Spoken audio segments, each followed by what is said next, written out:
Morris Morris.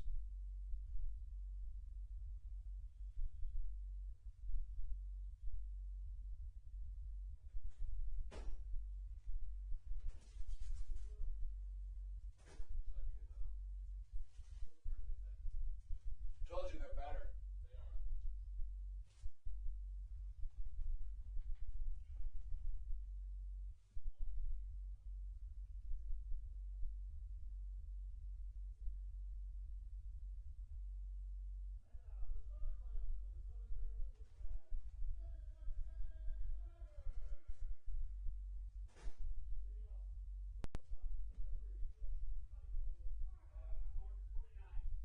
No, it's Tony time.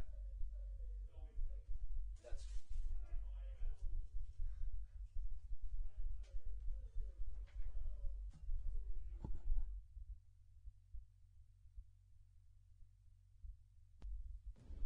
This is Matt Latex, and you're listening to the Hometown Real Estate Broadcast Network. Weiss Markets is a proud sponsor of the Southern Maryland Blue Crabs and has been since their inaugural season in 2008. Weiss Markets also presents one of the Blue Crabs' best and most famous promotions every single year. Kids can get in free to every single Blue Crabs game of every single year simply by wearing a jersey thanks to Weiss Markets. Weiss Markets can help you with all of your game day needs for a great price. Stop in at your local Weiss today. Eat better, spend less. That's wise. Weiss Markets is a proud sponsor of the Southern Maryland Blue Crabs. When you need a win on the road, don't get left stranded. Make AAA part of your roster and you'll always have someone on deck ready to get you home.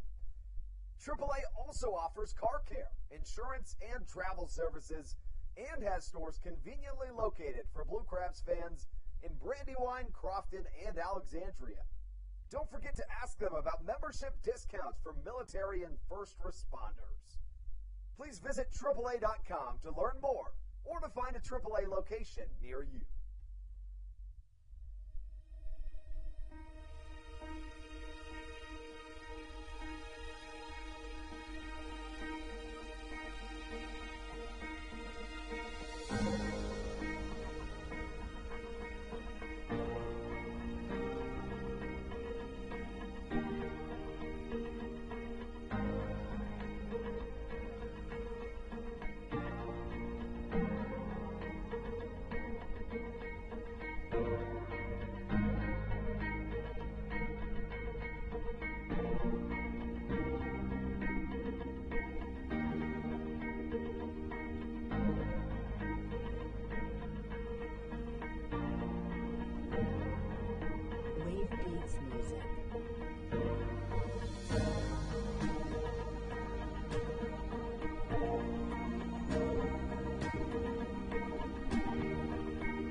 music.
Matt Latos, and you're listening to the Hometown Real Estate Broadcast Network.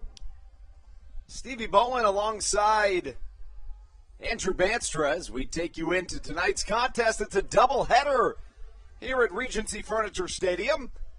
Steve, I don't know if either of these games have the potential of topping off what we saw yesterday, which was an absolutely incredible display. Let's start right there. Yesterday's game was basically unlike anything I've ever seen before. How about yourself? That was probably the most entertaining game of baseball I've ever watched in my life. So let's talk a little bit about that. As we run back through that game, the Honey Hunters scored 9 runs off Blake Bivens and Patrick Baker in the top of the second inning. In the bottom of the second inning, Southern Maryland in a 9-0 hole had their left fielder Jake Lucci hit a grand slam for his first home run since 2017. Next thing you know, the teams trade runs in the third before the top of the fifth sees one Gastonia run. Then the bottom of the fifth was absolutely bizarre. It was unbelievable what Southern Maryland was able to do. Put up 7 runs in the bottom of the fifth. They pulled ahead to a lead before the Honey Hunters tied things in the sixth. And then in the bottom of the eighth, Ruby Silva, who was really the player of the game for Southern Maryland, who went 3 for 5 with a home run and a triple, hit yet another run in that bottom of the eighth before Matt Latos closed things out. For your Blue Crabs, we're going to step aside for just a moment. Starting lineups when we come back on the Hometown Real Estate Broadcast Network. This is Matt Latos, and you're listening to the Hometown Real Estate Broadcast Network. This is Matt Latos, and you're listening to the Hometown Real Estate Broadcast Network. This is Matt Latos, and you're listening to the Hometown Real Estate Broadcast Network. This is Matt Latos, and you're listening to the Hometown Real Estate Broadcast Network. This is Matt Latos, and you're listening to the Hometown Real Estate Broadcast Network. This is Matt Latos, and you're listening to the Hometown Real Estate Broadcast Network. This is Matt Latos, and you're listening to the Hometown Real Estate Broadcast Network. This is Matt Latos, and you're listening to the Hometown Real Estate Broadcast Network. This is Matt Latos, and you're listening to the Hometown Real Estate Broadcast Network. This is Matt Latos, and you're listening to the Hometown Real Estate Broadcast Network.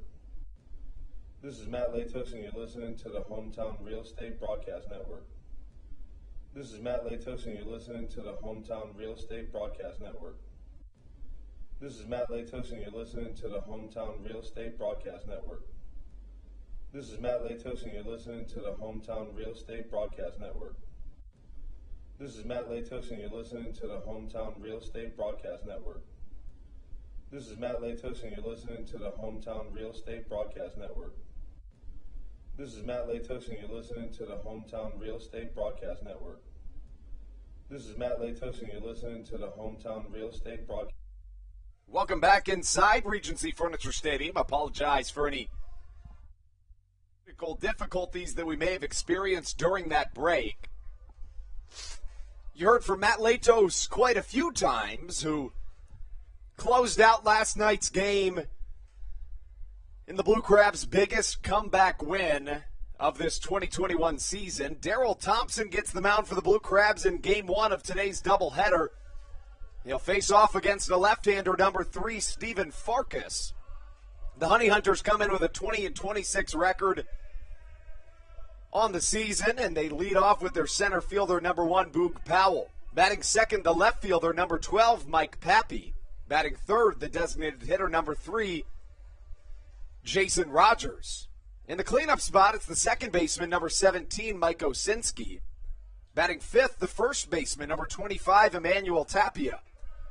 Batting sixth, the third baseman, number 28, Joshua Saleh. Batting seventh, the right fielder, number 4, Jake Skoll. Batting eighth, the shortstop, Manuel Geraldo. And batting ninth, rounding out the Honey Hunters lineup, is the catcher, number 37, Hermindo Escobar. Again on the mound for the Honey Hunters is the left-hander Stephen Farkas behind Daryl Thompson.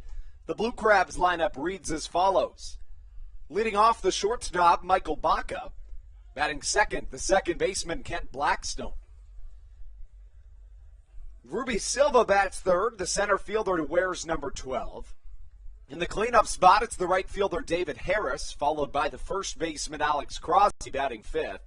Batting sixth, the third baseman Josh McAdams. Batting seventh, the catcher Joe DeLuca. Batting eighth, the designated hitter Bronson Butcher. And batting ninth, the left fielder number 11, Jake Lucci. Mentioned Butcher got the start last night in the designated hitter spot, but didn't end up getting a hit, or a plate appearance at all because of that double hook rule. You know, that's just one of those things you're going to see a little bit more of now in the Atlantic League as they start to implement this double hook rule. As you said, Bronson Butcher was supposed to bat eighth, but was taken out of the game because Blake Bivens was taken out of the game. You know, that gives up that designated hitter spot right away. So we'll see if Darryl Thompson lasts a little bit longer, see if we can get a Bronson at bat.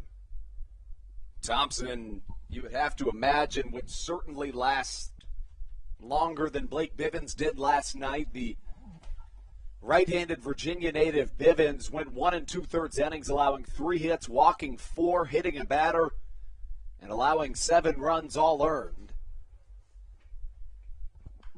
A push bunt. Thompson dives past it. Blackstone comes up on it, but not in time. Not a ton you can do about that.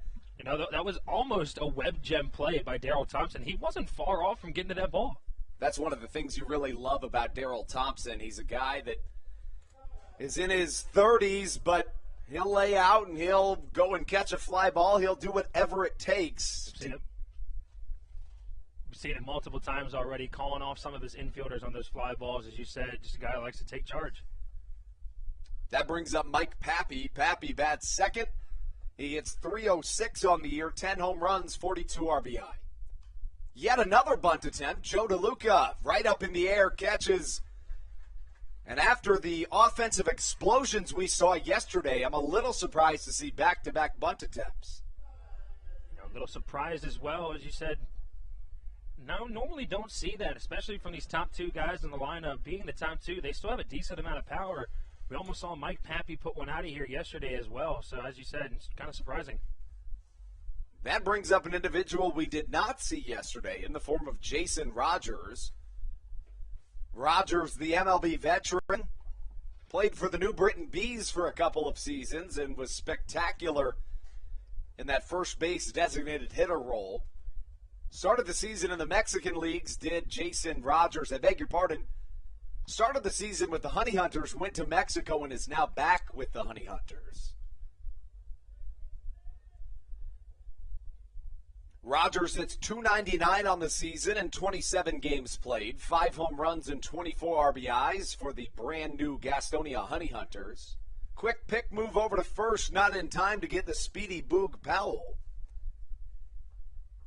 Powell on the season, 13 stolen bases. That's top 5 in the Atlantic League. The numbers for Darryl Thompson, on the other hand, the right-hander has been tremendous this season. In fact, this is his first start since being named the Atlantic League Pitcher of the Month from the months of April and May. I beg your pardon, May and June. The cliche aging like a fine wine is no longer worthy of what Darryl Thompson has done to this point in his late career. The right-hander issues a fastball to his Atlantic League counterpart in there for a strike. After winning Atlantic League Pitcher of the Year in 2019, Thompson set personal bests in season wins, complete games, shutout, strikeouts, and many more categories. One of the incredible marks from that 2019 season was walking just 27 batters in 200 innings. And then after a full year off, the 35-year-old La Plata native was named Atlantic League Pitcher of the Month in May and June. During that stretch, he went 4-1 with a 3.35 ERA. The MLB veteran led qualifiers in the Atlantic League in WHIP, tied first in innings pitched and wins, issued the fewest walks, in addition to having the 4th best ERA. As a fly out to center field, Ruby Silva comes under it for out number 2. You know, Darryl Thompson, always impressive on the mound. You said 4-2 on the year so far, just over 59 innings pitched, We talk about him a lot. He's going to pitch to contact. He's not a big strikeout number guy. He'll have a couple games where he'll get upwards of 9, 10 strikeouts, but just 38 strikeouts for him on the year alongside 8 walks. That's it. He had that very bizarre start back on July 9th and 10th. On the 9th, he pitched 3 1/3 before the game was rained out, and then that very next day, he started again in what was a brand new game as Thompson issues a disgusting curveball that has Mike Osinski basically sitting back saying, I want no part of that. You know, that really just goes to show the durability of Thompson when he's on the mound. You know, you see most pitchers, even if they pitch a few innings like he did the night before, you're most likely not going to see them the next day. But Daryl Thompson went out there and just pitched a good game. Yeah, the longer he gets into his career, the more of a rubber arm he builds, which is basically the opposite of the way it generally works. He threw more innings in 2019, nearly 200, than he had in his entire career in a single season. The right-handed La Plata native gets Mike Osinski to pop one to center. Back goes Ruby Silva, ranging a little further back than he initially thought he needed to be, but nonetheless catches it for out number 3. After a push bunt single from Boog Powell, Daryl Thompson sets down 3 consecutive Honey Hunters, and that gets us into the bottom of the first. When we come back, it's Michael Baca, Kent Blackstone, and Ruby Silva right here on the Hometown Real Estate Broadcast Network. American Radiology is the clear choice for all of your medical imaging needs. With locations in Charles and Calvert counties, they offer a full range of imaging services. Some of their latest innovations included 3D mammography and wide-open MRIs for our claustrophobic patients. For your convenience, they even offer extended weekday hours and Saturdays. For more information or to schedule an appointment, visit their website at AmericanRadiology.com. 2020 was a year unlike any other for everybody. Quickly, the Southern Maryland Blue Crabs came to the realization that baseball must take a backseat to humanity. Immediately, the Blue Crab staff and all of Crustacean Nation teamed together to provide COVID-19 tests and eventually vaccinations. Southern Maryland's hometown team also hosted food drives, blood drives, backpack drives, toy drives, and so much more, all to help their community. The Blue Crabs couldn't be more thankful to the healthcare heroes that have gotten us to this point and helped our community so much throughout the COVID-19 pandemic. That's why this season is dedicated to our healthcare heroes. Each Saturday night, we will have a healthcare hero, a local healthcare professional, throw out the first pitch of the game and be honored. That's why in 2021, all season long, healthcare professionals get $5 tickets to every single Blue Crabs game. Thank you so much, healthcare heroes, for all that you have, are, and will continue to do for our community.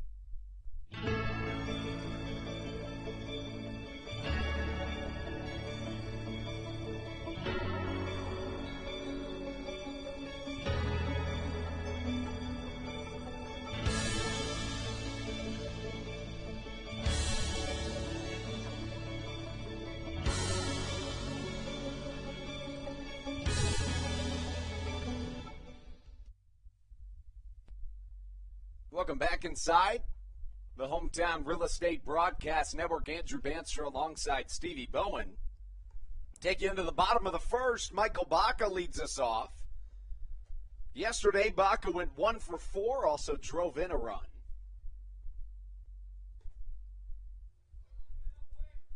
On the mound for the Gastonia Honey Hunters is the left-hander number 3, Stephen Farkas.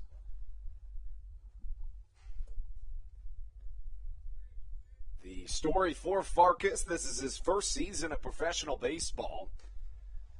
Began the season with the High Point Rockers, appeared in just 1 game, allowing an earned run in 1 inning.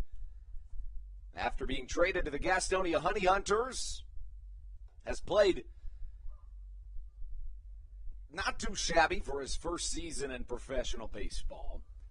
The left-hander has not started a game to this point in his professional career, nor has recorded a win or loss. He's appeared in 8 games with the Honey Hunters since being traded. He has a 5.54 ERA in 13 innings.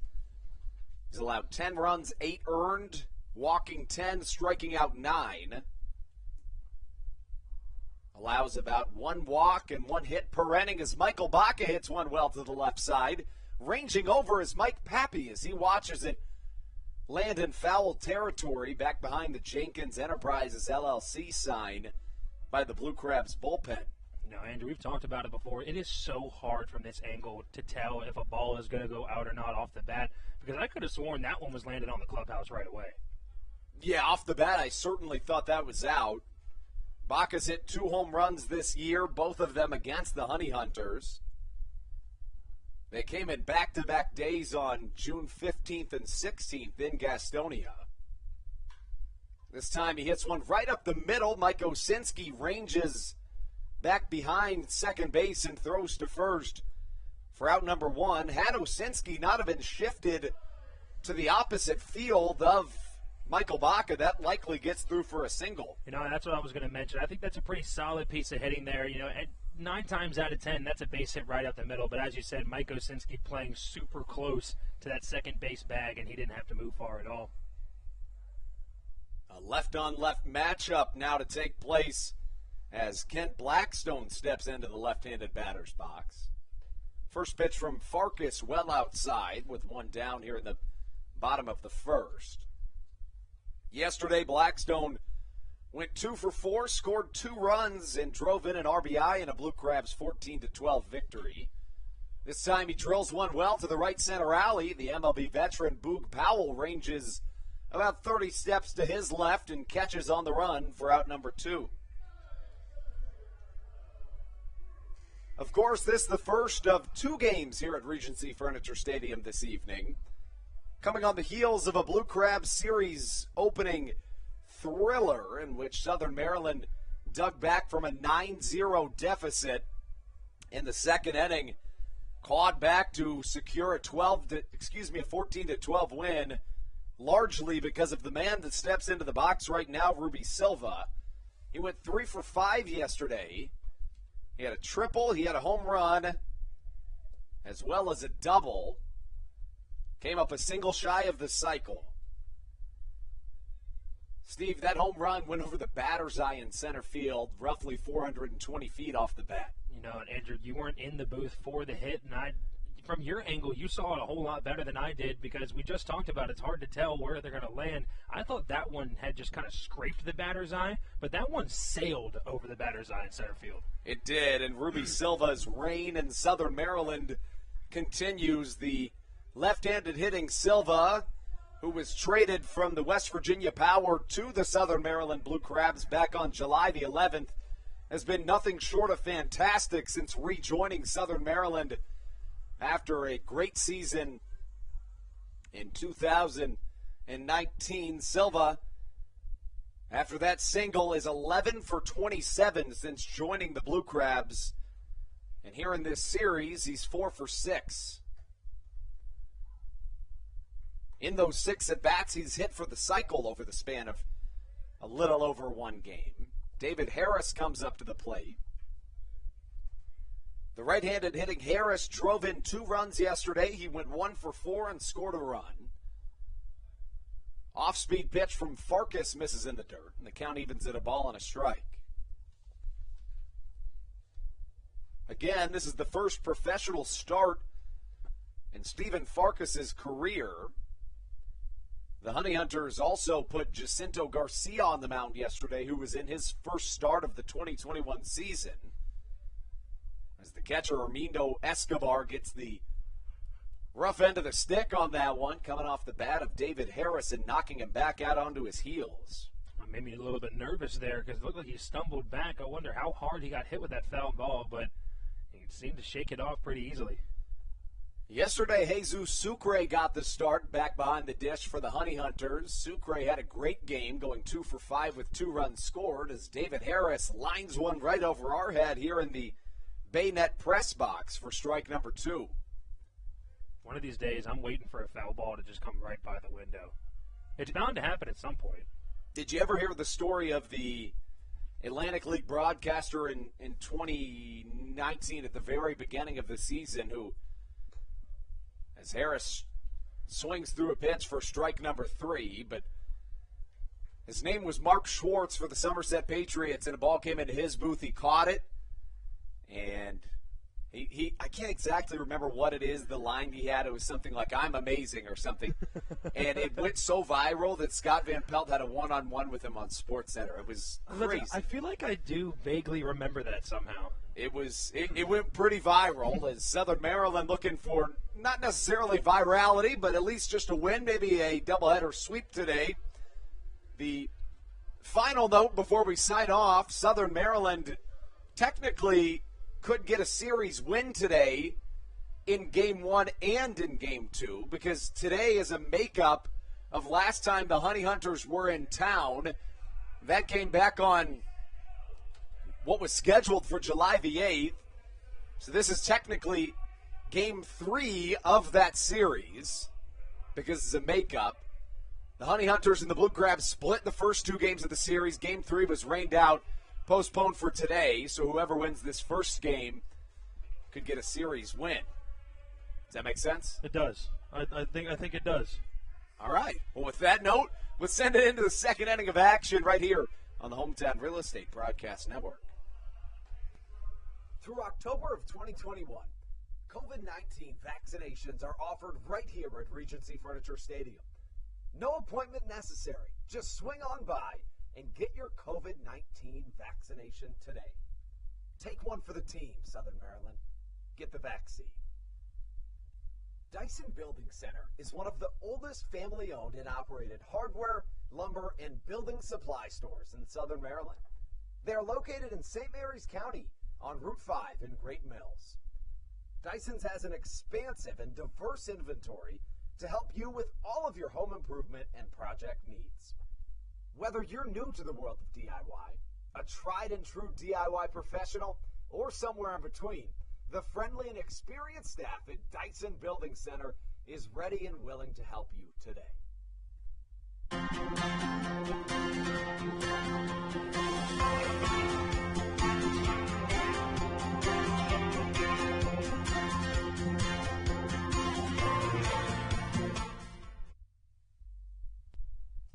To the top of the second we go here on the Hometown Real Estate Broadcast Network. Daryl Thompson starts it off with a big looping curveball that finds the strike zone for strike number 1.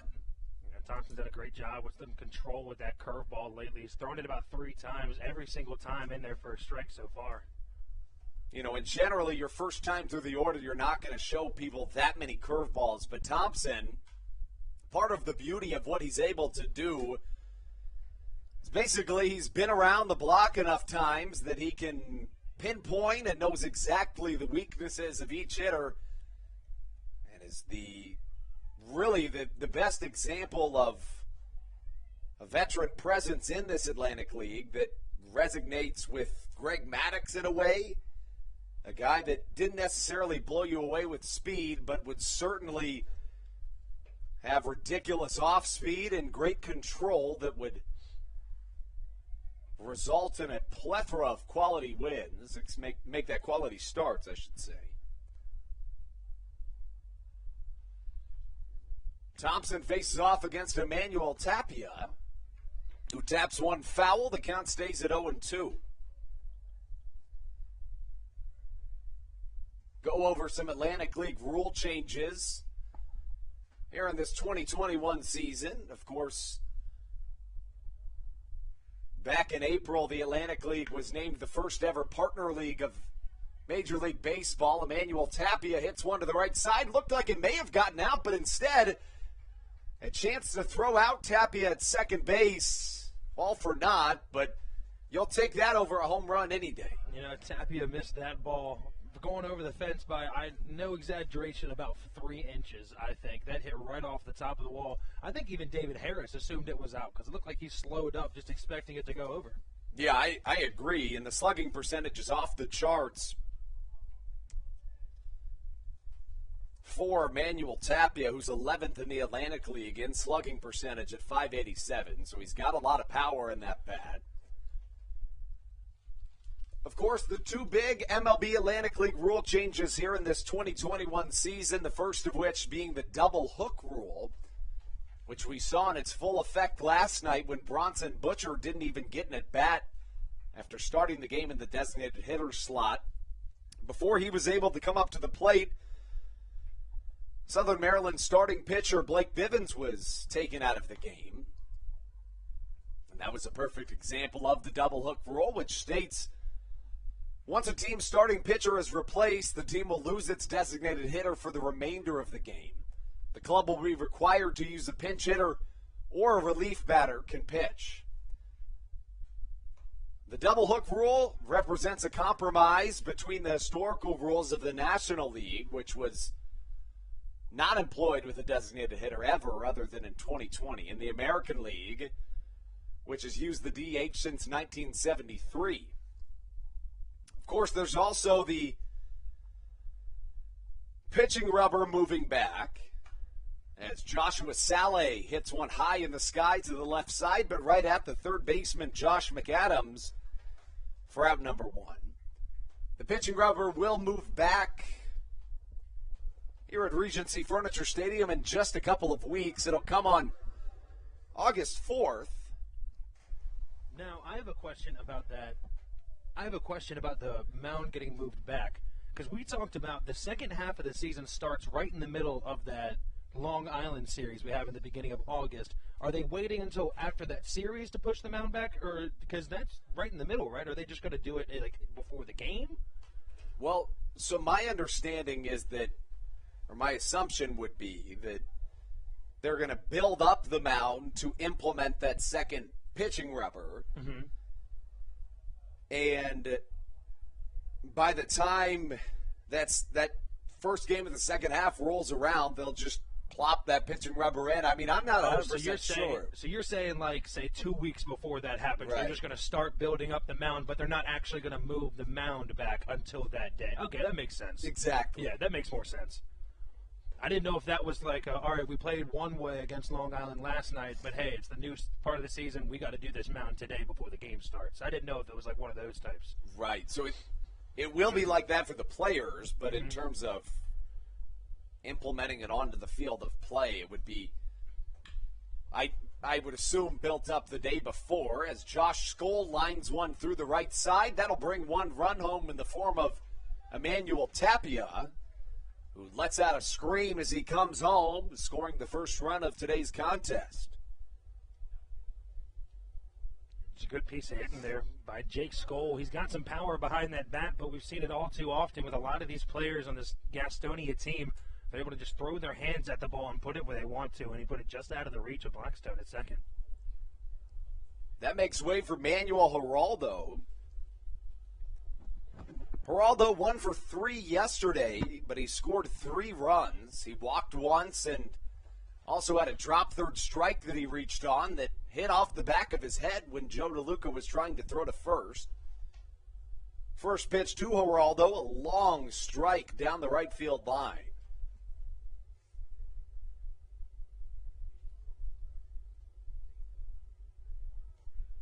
The numbers for Geraldo on this 2021 season.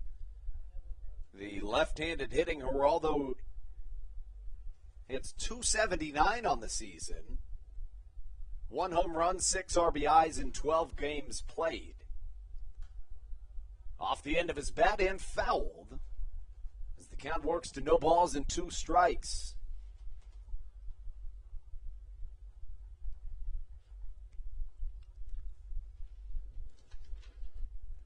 The Long Island Ducks did play earlier today.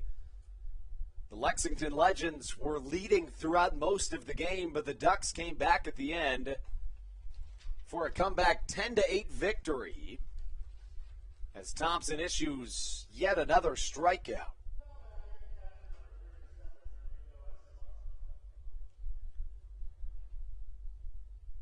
That brings up Armindo Escobar. Escobar, so far on the season, hitting .295 with a .389 on base percentage, but to finish that point, Long Island won their 7th straight game and extends their lead in the Atlantic League North Division to 4 games entering today's doubleheader. Now, Southern Maryland with a doubleheader sweep could decrease that all the way down to 3 games back, which really makes every game a must-win when the Long Island Ducks win in Lexington in back-to-back games. We talked about it. The Legends had defended their home turf awfully well to that point.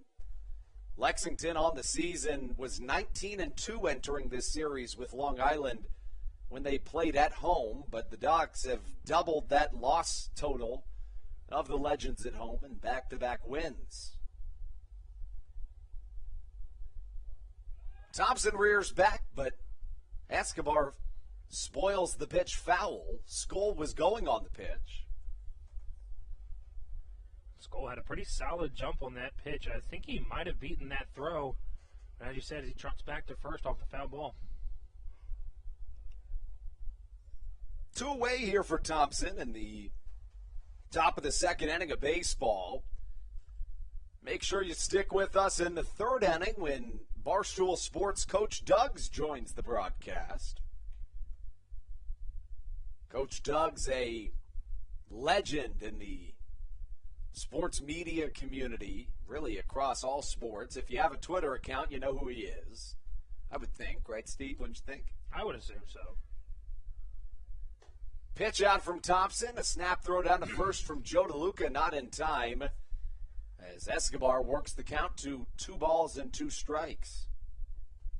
I beg your pardon, that's the first ball, 1-2.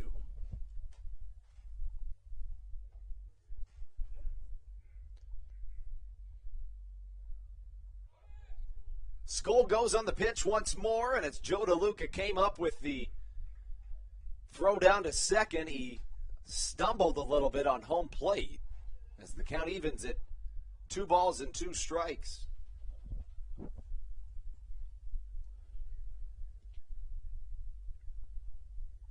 Escobar did not play yesterday.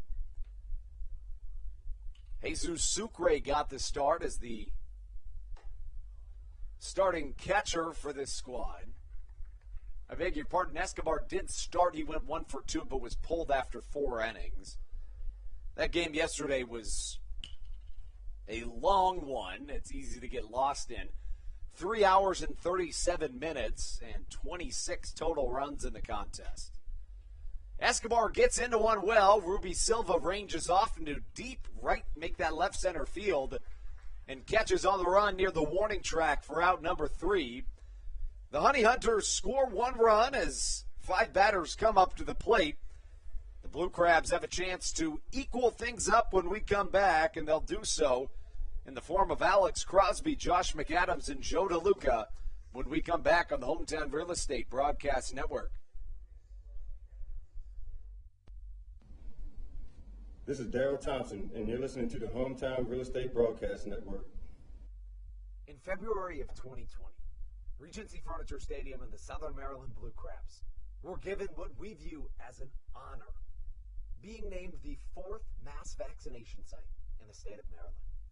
Here's a message from Regency Furniture about the honor that it has been and still is to be one of Maryland's mass vaccination sites, getting our community back to safety.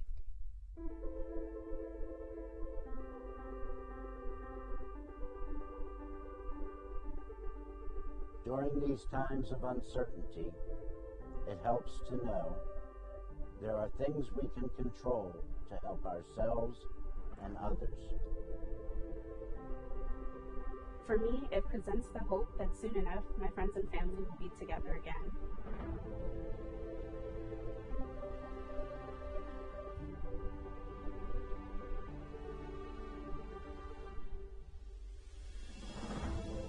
I want to take this moment to thank the Maryland National Guard for their support in helping to facilitate and manage the vaccinations here at the Regency Furniture Stadium. We just think it's so important for everyone to do their part, and we're just grateful for their support. Thank you for your support, and we're just honored to be a part of the vaccination effort out here and to serve the community.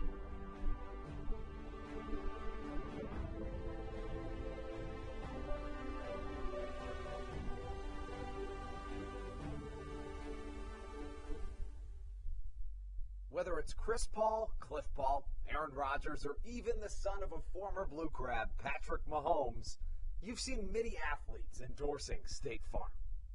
That's because your State Farm agent has your back through good times and not so good times.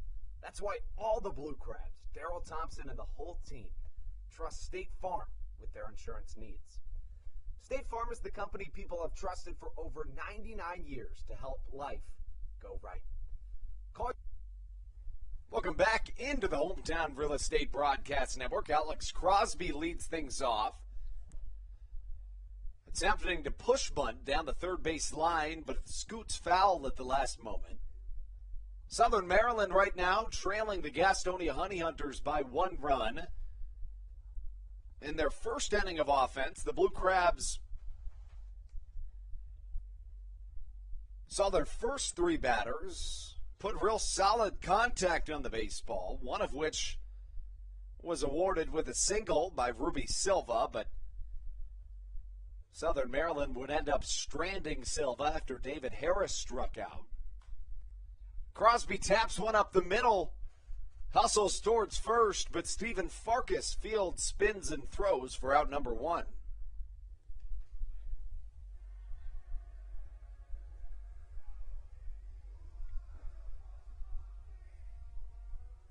That brings up Josh McAdams. McAdams had a fantastic game yesterday. He went 2 for 4 with 2 runs scored, as well as 2 RBIs. Josh McAdams, a .252 hitter on the season. So far against the Gastonia Honey Hunters, he hits 11 for 34 with 10 RBIs in 9 games.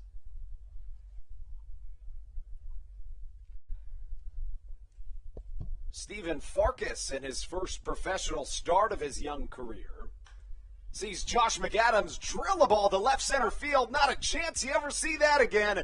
We got a tie ball game. That ball landed a mile away, all the way on the Brooksies boardwalk. That was an absolute moonshot. Bye-bye baseball. You know, we heard Jake Lucci last night in the post-game interview. You got guys trying to go bridge all the time when they're trying to hit the ball to that Brooksies boardwalk, and Josh McAdams just landed one right on top of it. Perfect hit. McAdams' 8th home run of the season ties this ball game up at 1 apiece here in the bottom of the second. That makes way for Joe DeLuca. DeLuca went 1 for 3 yesterday. He's been especially good of late. Went 7 for 16 in the most recent road trip and 1 for 3 in the series opener yesterday. You know, we see so many right-handed pitchers coming and playing against this Blue Crabs team that I forget that Joe DeLuca is a switch hitter. I know, right? And it's always a pleasant surprise to see him from the other side of the plate because we're used to seeing him as a lefty. It's a good point you bring up. I mean, it would be easy to forget that Joe DeLuca is indeed a switch hitter. Against left-handed pitching this season, from the right side of the plate, Joe DeLuca is 10 for 35, so a .286 batting average, which is significantly better than he fares against right-handed pitching, but again, in significantly less opportunities. There's only 35 at-bats from the right-handed batter's box and compared to 100 coming from the other side. So, as you said, pretty big difference between the two. Josh McAdams and Ruby Silva off to a hot start here in this homestand. Silva's 4 for 6. McAdams is 3 for 5.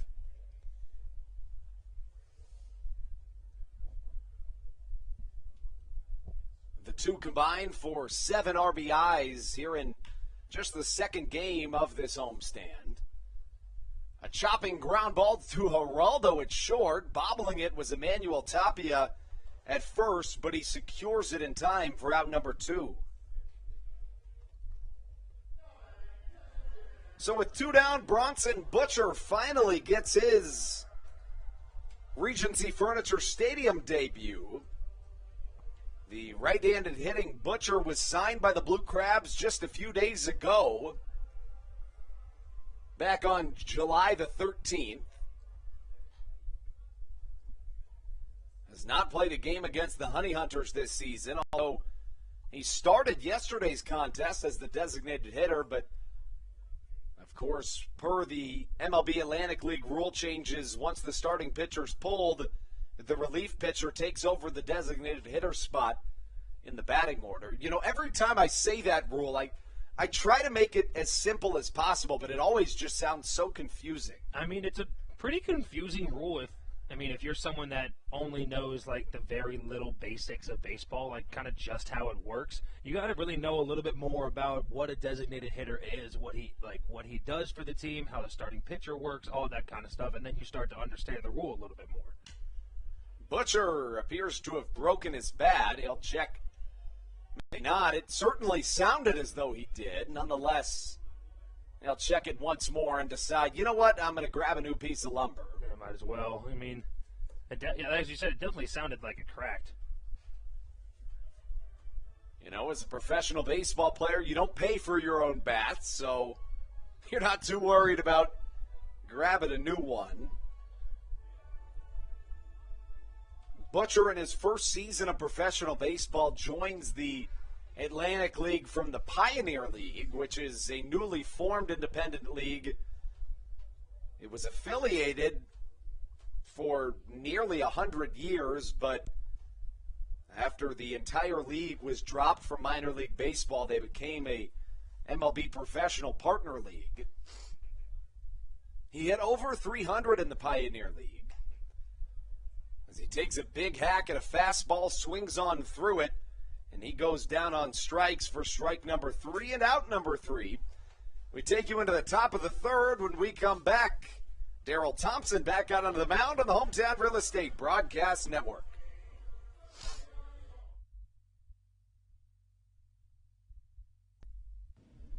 This is Will Decker, and you're listening to the Hometown Real Estate Broadcast Network.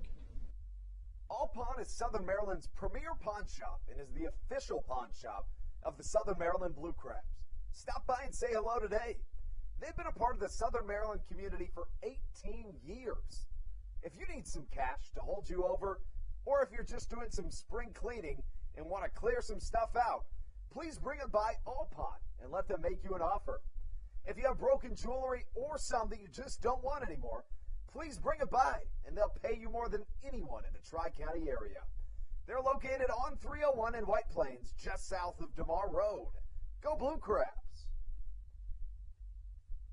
Hey Blue Crabs fans, make sure to visit the All-American Steakhouse and Sports Theater at 35 St. Patrick's Drive, right here in Waldorf, for some great food with great friends. Their steaks are fresh, hand-cut, in-house daily, as well as many other fresh seafood, chicken, and beef options. They offer outdoor and indoor dining, available each and every day, along with the same great menu to go if you would like. Please visit them online at www.theallamericansteakhouse.com.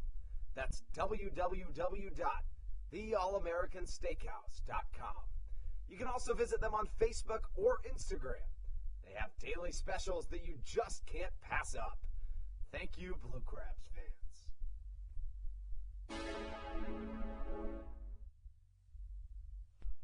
Daryl Thompson back out for his third inning of work here on the Hometown Real Estate Broadcast Network. He faces off against the top of the order for the Gastonia Honey Hunters in the form of Boog Powell, Mike Pappy, and Jason Rogers. Coach Duggs will be joining us in just a minute, but he was participating in a water pong competition. Powell drills one to the right center alley. David Harris on his horse, but unable to come up with it. Bounces in front of him. He gets it back in time to limit Boog Powell to just a double, but a leadoff double nonetheless. And that gives the Honey Hunters back-to-back innings in which they've led off with a double. Emmanuel Tapia did it in the top of the second inning. He came around to score the one Gastonia run in this contest. Of course, we saw Josh McAdams equalize the score in the bottom of the first inning. make that the second inning, when he hit a 450-foot home run to left center field.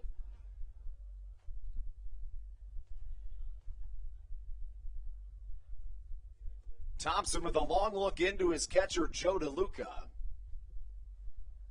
Set and will come home with the pitch. Pappy, did he check swing? No, he did not, says our third base umpire. And it's called ball number 2.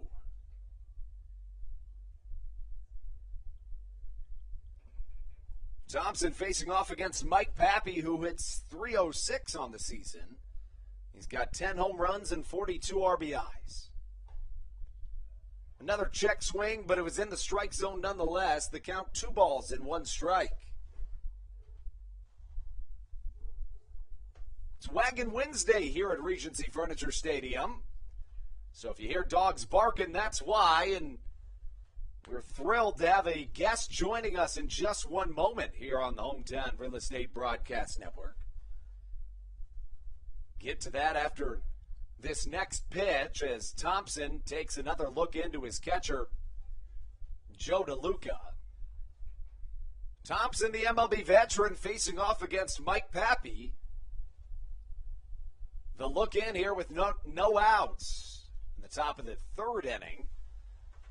So we're thrilled to welcome on Barstool Sports Coach Duggs onto the broadcast.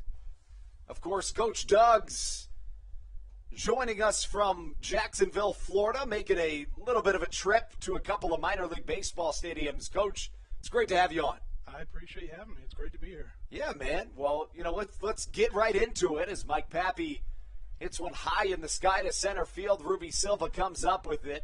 No need to show off that big arm there, but I think, Stevie and I were talking about it a little bit. I think just about everybody, at least who has a Twitter account, knows who you are. But if they don't, he was an absolute internet sensation in 2020 during the COVID pandemic. Can you kind of give a brief explanation as to what it is that took place? Yeah, absolutely. So Barstool Sports, Big Cat is a big personality there at Barstool, and he started streaming. He was playing the NCAA, the football game, because there were no sports on. And he made a character who was a coach character in this football game. As a little nubber to the right side, Thompson fields tags and gets out number 2. And and so he made this character who happened, luckily for me, to look exactly like me. And so I just took a picture of myself, and I claimed to be this fictional coach, but I was the real life version. And everyone just happened to go with it. Everyone said, hey, you know what? There's no sports going on. Let's just enjoy this and let's go with it. And Barstool did, and universities did. USC, Tennessee, and other schools they went along with it, and it just kind of, hey, there's no real sports going on. Let's roll with this. Everybody knew about it at the time, and it was in a weird way the only sports that were happening at the time, right? So you were almost the LeBron James in a sense of the sporting world. If nonetheless, Nick Saban maybe would be a better comparison. Yeah, I do. I don't have as many rings as Saban does, but I would say that's a pretty good comparison. Yeah, like you said, there's nothing better going on, and it's just something to kind of rally around. Early on in the pandemic, right when quarantine started, and so hey, why not just have some fun with it? So let's talk a little bit about who was Coach Duggs before he was Coach Duggs. Yeah. So I was living in Jacksonville, born and raised in Jacksonville, Florida. Went to Florida State. That's kind of how I lucked into Duggs. Duggs in the video game, went to coach at FSU. And actually that's when I realized, hey, that looks like me on game day. I could be on the sidelines wearing that gear. That's me on any fall Saturday, really, in Tallahassee. But yeah, I worked, got out of FSU in 2012, graduated, went into real estate, went into finance, and yeah, so when the pandemic started, I was working for an international bank doing anti-money laundering, doing comedy at the local Comedy Zone, and when quarantine hit, Comedy Zone closed down, and I just had to find a new outlet, and Duggs turned out to be that. Duggs has been an absolute sensation. We will continue this conversation after a quick word from our sponsors right here on the Hometown Real Estate Broadcast Network. Hey, Blue Crabs fans. Make sure to visit the All-American Steakhouse and Sports Theater at 35 St. Patrick's Drive, right here in Waldorf, for some great food with great friends. Their steaks are fresh, hand-cut, in-house daily, as well as many other fresh seafood, chicken, and beef options. They offer outdoor and indoor dining, available each and every day, along with the same great menu to go if you would like. Please visit them online at www.theallamericansteakhouse.com. That's www.theallamericansteakhouse.com. You can also visit them on Facebook or Instagram. They have daily specials that you just can't pass up. Thank you, Blue Crabs fans. When you need a win on the road, don't get left stranded. Make AAA part of your roster, and you'll always have someone on deck ready to get you home. AAA also offers car care, insurance, and travel services, and has stores conveniently located for Blue Crabs fans in Brandywine, Crofton, and Alexandria. Don't forget to ask them about membership discounts for military and first responders. Please visit AAA.com to learn more or to find a AAA location near you. This is Dalton Geeky, and you're listening to Hometown Real Estate Broadcast Network. Welcome back inside the Hometown Real Estate Broadcast Network. Andrew Banstra joined by a very special guest, Barstool Sports Coach Duggs. We were talking a little bit, Coach Duggs, right before the break about some of your big achievements over the last year. We were talking about the fact that maybe Saban does have more rings than you, but I don't think he's ever won 3 national championships in 1 year. That's quite the feat. And in a row. And in a row. You know, yeah, he's at different schools. I mean, yeah, it's crazy. You know, new teams, new admin, new ADs, and everything. It's tough. You know, implementing. I mean, you're having entire new recruiting classes, and you know that's not an easy feat. It is not. Your head coach, I don't even know what you would call Big Cat in that conversation. Maybe you're in every player on the team. Yeah, exactly. Yeah, I would say. I mean, obviously, you know, I have to thank him for creating me. I definitely appreciate that. It really changed my life. But yeah, I would say he's kind of like the all-time QB. You know, he's in control of everything. I'm just kind of along for the ride, enjoying it. He's almost like that dad at a Thanksgiving football game where he's just like, I'm going to play quarterback the entire time, no defense, and that's just me, although he did play defense. When he could, yeah. As Jake Lucci steps into the box, Lucci had a big-time grand slam yesterday, singles through the left side, but I'm going to do a little bit of a catch-up on the Atlantic League rule changes with you, Coach Duggs, because we find them very exciting. One of which, the big one, is the electronic strike zone that is still incorporated. You know, obviously you've only been here for a couple innings, and it's hard to kind of tell. But in general, would you be in the camp that would be accepting of an electronic strike zone someday? Absolutely. I mean, obviously they're trying to speed up the game, and so I mean, any kind of a delay. I mean, if you have even a small delay every pitch, I mean, that can definitely add up. But I don't think there's anyone that wouldn't want a confident strike zone every pitch. Yeah, and that was the interesting thing, is that right when it was implemented last year, we did see a really long delay. As a pickoff move goes wrong from Stephen Farkas, Jake Lucci advances to second base into scoring position on the error by the pitcher Farkas. But it's, in my opinion, especially when you see more and more really coverage of the umpire's mistakes. I mean, originally I was going to say more mistakes, but really we're just focusing more on the tough plays that happen sometimes with human umpires. It's to be expected. There's no ill will or anything. Obviously, it's just a matter of, hey, if we can have a consistent strike zone and we know that there's no issue there. I mean, no one should be against that. Farkas issues a wild pitch as Lucci moves over to third. One of the most bizarre rule changes that we had in 2019. Well, first we'll start with the rule changes that were here that got moved into affiliated baseball, because that's kind of the way that it works. The 3-batter minimum rule was the one rule that made it right to Major League Baseball. So if a pitcher comes into the game, they need to face at least 3 batters. But the biggest one that didn't make it to the next level was, I don't know if you're ready for this one. It's pretty bizarre. A batter can steal first base. Yeah, I heard, actually, we were talking about this earlier. I was talking with my handler today, and we were talking about this, and just the idea of it is kind of, I'm curious as to who was sitting around the table and said, hey, why don't we try, the fact, it obviously got to a point where it was even tried.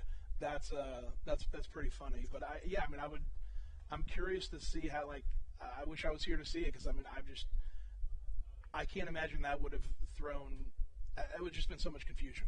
It was confusion. It was anger as Michael Baca grounds one to the shortstop Geraldo.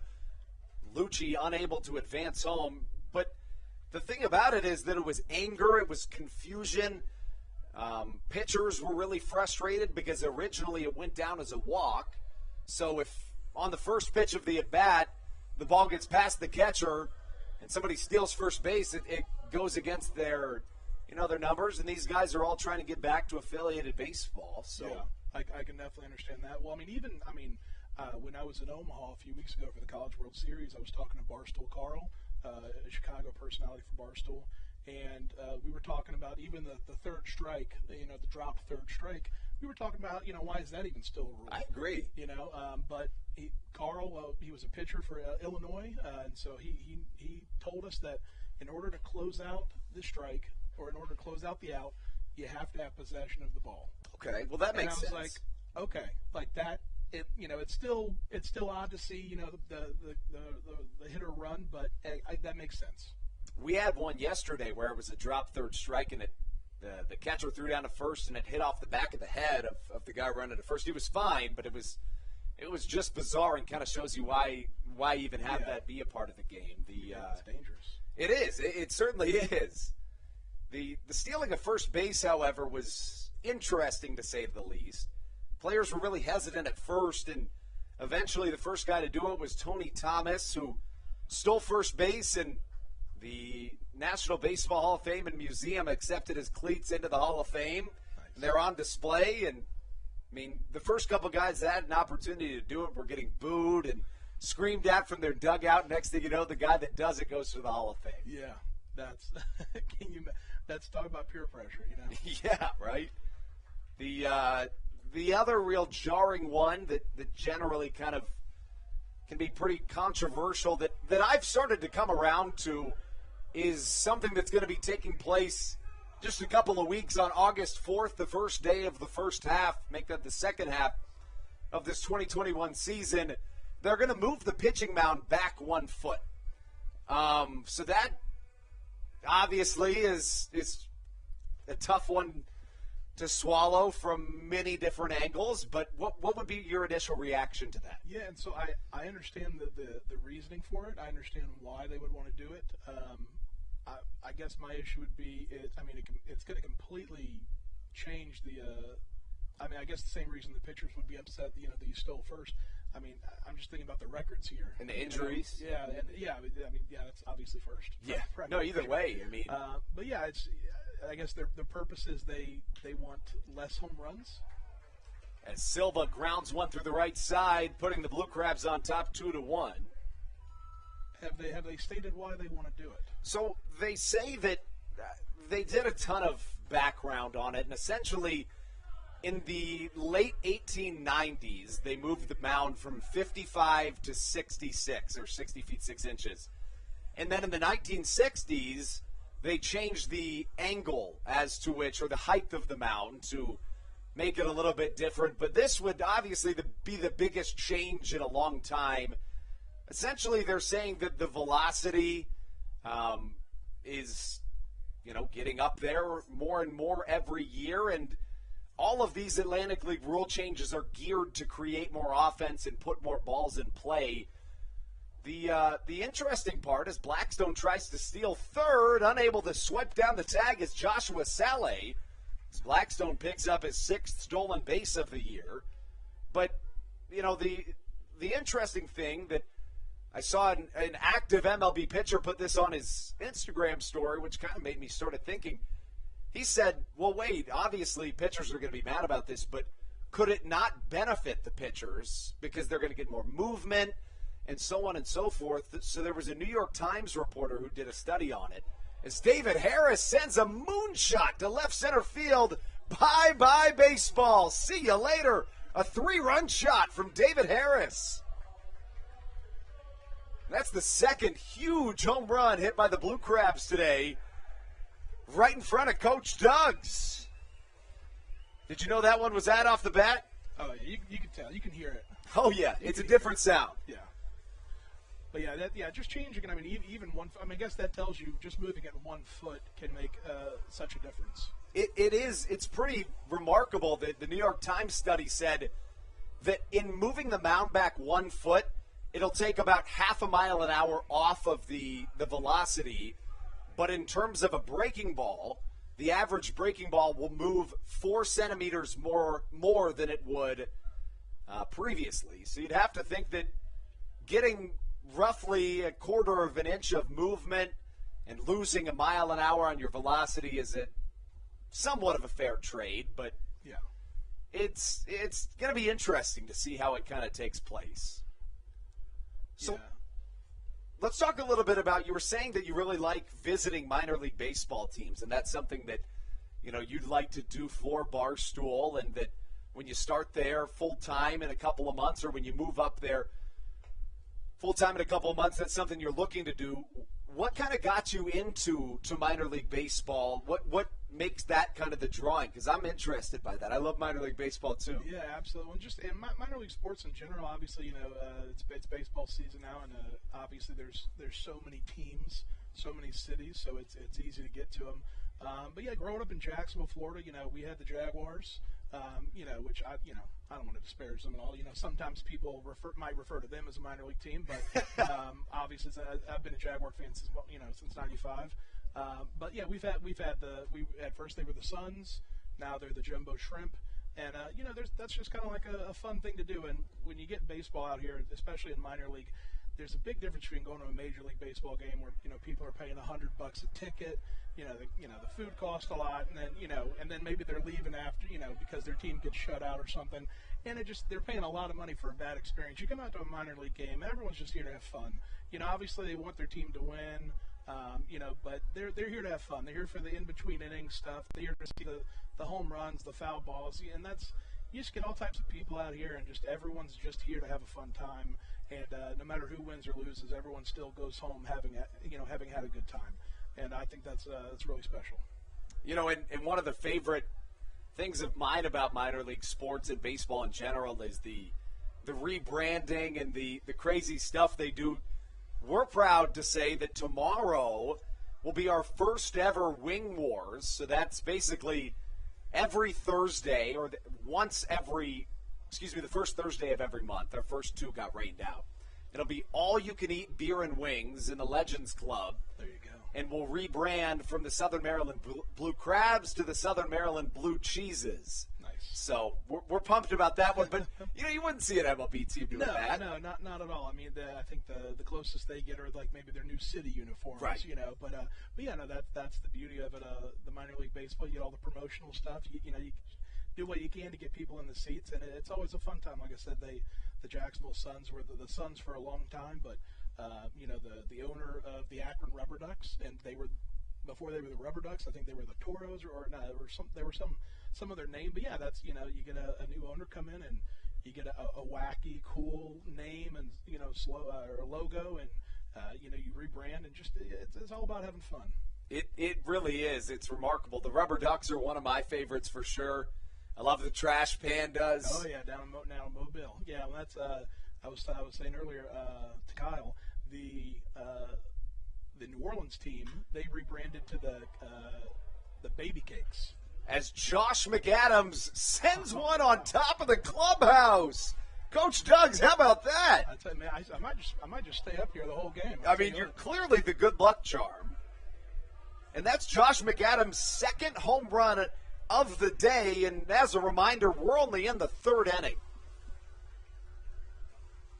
The third home run for Southern Maryland so far today as the Blue Crabs pull ahead to a 7-1 lead, headlined by 6 runs here in the bottom of the third. That was an absolutely remarkable piece of hitting from the former Atlanta Braves prospect as Joe DeLuca steps into the right-handed batter's box. You know, while you're in New York, you can certainly, if interested, see tons of minor league baseball teams, 2 of which being the Long Island Ducks, who are in our league, and then it was just announced yesterday. Now, it hasn't been necessarily announced by the league, but there's tons of reports, I should say, that Staten Island, who used to be the Staten Island Yankees, are going to be joining the Atlantic League. Nice. In, I think, 2023, so that'll be exciting. Yeah, absolutely. I know a lot of people. At least I honestly didn't know too many people from New York till I started going up there to visit for work. But I know a lot of people up there were pretty disappointed when the Yankees dropped them. So that'll be good to get that team back. It was, and it's such a stunning view. If you've seen that stadium, it just looks out over. Honestly, I'm not quite as familiar with the area, but some body of water. I'm embarrassed to say I don't know. It might be the East River. Very well could be. And then the skyline of New York City. I read that there's a ton of people going into the ownership group. I think Pete Davidson's going into the ownership group, and so that'll be really cool. Yeah. Absolutely, and that's a whole other thing about minor league baseball. I was at the Charleston River Dogs on Sunday, and Bill Murray is known. Oh man, who knows? Maybe one day Coach Doug's will be maybe Coach Doug's will be a minor owner in a minor league team. That'd be pretty cool. The principal owner of the Gastonia Hunters, the team the Blue Crabs are playing today. Now this is the first year of their existence, but just a couple of months ago, it became official. He is the only African-American owner, majority owner, in all of sports other than Michael Jordan, which is super, obviously puts a spotlight on the issues at hand across sports. But, you can only try to make some progress, and certainly Brandon Bellamy, a fantastic person to do that with. Magic Johnson came out and threw the first pitch at their opening day, so a really exciting time to be a member of the Gastonia community. The Atlantic League is very proud to have them join, and that right there is a situation in which a steal of first base would have been almost guaranteed. Yeah. A pass ball on the first pitch, make that the first pitch of the at-bat to Bronson Butcher after Joe DeLuca reaches on a walk. The Blue Crabs saw a 9-run deficit in the second inning yesterday before scoring 4 in the bottom of the second and coming back to win 14-12. We were talking about it a little bit before the game, Coach Doug's, but this is a really fun league in the Atlantic League in which, because we're not affiliated, this is a playoff push in the first half of the season. Essentially, the way it works is the winner of the first half in each division secures a playoff spot for the postseason, and the same occurs in the second half. Okay. So it's an exciting time. 14 games left in this first half, and the Blue Crabs are chasing the Long Island Ducks, who have won 8 in a row.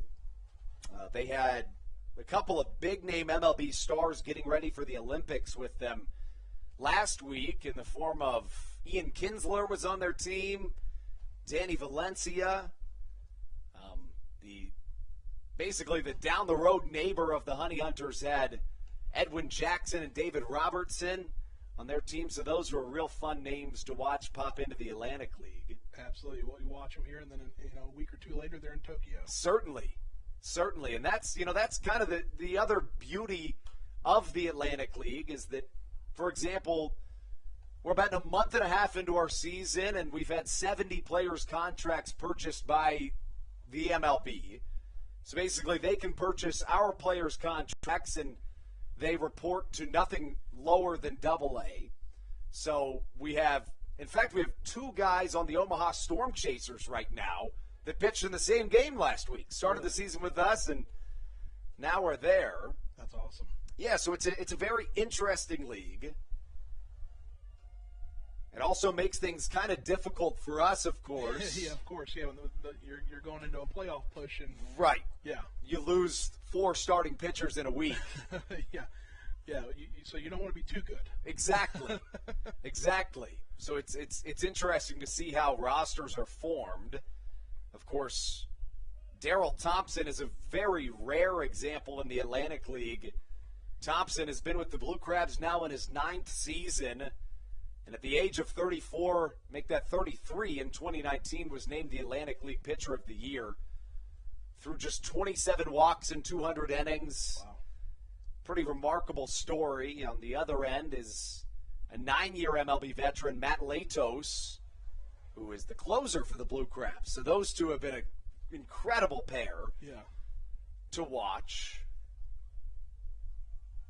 Of course, it's always kind of jarring to see when a Blue Crab does make it to that next level, or even an MLB debut. Good example of that right now would be Chris Mazza, who pitched for the Blue Crabs in 2018, and he was kind of a journeyman all across minor league baseball. Ended up actually at a lower level independent than us and came to the Atlantic League, and about 3 months later was in the starting rotation right behind Jacob deGrom and Noah Syndergaard for the Mets. So pretty crazy. And that was his MLB debut as well. So that's awesome. Yeah, and I'm sure Frank the Tank probably knows him if he's pitching for the Mets. No question. Let's talk a little bit about Frank the Tank. You guys have a podcast together, is that right? Yeah, we put on a little show. It's usually about half an hour or so a week. Especially with us, him being in New Jersey and me being in Florida. We do it over Zoom or whatnot. But we just talk and catch up on the week. We're just a couple of units. For those that don't know, a unit is a larger man. Frank and I are both individuals, men of girth, you may say. And so we have the Barstool Unit show that we do once a week. And, it's a little play on words there as far as betting goes. A unit is, one betting unit. So, we just have fun. Frank can be a bit much at times. He might not always see the positive in things, which I think that's where I come in. I generally look at the positive side, so we're a good fit, and we're just having fun, laughing. Yeah, you guys make a very good pair, and you certainly do a good job of evening things out. There's no question about that. One question I had for you was, as a Jacksonville fan and as one of the best collegiate coaches in college football history, how do you see a guy like Trevor Lawrence transitioning to the NFL? Of course, I'm sure that you're hoping it goes as smooth as possible. I don't see any way that it doesn't go. I mean, yeah, well, and I have the same thought, and that almost makes me think that I'm not thinking hard enough. It's, right. I'm going to overthink the overthink. But yeah, it's obviously he's ready for the NFL. From what I can tell, everyone I've talked to, even people that saw him even in high school, they said he was ready to play the pros in high school. I'm excited for the opportunity. I'm excited for what he can bring. I just, in the back of my head, I'm thinking, I really hope Jacksonville doesn't. I really hope it's happened before. I just hope Jacksonville's not the reason he might not be playing in the league in a couple seasons. You know what I mean? Right. No, I definitely see that, but you said it. I mean, I'm not the one that said it. Now that you have, I'm okay saying, absolutely.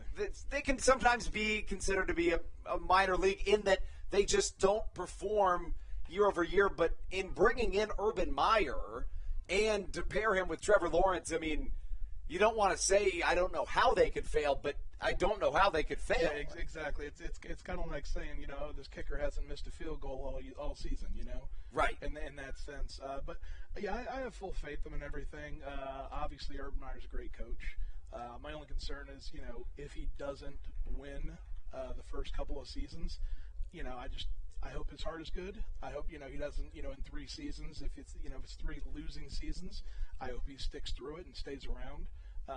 But my concern is, if he's not winning, he does have a tendency in the past of, if I'm not winning, right, I'm leaving. And in that case, if it did happen, I'd say, hey, let's just go ahead and start somewhere now, Right. And hopefully, you're able to extend Trevor Lawrence at that point. But, in a guy like Urban Meyer kind of pushes forward the narrative of the millennials of this generation kind of expecting players to go in and just dominate right away. So, I mean, you look at even a guy like LeBron James, who was presumed to be the next king and certainly has exceeded expectations as a liner through the left side from Michael Baca scores one but can't bring home the second.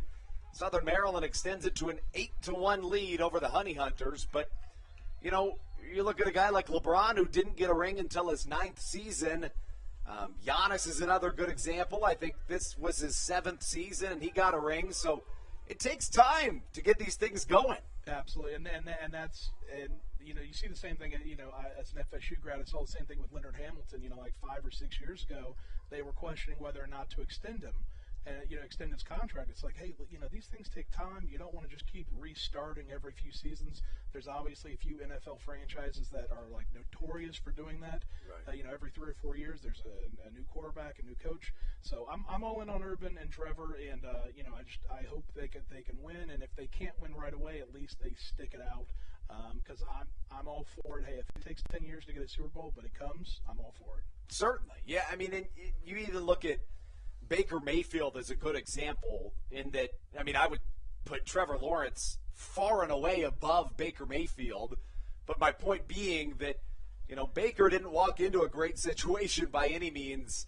But to the Browns' credit, while they went through a couple of head coaches in the process, they stuck with Baker, and it clearly has seemed to have worked. Yeah.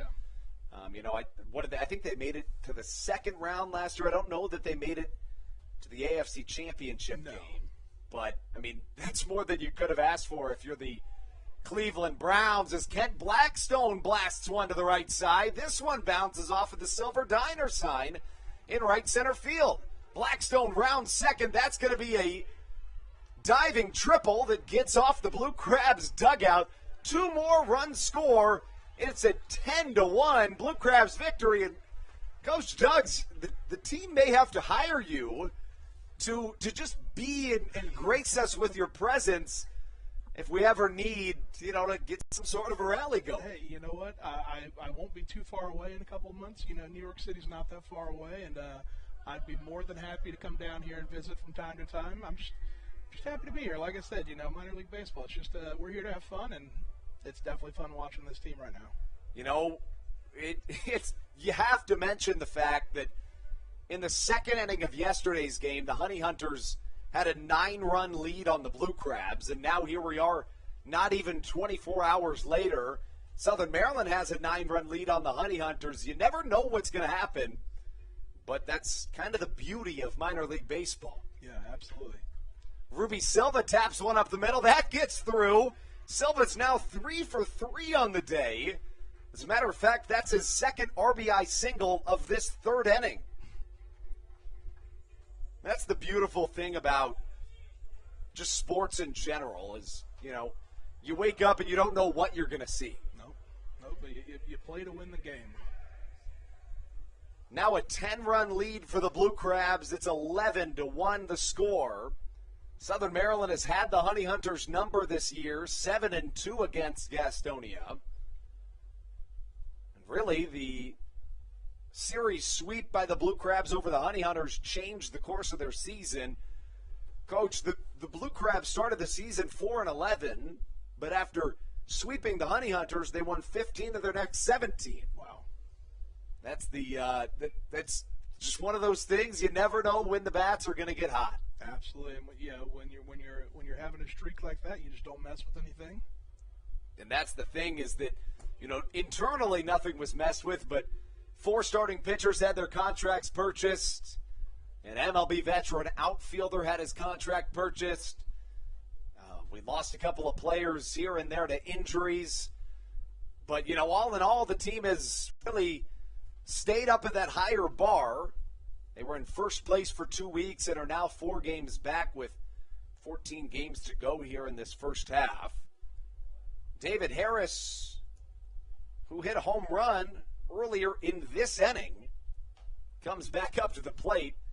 And this is the 3rd time already in this homestand that we've seen an inning in which the offense has batted around more than once. It's amazing to see, I'll tell you what. And, you got to really appreciate the managers at this level, too, because not only do they have to coach a winning team, but like you said, with so many players moving up, it's a great thing, but it's bittersweet. It's, hey, I'm glad to see you go, but now I got to find somebody to fill your place. It is. It truly isn't. Though all of those moving parts, you never know what's going to happen. And, a guy like Stan Clyburn, the Blue Crabs manager, he played in the MLB back in the 80s, and he's now in his 49th year in professional baseball.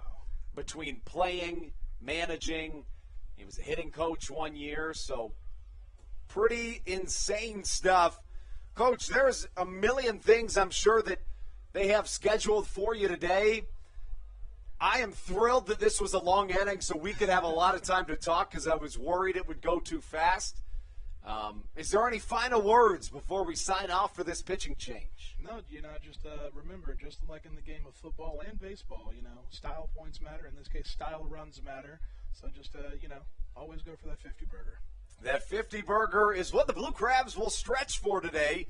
They're 39 runs from it, but they got to do it in 7 innings in the first game of a doubleheader. It's been such a long inning. Daryl Thompson's going to get a few throws in. We'll be right back on the other end of this break on the Hometown Real Estate Broadcast Network.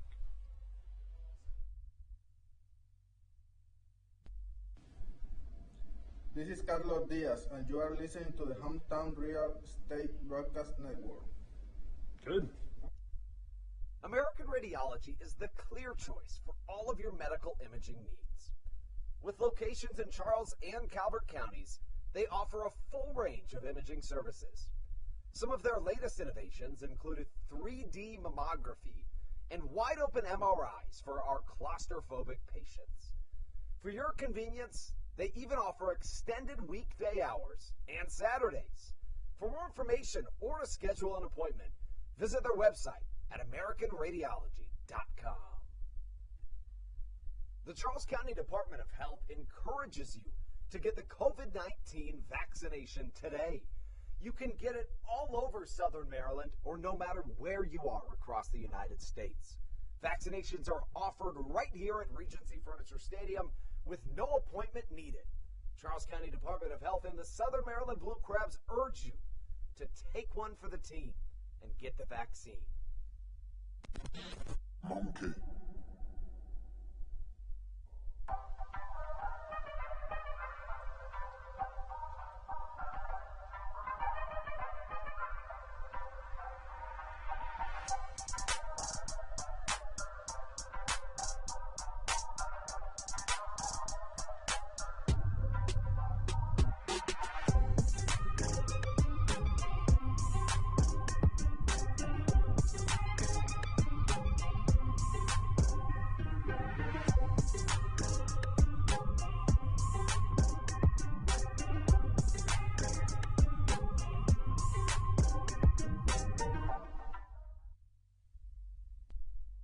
New arm onto the mound for the Gastonia Honey Hunters. It comes in the form of number 11, Brock Naughton. The right-hander comes on with a 10-run Blue Crabs lead. Southern Maryland has piled on 10 runs here in this bottom of the third inning. It's been an offensive explosion for the Blue Crabs dating back to last night's game. Stevie, this is an offense that has really turned a corner. When we took that break in between this pitching rotation, Andrew, I asked you, what is going on? We're not used to seeing this type of baseball from this Blue Crabs team, and it's just been a treat so far. Crosby hits one to the right side. It bounces off of Mike Osinski's glove, and yet another Blue Crabs run will score. Make it 12-1.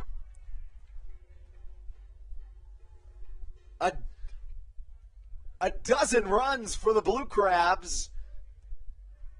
This has been remarkable what Southern Maryland's been able to do. How about this for you, Steve? In the last, as I do a little bit of quick math in my head, in the last 10 innings of offense for Southern Maryland, the Blue Crabs have plated a total of 26 runs. 26 runs in 10 innings of offense. And, Andrew, we talked about this a little bit yesterday. If you had told me on if you had told me maybe June 10th that halfway through July the Blue Crabs will be putting up 10 spots in an inning, I would have thought you were crazy. It's true. It's in a much-needed game for Southern Maryland to win as McAdams hits one hard to the left side across the infield for a much-needed out number 3 for Gastonia. Southern Maryland plates, how about it, 11 runs in the bottom of the third inning. Daryl Thompson back out onto the mound when we return on the Hometown Real Estate Broadcast Network. This is Jake Lucci, and you're listening to the Hometown Real Estate Broadcast Network. Dyson Building Center is one of the oldest family-owned and operated hardware, lumber, and building supply stores in Southern Maryland.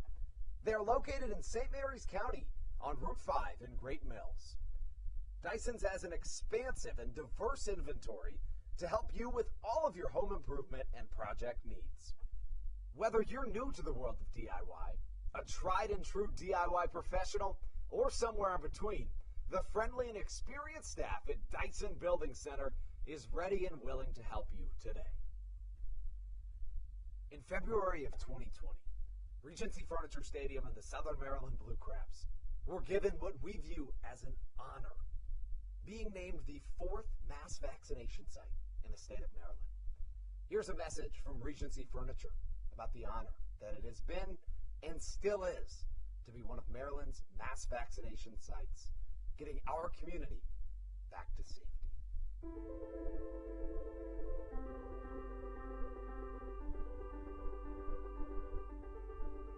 During these times of uncertainty, it helps to know there are things we can control to help ourselves and others. For me, it presents the hope that soon enough my friends and family will be together again.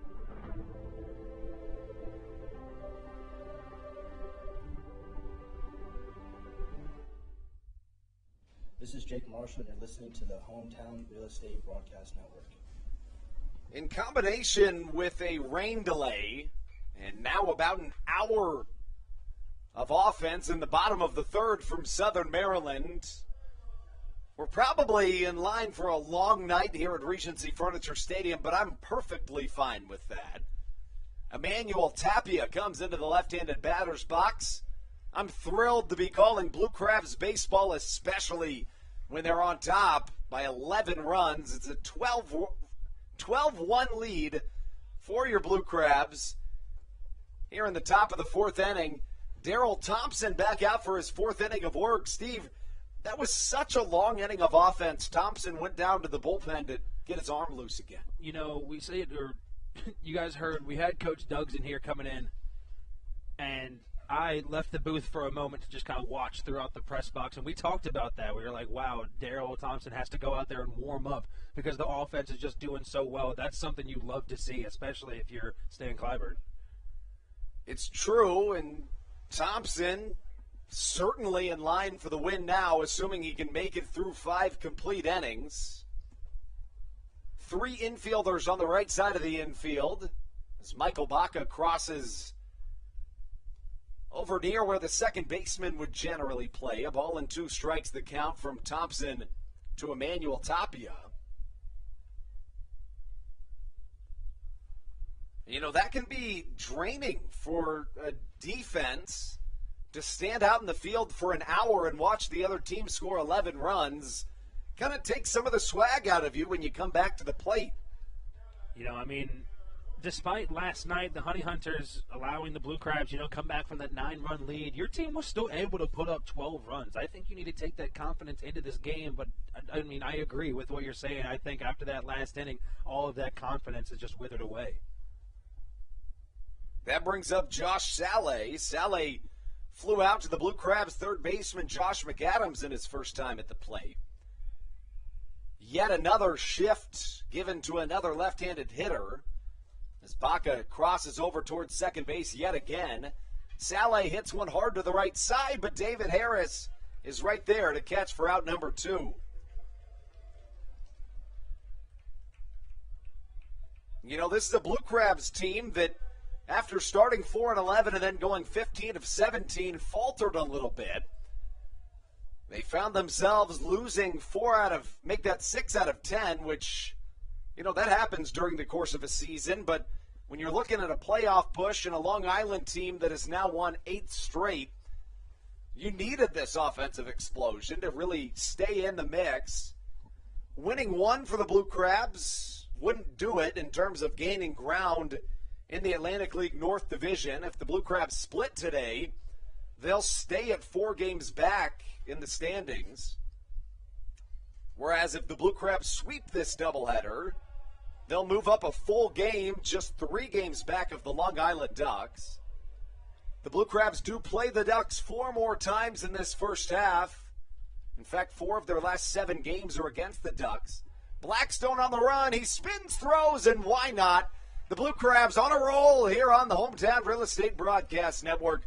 We hand the reins over to Stevie Bowen when we return in just a moment.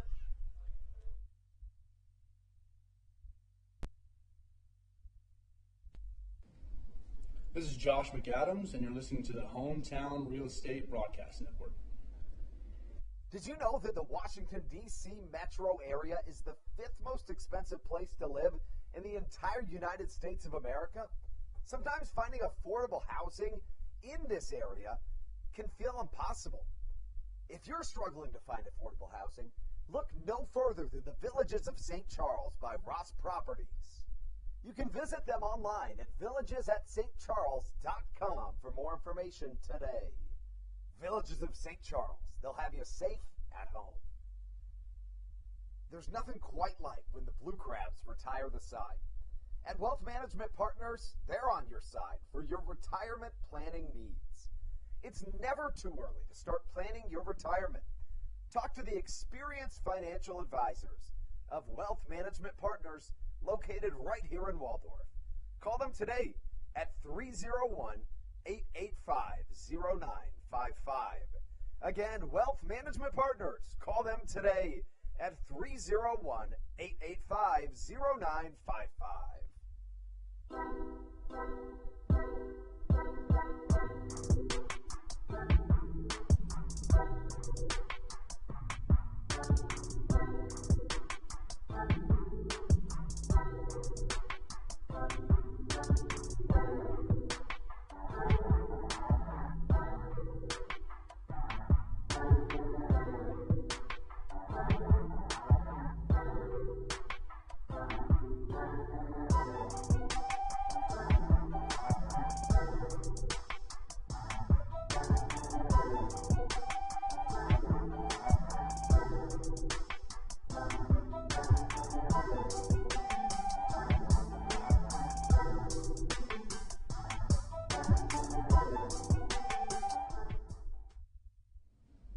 This is Kent Blackstone, and you're listening to the Hometown Real Estate Broadcast Network. The catcher, Joe DeLuca, starting things off for the Blue Crabs in the bottom of the 4th inning. After putting up an 11 spot in the bottom of the 3rd, the Blue Crabs holding a 12-1 lead. As it looks like we may have a new pitcher on the mound. Nope, I am mistaken. First pitch to DeLuca, fouled away, back behind the concourse here at Regency Furniture Stadium.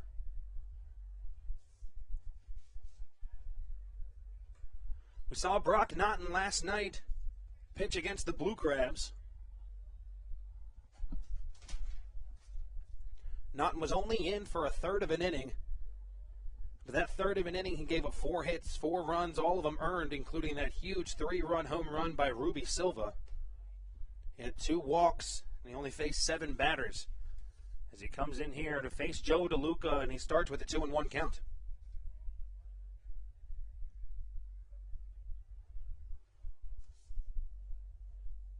DeLuca 0 for 1 on the day. Rips that one to the right field line. That one's fair.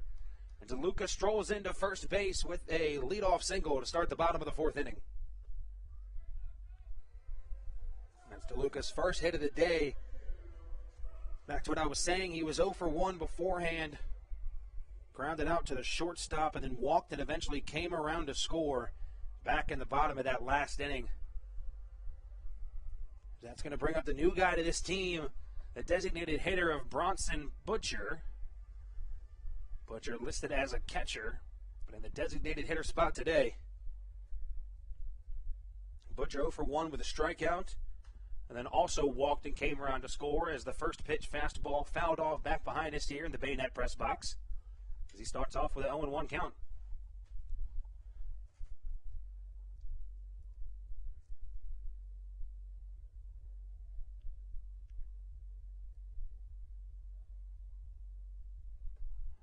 A 1-1 pitch to Butcher. That one misses out of the zone. Count runs even at 1 ball and 1 strike. Jake Lucci on deck for the Blue Crabs. He's the one that started things off back in the bottom of the third. He led off with a base hit as Bronson Butcher puts a charge into one. This one's heading down the left field line, and that one's going to land just foul right outside of that left field line. Looked like it landed on one of the bullpen mounds there. Not by much. I mean, it missed by, maybe less than a foot.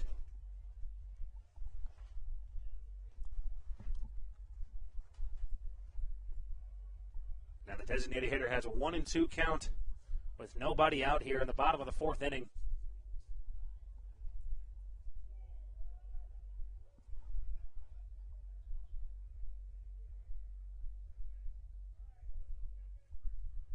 There's the 1-2 pitch.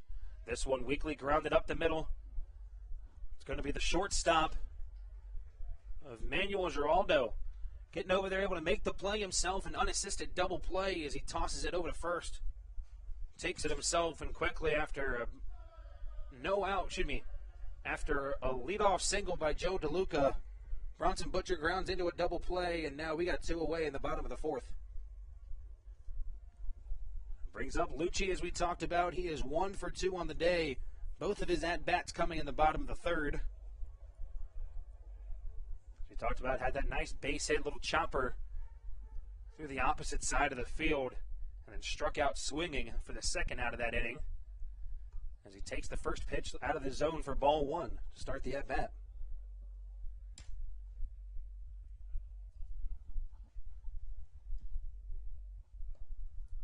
Second pitch to the left fielder, that one low and away, misses out of the zone as well. 2 balls, no strikes. Lucci wears number 11 on the back of that White Crabs jersey they're sporting today on this fine Wednesday evening. Something me and Andrew have talked about before. It seems like whenever the Blue Crabs are away on a road stretch, we have the best weather here in Southern Maryland. And when they come back, it's just blistering hot. But we've seen some pretty decent weather, and we're looking at some better weather tomorrow. Had that slight rain showers earlier today, but luckily those passed pretty quickly. As a 3-0 count. Lucci looks at a fastball down the middle. It's exactly what we expected. As he now has a 3-1 count with 2 away.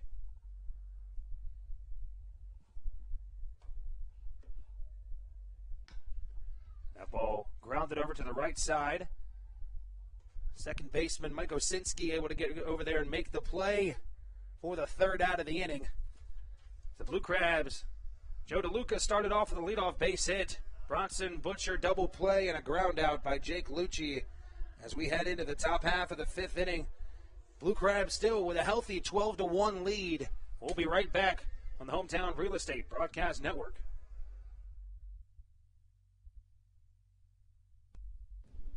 This is Matt Latos, and you're listening to the Hometown Real Estate Broadcast Network.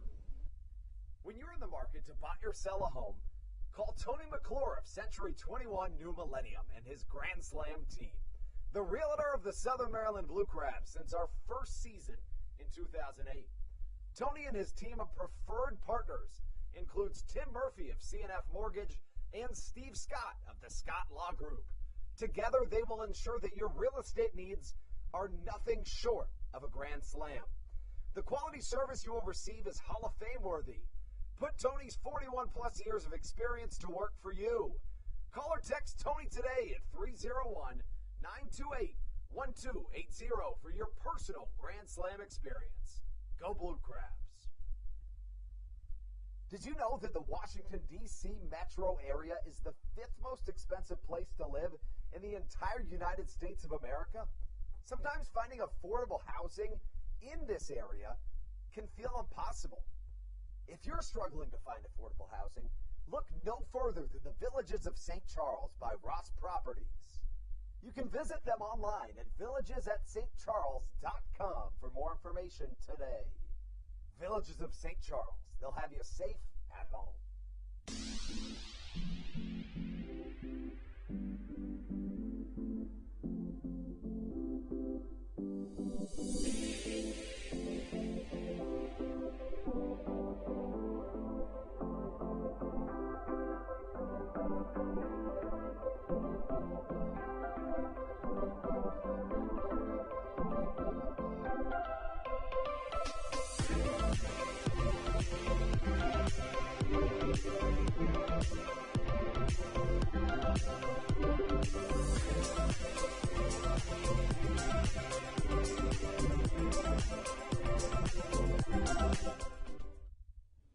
This is Matt Latos, and you're listening to the Hometown Real Estate Broadcast Network.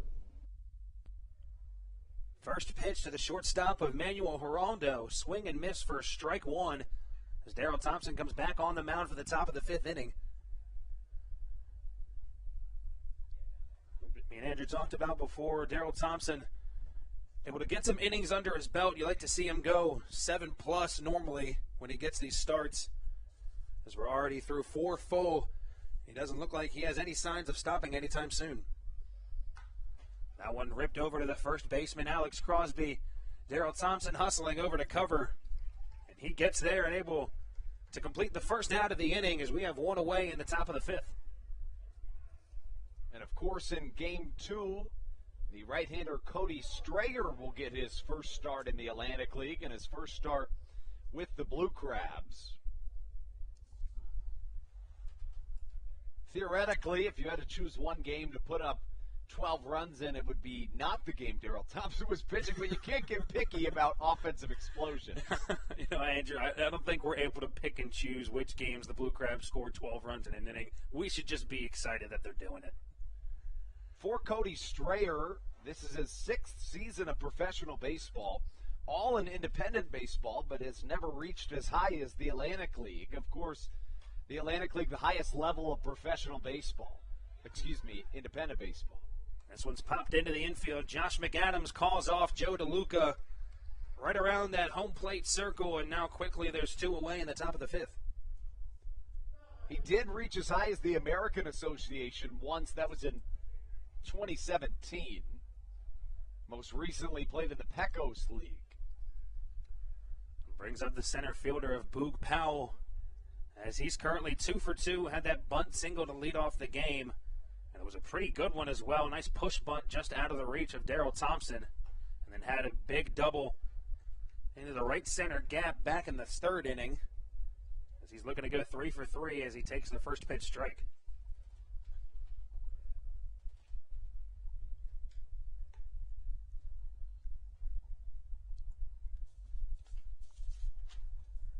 Boog Powell, of course, an MLB veteran, as is Daryl Thompson. Boog Powell fouls off the 3rd pitch of the at-bat. As now he is in a 1-2 hole with 2 outs in the top of the 5th. Powell played in the MLB in 2017 and in 2018. A breaking ball from Daryl Thompson. He's been really good with that today. Boog Powell way ahead of it, just fouls it off over to his away team dugout as the count stays at 1-2. His nickname is Little Mac, per Baseball Reference, which is... Who, Boogs? Yeah, Boogs is. Okay. I think with a name like Boog, you don't have a nickname. It's just Boog. Yeah, you don't need a nickname. Boog is, yeah, I agree.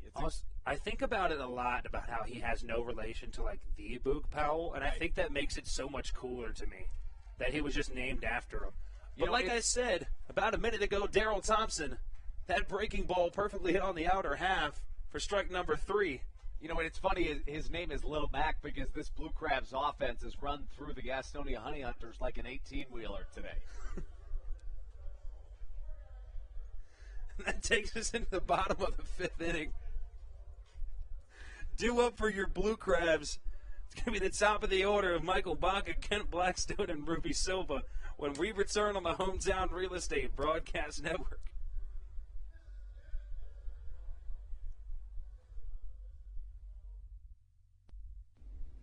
This is Jay Clucci, and you're listening to the Hometown Real Estate Broadcast Network. Dyson Building Center is one of the oldest family-owned and operated hardware, lumber, and building supply stores in Southern Maryland. They're located in St. Mary's County on Route 5 in Great Mills. Dyson's has an expansive and diverse inventory to help you with all of your home improvement and project needs. Whether you're new to the world of DIY, a tried and true DIY professional, or somewhere in between, the friendly and experienced staff at Dyson Building Center is ready and willing to help you today. In February of 2020, Regency Furniture Stadium and the Southern Maryland Blue Crabs were given what we view as an honor, being named the 4th mass vaccination site in the state of Maryland. Here's a message from Regency Furniture about the honor that it has been and still is to be one of Maryland's mass vaccination sites, getting our community back to safety.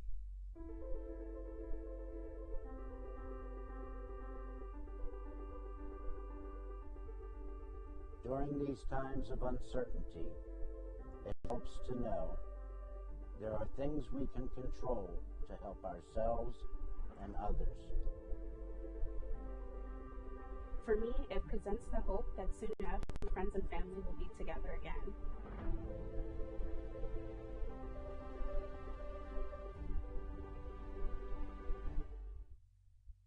This is Jake Marshall, and you're listening to the Hometown Real Estate Broadcast Network. Top of the lineup here for the Blue Crabs to start off the bottom of the 5th inning. It's going to be Michael Baca at the plate. Baca, he's 1 for 3 on the day so far, had a base hit in his last at-bat, and second one of the 3rd inning. See, I do have some insight as to where Boog Powell's name comes from. Okay. So he's called Little Mac. That's his nickname, but he goes by Boog Powell. And we were talking about why would you go by Little Mac if your name was Boog? The reason is because although he is only known as Boog Powell, his name is not Boog. That's not his name. What is his name? That ball is driven to deep left field. Michael Baca hits one in the gap, but center fielder, going to be Boog Powell, the one we're talking about at the moment, able to race over and grab that one right in front of that Blaine sign over in left center field. His real full name, his legal name is Herschel Mack Powell. So he must just go by Boog because of the famous Boog Powell that played for the Orioles. I mean, sure, that works. How are the Orioles doing, by the way? One out here in the bottom of the 5th inning. Kent Blackstone at the plate. After Michael Baca on a deep fly out, that one's driven out to the shortstop. Has to play it on a bounce. Looked like Manuel Geraldo wasn't sure if he was going to catch that one on a line or not. But able to gather that one up and make the play for the second out of the inning. The Orioles farm system's pretty good. Will you talk about that? Grayson Rodriguez is my favorite person of all time right now. Adley Rutschman. God, he's up there too. I'm just excited. I've said it so many times, and I'll die on this hill. I really will, I promise. But I think it's going to be 2025 World Series champs. I'm giving us a couple years. Let them get better. As long as we don't sell any of them or give any of them away, which we've done in the past. Kevin Gausman comes to mind. I was gonna give you the satisfaction of being like, hey Andrew, who did they give away that's doing really well right now and is a Cy Young candidate? But it's Kevin Gausman. It's Kevin Gausman. Thank you for reminding me once again. Yeah. But there is 2 away now as Ruby Silva rips one over to Geraldo at short. That ball had a lot of tail on it, and it looked like it took a little skip hop off of the forearm of Geraldo at shortstop. Hope he's doing all right. But now Ruby Silva able to get on with 2 away. But back to what we were saying. Adley Rutschman, Heston Kjerstad, I love all of them. I'm excited about it. I don't really watch a lot of like Bay Sox or Shorebirds games, but I do my best to keep up with them, and I'm excited for the next couple years to come, you know?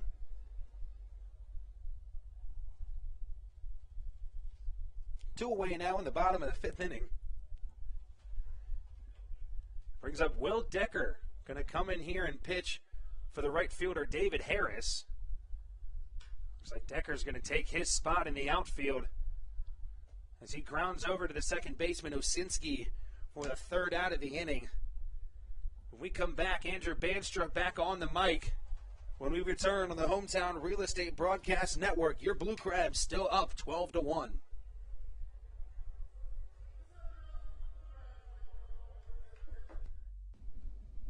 This is Patrick Baker, and you're listening to the Hometown Real Estate Broadcast Network.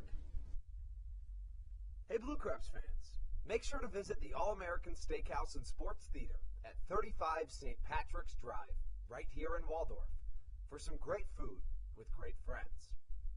Their steaks are fresh, hand-cut, in-house daily, as well as many other fresh seafood, chicken, and beef options. They offer outdoor and indoor dining, available each and every day, along with the same great menu to go if you would like. Please visit them online at www.theallamericansteakhouse.com. That's www.theallamericansteakhouse.com. You can also visit them on Facebook or Instagram. They have daily specials that you just can't pass up. Thank you, Blue Crabs fans. All Pawn is Southern Maryland's premier pawn shop and is the official pawn shop of the Southern Maryland Blue Crabs. Stop by and say hello today. They've been a part of the Southern Maryland community for 18 years. If you need some cash to hold you over, or if you're just doing some spring cleaning and want to clear some stuff out, please bring it by All Pawn and let them make you an offer. If you have broken jewelry or some that you just don't want anymore, please bring it by, and they'll pay you more than anyone in the Tri-County area. They're located on 301 in White Plains, just south of DeMar Road. Go Blue Crabs!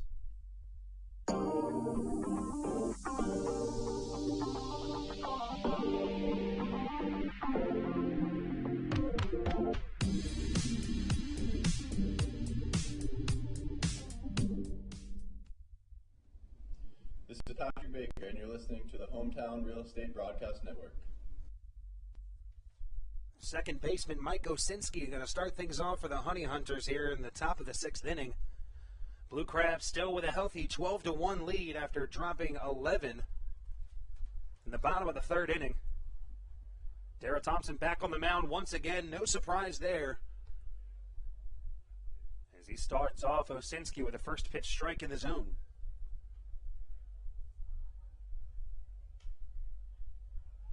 Osinski pops one over to the left side. Joe DeLuca's got to run over forward right in front of his dugout and makes the play for the first out of the inning.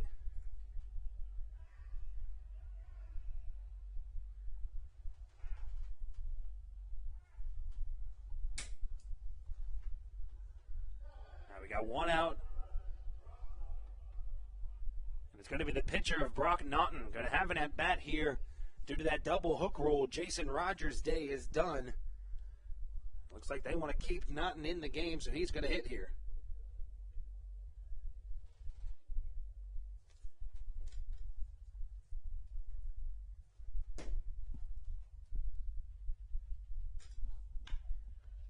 First pitch swinging as Naughton grounds one over to Kent Blackstone at second base.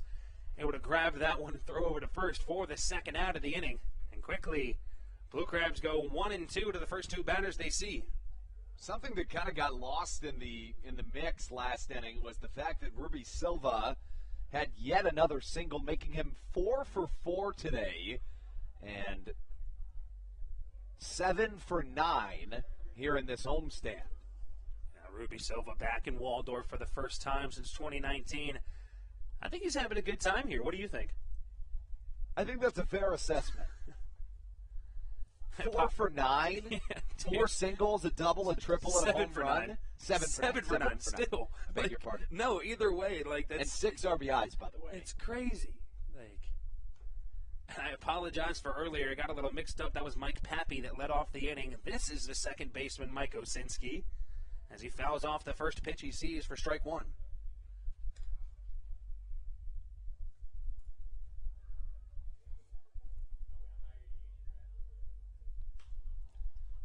Osinski lines one back up the middle. That one gets through for a 2-out base hit.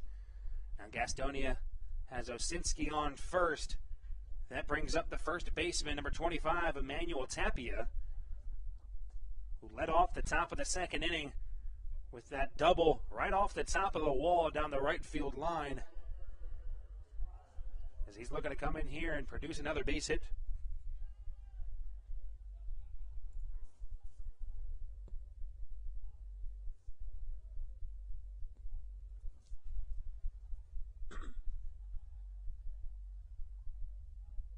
The first pitch to the first baseman looked to be a breaking ball that just misses low and out of the zone.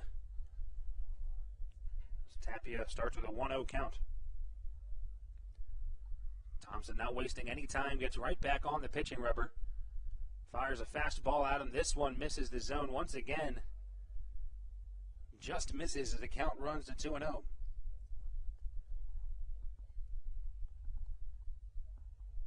Runner on first, 2 outs away in the top of the 6th inning. Looked to be a changeup there from Darryl Thompson as Emmanuel Tapia way early on and swings right through it. As now the count runs to 2 balls and 1 strike.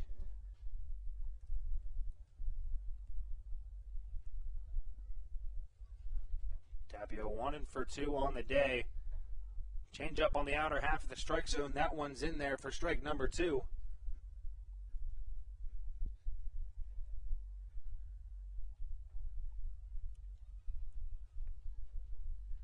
And a 2-2 pitch from Thompson.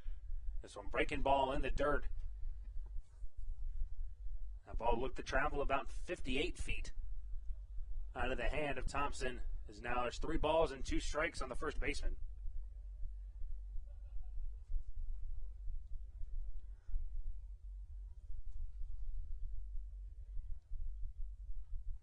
The payoff pitch. This one's belted high in their outfield. Kent Blackstone ranging back on it. Will Decker runs in from deep right field, able to come in and make the play for the 3rd out of the inning. After a 2-out single from the second baseman, Mike Osinski, Blue Crabs able to get out of the top of the 6th inning unscathed as we head into the bottom of the 6th. Still leading 12-1 here at Regency Furniture Stadium. And we'll be right back on the Hometown Real Estate Broadcast Network. This is Sam Burton, and you're listening to the Hometown Real Estate Broadcast Network. There's nothing quite like when the Blue Crabs retire the side. And Wealth Management Partners, they're on your side for your retirement planning needs. It's never too early to start planning your retirement. Talk to the experienced financial advisors of Wealth Management Partners located right here in Waldorf. Call them today at 301-885-0955. Again, Wealth Management Partners. Call them today at 301-885-0955. Weiss Markets is a proud sponsor of the Southern Maryland Blue Crabs and has been since their inaugural season in 2008. Weiss Markets also presents one of the Blue Crabs' best and most famous promotions every single year. Kids can get in free to every single Blue Crabs game of every single year simply by wearing a jersey thanks to Weiss Markets. Weiss Markets can help you with all of your game day needs for a great price. Stop in at your local Weiss today. Eat better, spend less. That's wise. Weiss Markets is a proud sponsor of the Southern Maryland Blue Crabs.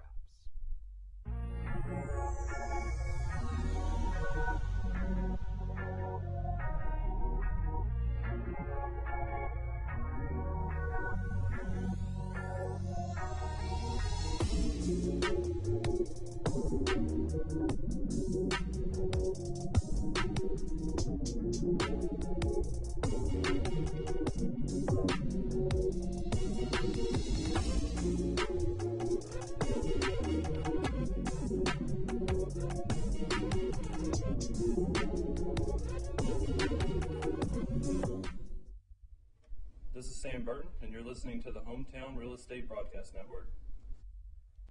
First pitch swinging is Alex Crosby as he sends a fastball foul to the left side of the concourse here at Regency Furniture Stadium. He leads off the bottom of the 6th inning for the Blue Crabs. Have only scored in 2 innings this game, but still have a total of 12 runs. The second pitch, he chops over to the second baseman, Osinski, is able to make that play for the 1st out of the inning. We talk about this is the Blue Crabs team that was not used to putting up these types of numbers in innings, but I believe I wasn't in the booth, but I believe I heard you talking to Doug's about this is the third time in just 2 games that the Blue Crabs have put up at least 6 runs in an inning, and I think that's just a fantastic stat, just completely different than the beginning of the season.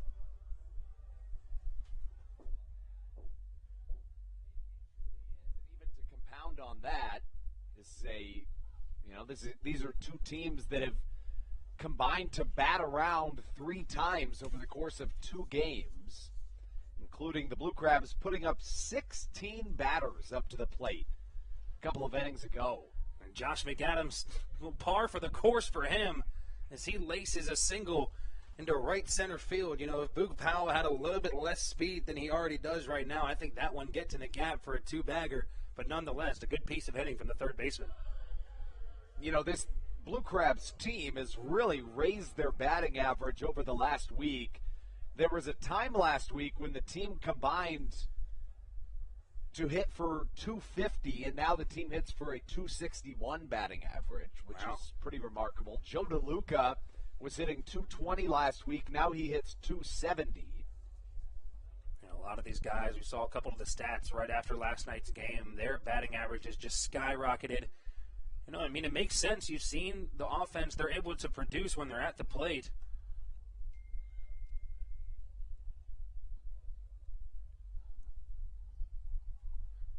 There's a 1-0 count to the catcher, Joe DeLuca. DeLuca 1 for 2 on the day. As he rips one down the right field line, this one's going to get up, and that one's off the right field wall.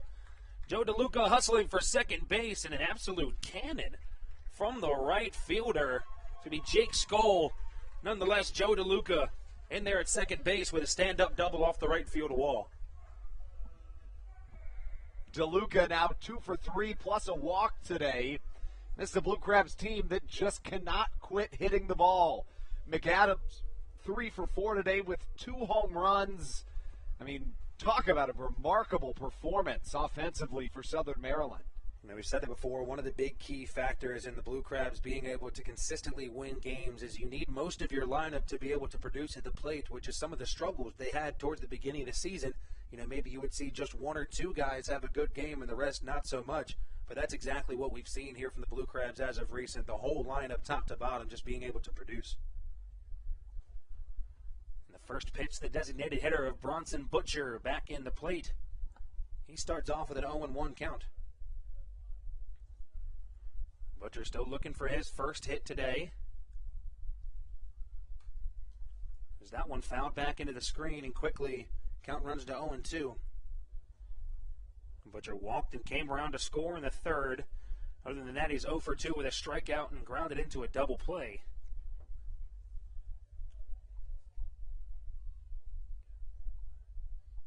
One out here in the bottom of the 6th inning. DeLuca on second, Josh McAdams on third. Butcher looks at a fastball low and way out of the zone.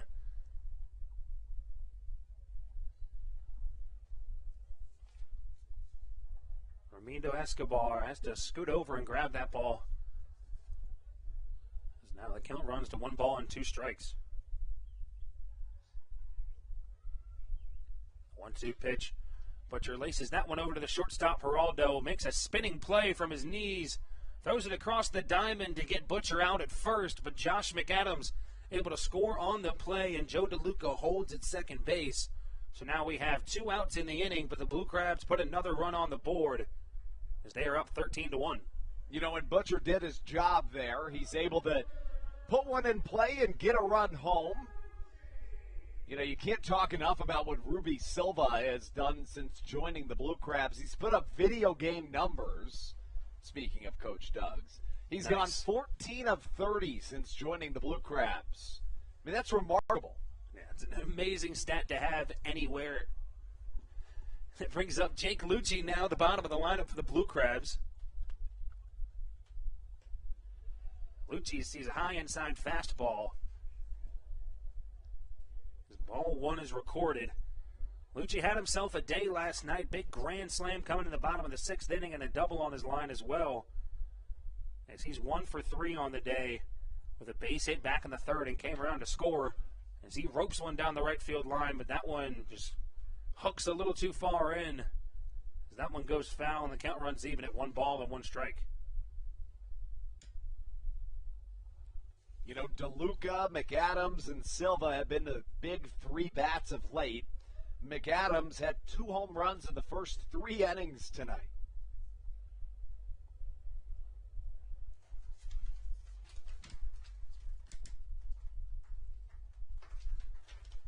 One ball, 1 strike to count to Lucci as he swings through the second pitch. As the count now runs to 1-2.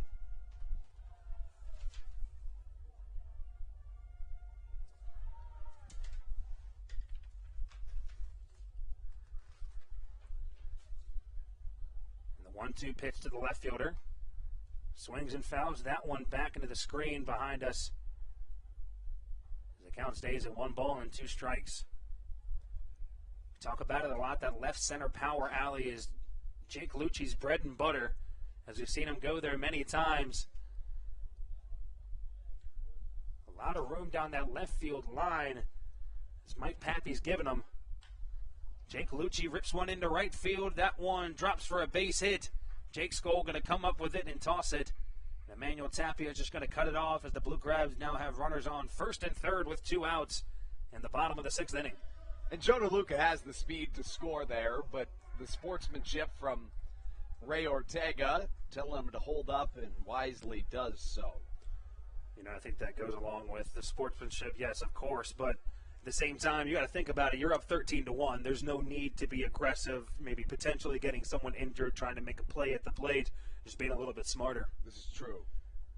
In comes Michael Baca now. Michael Baca 1 for 4 on the day. The shortstop had a single and came around to score in the 3rd as he fouls the first pitch off back behind the screen and towards us here in the Bayonet press box.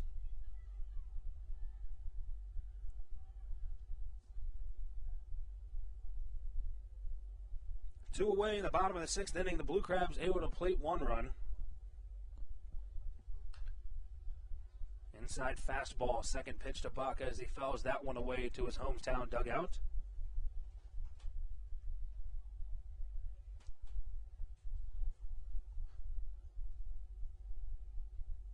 You guys know, doubleheader today against the Gastonia Honey Hunters. Playing 2 games, 7 innings each. So we're reaching the end of this one. Third pitch to the shortstop, high and outside fastball. That one misses out of the zone as the count runs 1-2.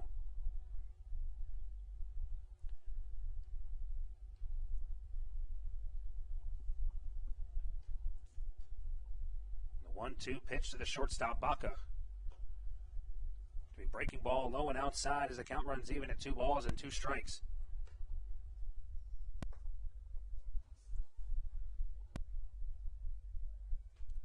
Michael Baca, an Amarillo, Texas native.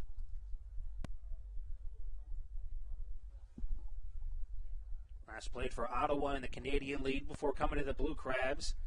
And the 2-2 pitch, he swings right through a breaking ball, and the Blue Crabs able to plate 1 run in the bottom of the 6th inning to add to their lead as they have a very healthy 13-1 lead heading into the top of the last inning here in Game 1 of this 2-game doubleheader today on this Wednesday evening.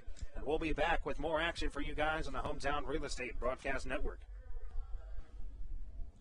This is Carlos Diaz, and you are listening to the Hometown Real Estate Broadcast Network. Good. American Radiology is the clear choice for all of your medical imaging needs. With locations in Charles and Calvert counties, they offer a full range of imaging services. Some of their latest innovations included 3D mammography and wide-open MRIs for our claustrophobic patients. For your convenience, they even offer extended weekday hours and Saturdays. For more information or to schedule an appointment, visit their website at AmericanRadiology.com. When you're in the market to buy or sell a home, call Tony McClure of Century 21 New Millennium and his Grand Slam team, the realtor of the Southern Maryland Blue Crabs since our first season in 2008. Tony and his team of preferred partners includes Tim Murphy of CNF Mortgage and Steve Scott of the Scott Law Group. Together, they will ensure that your real estate needs are nothing short of a grand slam. The quality service you will receive is Hall of Fame worthy. Put Tony's 41-plus years of experience to work for you. Call or text Tony today at 301-928-1280 for your personal Grand Slam experience. Go Blue Crabs.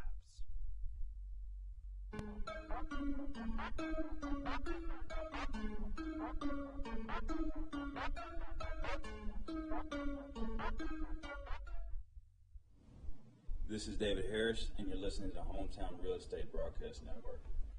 Daryl Thompson back out on the mound for his 7th inning of work, looking to close out a complete game here at Regency Furniture Stadium. Thompson is known for tossing complete games. He's already thrown 2 of them here in this 2021 season. The right-hander will start off this inning against Joshua Saleh, who had a 3-run home run last night. So far today, Joshua Saleh finds himself 0 for 2. He's flown out to the third baseman, Josh McAdams, and the right fielder, David Harris, who you heard from coming into this break. Second pitch misses downstairs, and the count evens at a ball and a strike to Joshua Saleh. Saleh did an interview with ALPV Roundup. You can find that on YouTube. It'll certainly be a good watch. I haven't had the chance to watch it yet. It was just posted a few hours ago, but I'm looking forward to doing that. 1 away as Saleh grounds out to the first baseman, Alex Crosby. That brings up Jake Skoll. Skoll brought in the only Honey Hunters run of this contest. He had an RBI single back in the second. Gastonia scored the first run of this game. It was back in the top of the second. The Blue Crabs responded on a Josh McAdams solo shot to even things up in the second before pouring on 11 runs in the bottom of the third. It's the second most the Blue Crabs have scored in a single inning here in this 2021 season. Second only to an instance back on June 16th in Gastonia when the Blue Crabs poured on 13 third-inning runs. Those 13 runs, most of which came on walks, however, whereas today, Southern Maryland just couldn't stop hitting the ball. Just a pure display of power and just overall fantastic contact. I think every hit the Blue Crabs had was just absolutely barreled up on that baseball bat, and they just did a nice job hitting the ball. Thompson on his way home. The pitch, a called strike 3 on the outside corner, setting down Jake Skoll for out number 2. That's Thompson's just 4th strikeout of the day. We said he's a pitch-to-contact type of guy. This is pretty average for him. I think 4 to 5 strikeouts is normally where he kind of maxes out on a normal day. We've seen him go upwards of 9 or 10 before, but this is just a really on-par day for Daryl Thompson. Certainly in 2021. In 2019, he was averaging 6.5 strikeouts a game, but that was an outlier. In the rest of his seasons in the Atlantic League, he's averaged right around 4. You know, Thompson himself said he didn't even realize he was striking out, or he wasn't trying to strike out that many batters. It just kind of happened. Hard hit ground ball to the right side off the glove of Alex Crosby. Blackstone fields in shallow right field, but that likely goes down as a single by Manuel Geraldo. Yeah, if I was keeping score here, I would assume that would go down to the single. That ball was absolutely ripped down the line to Alex Crosby. It looked like it took a weird hop off of that lip right on that infield grass. We've seen that happen to Josh McAdams over there at third base before as well. Yeah, we'll wait for the official call on it. I would tend to agree, and yes, it does go down as a single from Geraldo. That gives Armindo Escobar another chance at the plate. He's 0 for 2 today. That single just the 6th hit by this Honey Hunters team here in Game 1 of a doubleheader. 1 run, 6 hits, 2 errors for the Honey Hunters. The Blue Crabs, 13 runs on 14 hits, no errors. Thompson to this point, 6 2/3 innings pitched, no walks, 6 hits, 1 run it was earned, and 5 strikeouts. Crustacean Nation putting their claws together as Thompson closes in on another win.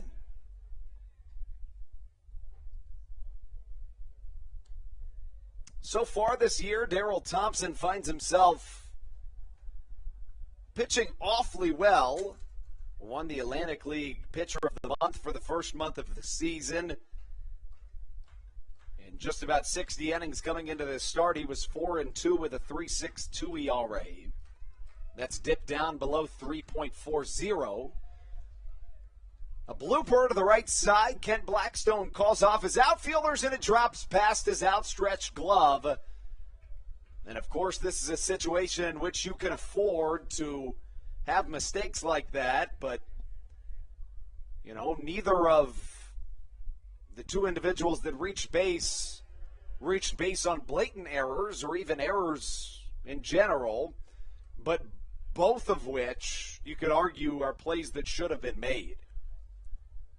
You know, I kind of agree with you. You see Will Decker playing right field. He's playing way deeper than David Harris normally would. I mean, granted, he has a little bit of less speed than Harris does, and it made that ball a little bit harder for him to get to, which forced Blackstone to just kind of go into probably medium right field to grab that ball. So that flips the lineup back to the top for Boog Powell. And that does go down as an error on Kent Blackstone.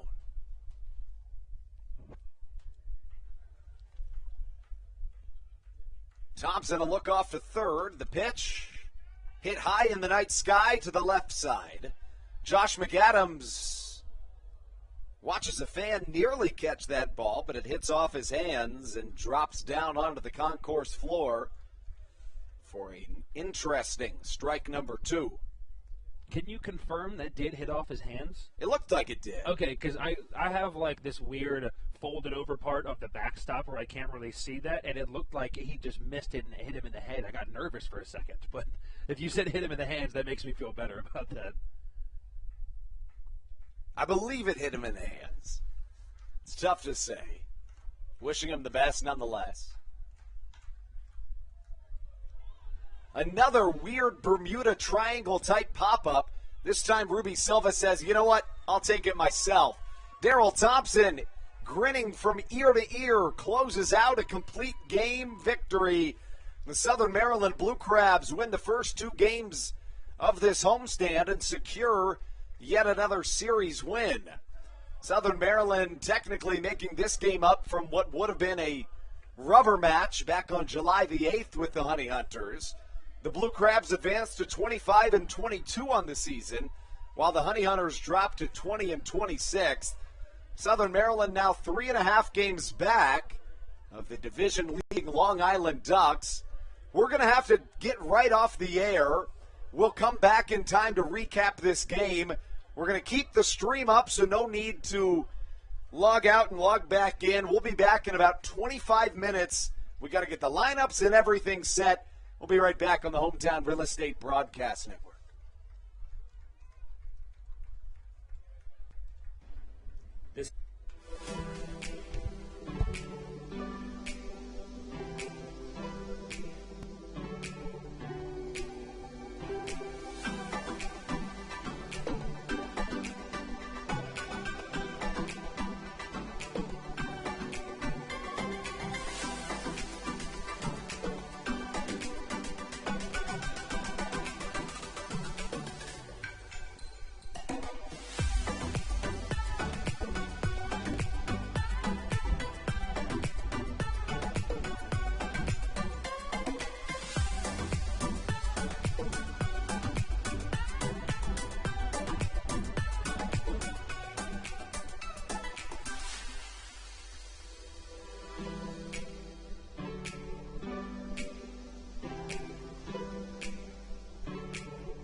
This is Joe DeLuca, and you're listening to the Hometown Real Estate Broadcast Network.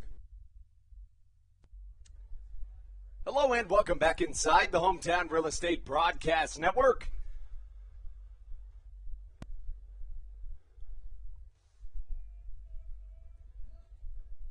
Andrew Banstra here, joined by Stevie Bowen as we take you into Game 2 of a doubleheader here at Regency Furniture Stadium between your Southern Maryland Blue Crabs and the Gastonia Honey Hunters.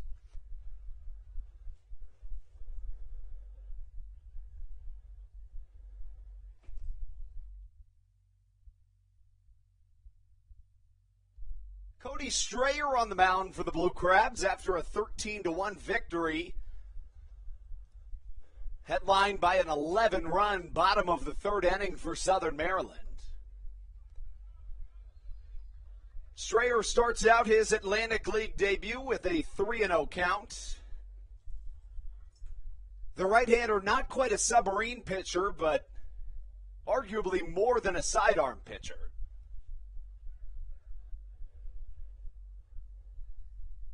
Working out of the stretches, Strayer. A fastball catches the strike zone for a much-needed strike number one to Boog Powell. In Game 1, Powell led off. He went 2 for 4. He had a double in the game, one of 6 Honey Hunters hits. Powell shows bunt, but pulls back as it misses for ball number 4. And not the Atlantic League debut.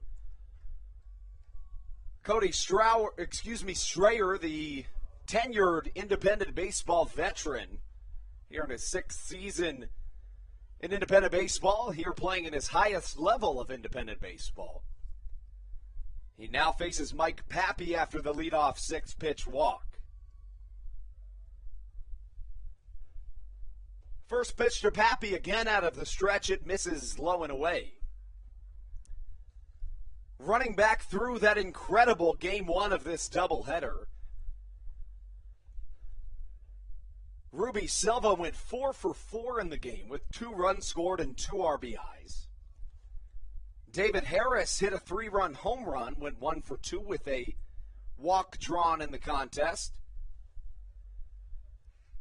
Josh McAdams went 3 for 4 with 3 runs scored, including home runs in the second and third innings. In that third inning, the Blue Crabs sent 16 batters up to the plate, scoring a whopping 11, make that, 11 runs.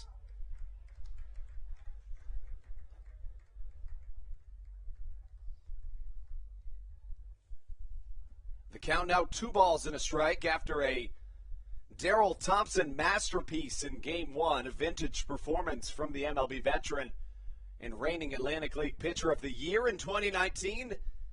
And Atlantic League Pitcher of the Month for the first month of the Atlantic League season, which is considered to be the end of May and the full month of June.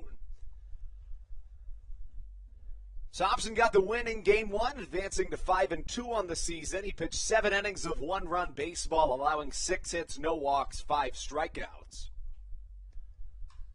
Stephen Farkas gets the loss in the game as a high fly to the left side will be no problem for Jake Lucci in left field, who catches and throws into second, where Boog Powell is able to advance to second. Really wise base running decision, but also risky base running decision from Boog Powell to tag on a deep fly ball to left.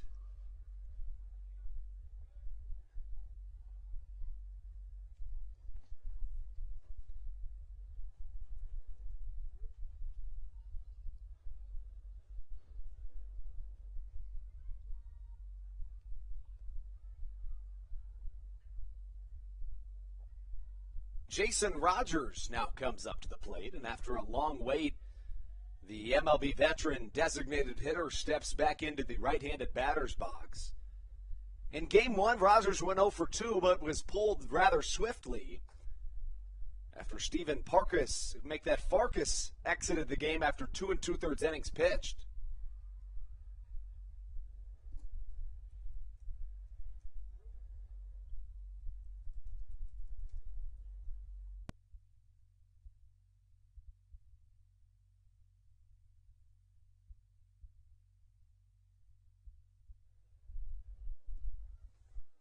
The count, 1 ball, no strikes to Jason Rogers.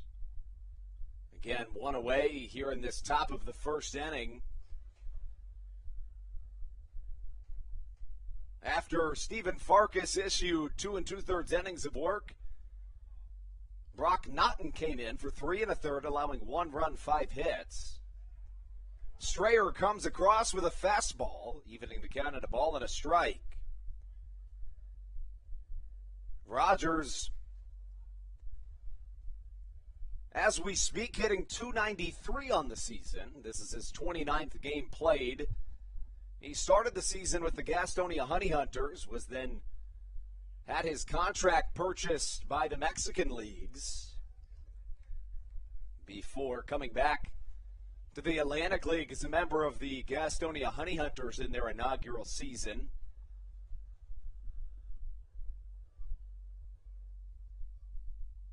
A look back to second from Strayer, the 1-2 pitch. A slider that's fouled off to the right side, and will stay at a ball on 2 strikes.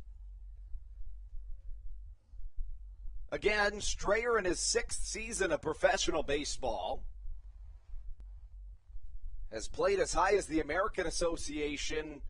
That was in 1 season in 2018, but the Atlantic League, far and away his highest level of competition played in. Tough play in this 5.5 hole. Beautiful play. What about it? Michael Baca and Josh McAdams teaming up to get the lead runner. And generally, that wouldn't be a wise decision, Stevie. But in the rare case in which your only option is to get the lead runner, that's the right play. You know, that was some very strong IQ baseball there from Baca, realizing that, you said it right there, that might have been his only play to make, and he couldn't have thrown that in a more perfect time. Just a money ball right to Josh McAdams.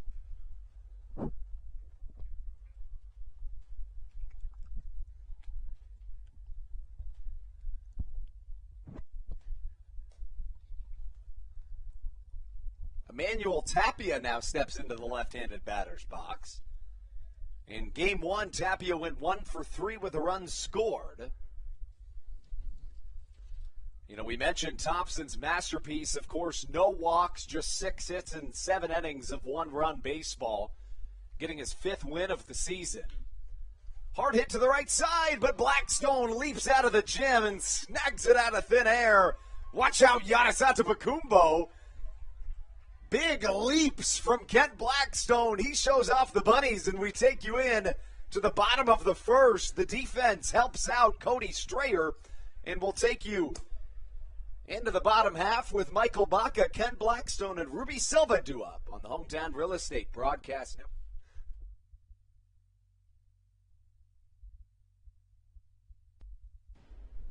And you're listening to the Hometown Real Estate Broadcast Network. Whether it's Chris Paul, Cliff Paul, Aaron Rodgers, or even the son of a former Blue Crab, Patrick Mahomes, you've seen many athletes endorsing State Farm. That's because your State Farm agent has your back through good times and not so good times. That's why all the Blue Crabs, Darryl Thompson and the whole team, trust State Farm with their insurance needs. State Farm is the company people have trusted for over 99 years to help life go right. Call your local State Farm agent, Greg Conklin, today at 240-776-4289. When you're in the market to buy or sell a home, call Tony McClure of Century 21 New Millennium and his Grand Slam team. The realtor of the Southern Maryland Blue Crabs since our first season in 2008. Tony and his team of preferred partners includes Tim Murphy of CNF Mortgage and Steve Scott of the Scott Law Group. Together, they will ensure that your real estate needs are nothing short of a grand slam. The quality service you will receive is Hall of Fame worthy. Put Tony's 41-plus years of experience to work for you. Call or text Tony today at 301-928-1280 for your personal grand slam experience. Go Blue Crabs.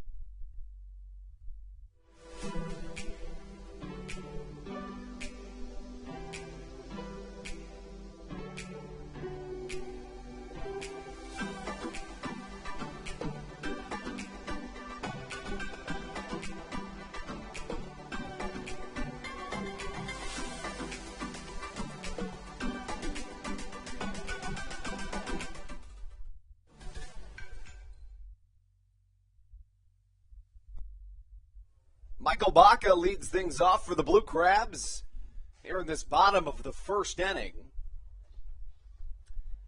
Top of the order in Baca, Blackstone, and Silva due up. The only change in the lineup from game 1 to game 2 is Jake Marshall enters the game. Comes in the designated hitter role. I beg your pardon, Joe DeLuca does, while Marshall slips back behind the plate. Didn't get a chance to give you those starting lineups, so we'll do that just now as Baca grounds to the left side. Jordan Howard fields and throws across the infield for out number 1. The lineup reads as follows. It's Michael Baca at short, batting first. Kent Blackstone, who comes up to the plate now, bats second. Ruby Silva bats third, with David Harris batting fourth. Alex Crosby fifth, Josh McAdams sixth. 7-8-9 reads as follows. The designated hitter, Joe DeLuca, Jake Lucci, the left fielder, and the catcher, Jake Marshall. Again on the mound for the Blue Crabs, the right-hander, the newcomer, number 19, Cody Strayer, as Kent Blackstone takes a called strike on the outside corner. The lineup for the Honey Hunters, leading off the center fielder, Boog Powell. Batting second, the left fielder, Mike Pappy, as Blackstone gets one up the middle. It's going to be a tough play for Jordan Howard. And the throw pulled Emmanuel Tapia off the base at first. What do you think, Stevie? Single or an error? I think that one goes down as a single, especially if you take into account the speed that Kent Blackstone has there. I mean, all in all, fantastic play by Jordan Howard at shortstop, but, given a couple different circumstances, I think you give him a hit on that one. We'll see what they officially call it, but I would tend to agree. That brings up the man of the hour, Ruby Silva. Silva, 7 for 9 so far in this homestand. Went 4 for 4 in the first game of the day. And it does go down as a base hit for Kent Blackstone. Silva slaps one to the right side. They're going to try to turn 2 on him. Osinski to short. Howard's throw not in time. As Silva and Blackstone switch places.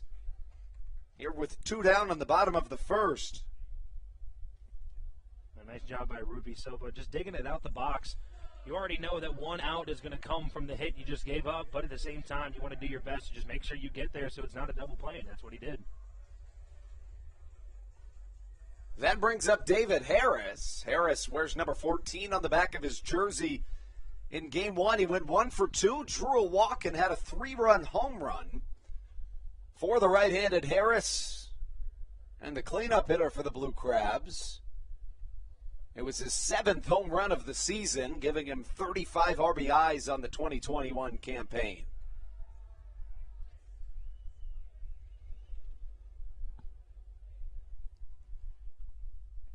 The arm on the mound for the Gastonia Honey Hunters is Spencer Bivens. Harris dribbles one down the third base line, and it just will not go foul. How about it, Stevie? You want to talk about a swinging bunt? You've got it right there. That was the exact definition of a perfectly placed swinging bunt. I know for a fact David Harris was not trying to do that whatsoever, but hey, it works. That's a 2-out base hit. Yeah, I mean, you'll take it. And now a runner in scoring position against the right-hander Spencer Bivens. Bivens was traded from the West Virginia Power to the Gastonia Honey Hunters last week. We saw him against the Blue Crabs as a member of the Gastonia Honey Hunters. I beg your pardon, as a member of the West Virginia Power, I should say. That brings up Alex Crosby here with 2 on and 2 down. Crosby dribbles one down the first base line. It stays foul, and he's got 1 strike on him. This is Bivens' first appearance as a member of this Gastonia Honey Hunters team.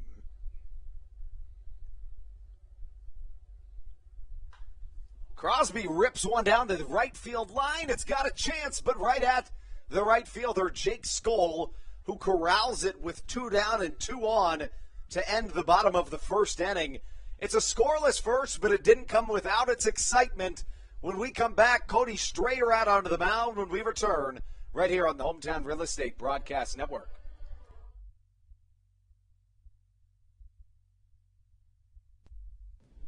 This is Matt Latos, and you're listening to the Hometown Real Estate Broadcast Network.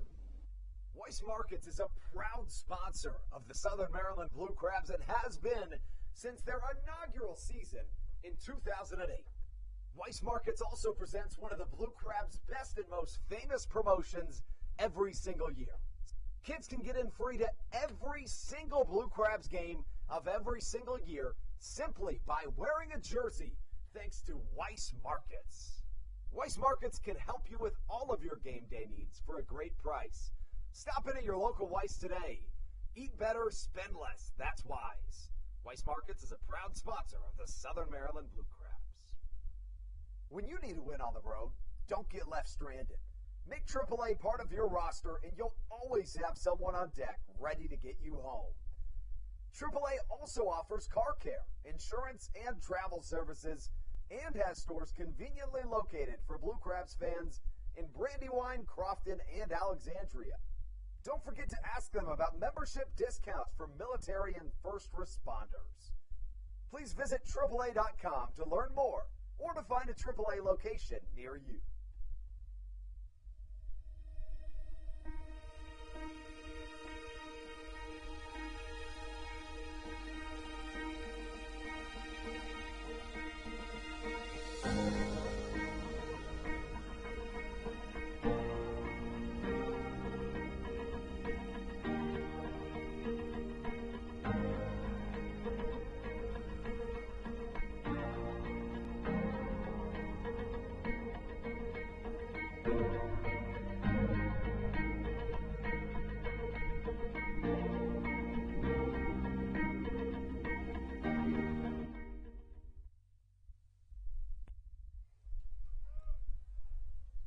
Cody Strayer out for his second inning of work as Jesus Sucre steps into the right-handed batter's box. Sucre got the game off in the first game of this doubleheader. Did play last night, went 2 for 5 with 2 runs scored.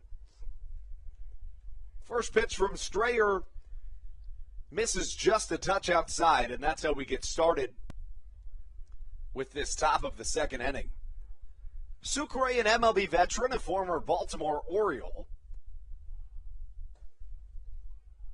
First pitch was a cutter that missed outside. Second pitch, a two-seamer that misses inside. Both split the strike zone to make the count 2 balls and no strikes.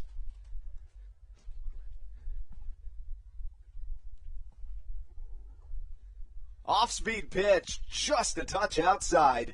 And the count 3 balls and no strikes. In his first batter faced in this game, Cody Strayer issued 3 straight balls before a couple of strikes led into a 6-pitch walk. 3-0 pitch to Sucre in there to make it a hitter's count at 3 balls and 1 strike.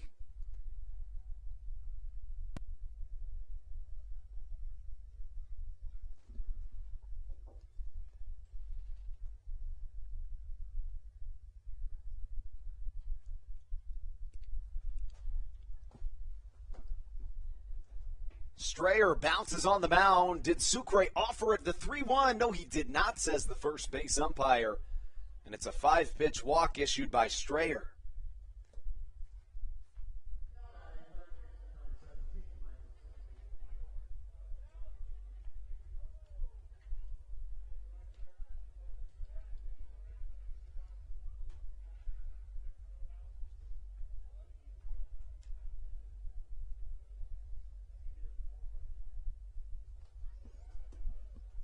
Three balls and a strike. And now after the 3-1 count, the 5-pitch walk leads into the 6-hole batter, Mike Osinski. He batted in the 3-hole in game 1 of this twin bill. Number 17 up to the plate. Strayer's pitch just a touch outside, and the count evens at a ball and a strike.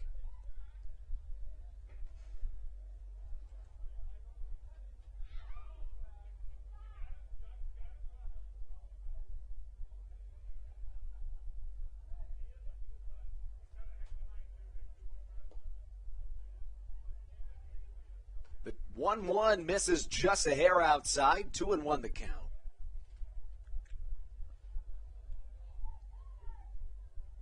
The 1-1 misses outside. Nobody out here in the top of the second inning. Sucre on first base. Mike Osinski at the plate. That one pushed out to right field. That one's going to get through. David Harris comes up throwing. But everyone's going to be safe as now there's runners on first and second with nobody out off the at the no out base hit from Mike Osinski.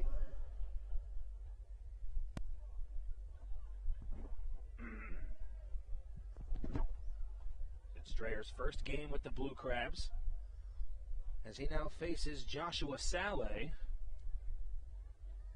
Third baseman wears number 28 on the back of their gray Honey Hunters away jerseys.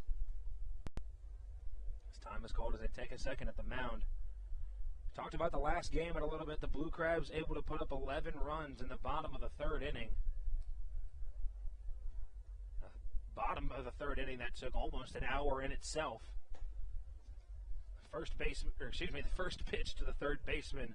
It's going to be a fastball outside the zone for ball one.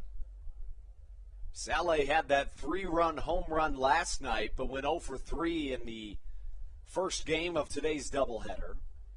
Strayer in his second jam in his mini innings, but he jams up Saleh to the left side, goes a pop-up, no problem for Josh McAdams, who catches for out number 1.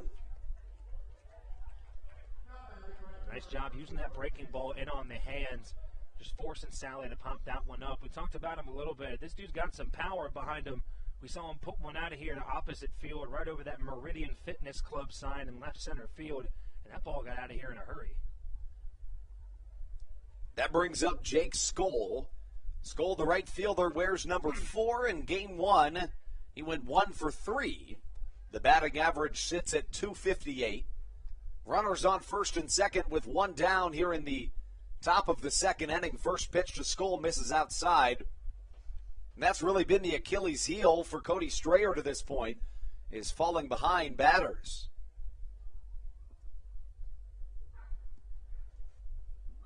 You hear the dogs barking here at Wagon Wednesday at Regency Furniture Stadium. It's Wind Up Wednesday's Ladies Night presented by Cove Point Winery. We offer tons of great deals, slashed prices on Trulies, free wine tasting, wine and design, bring your dog to the ballpark, BOGO tickets, $5 tickets for ladies. We offer everything. As the 1-1 pitch is fouled over our heads in the Bayonet press box. It sounded like it was going to roll back down, but I think that one ended up getting up out of here at Regency Furniture Stadium. A ball and 2 strikes the count to Jake Skoll. And Strayer trying to work out of a jam. A heavy pull shift to Jake Skoll, but instead he fouls one way the opposite side. We'll stay at a ball and 2 strikes.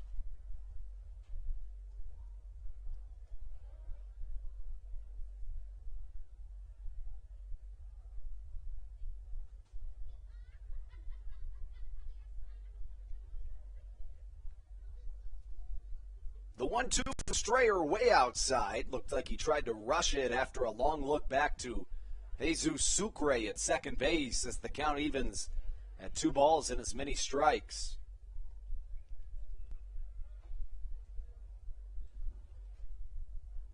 Cody Strayer, a right-hander, 6 foot 1 inch, 195 pounds. The 2-2 misses outside on a 2-seam fastball. That works the count full at 3 balls and 2 strikes. You can hear some groans coming from the Southern Maryland fans out here in the stadium. A little upset that ball just missed on the outer half of the plate. Strayer with a long look.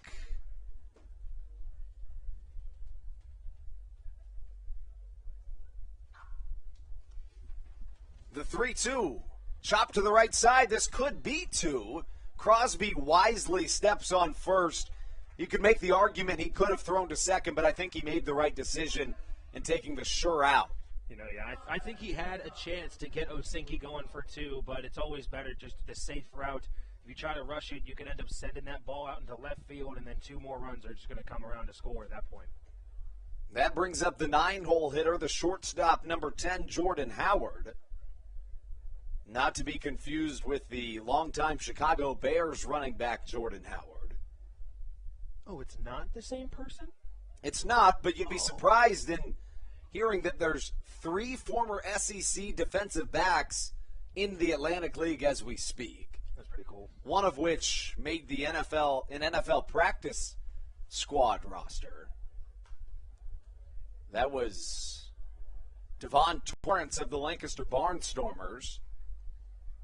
Jared Mitchell, who plays for the High Point Rockers, played football and baseball at LSU and won a national championship in both sports while he was there.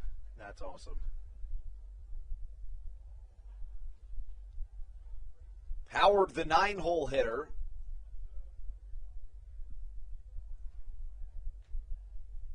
Hits .259 on the year, does the shortstop. Runners at second and third, and a 0-1 count. Chopped into the dirt, and Strayer trying to work out of yet another difficult situation.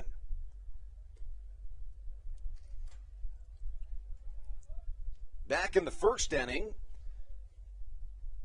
with 1 down, Boog Powell had reached second base, but a line out to the second baseman, Kent Blackstone, ended the inning. Now with runners on second and third and 2 down, here comes Cody Strayer. High into the night sky, into the stands. I was speaking with Matt Latos in between the games, Stevie, and remember when we were talking last night about the fact that we were certain he didn't think he was going to get into that game? Yes, I remember that. He was telling me that, in fact, he thought he was going to get into the game because the Blue Crabs were losing, and he thought he might have to come in a relief situation because the bullpen arms are scarce right now. So he got dressed in the second inning, ended up coming in a high-leverage situation as Cody Strayer strikes out. Jordan Howard works out of another jam, and the Blue Crabs are in business. When we come back on the Hometown Real Estate Broadcast Network, it's Josh McAdams, Joe DeLuca, and Jake Lucci right on the other end of this break. American Radiology is the clear choice for all of your medical imaging needs. With locations in Charles and Calvert counties, they offer a full range of imaging services. Some of their latest innovations included 3D mammography and wide-open MRIs for our claustrophobic patients. For your convenience, they even offer extended weekday hours and Saturdays. For more information or to schedule an appointment, visit their website at AmericanRadiology.com. 2020 was a year unlike any other for everybody. Quickly, the Southern Maryland Blue Crabs came to the realization that baseball must take a backseat to humanity. Immediately, the Blue Crab staff and all of Crustacean Nation teamed together to provide COVID-19 tests and eventually vaccinations. Southern Maryland's hometown team also hosted food drives, blood drives, backpack drives, toy drives, and so much more, all to help their community. The Blue Crabs couldn't be more thankful to the healthcare heroes that have gotten us to this point and helped our community so much throughout the COVID-19 pandemic. That's why this season is dedicated to our healthcare heroes.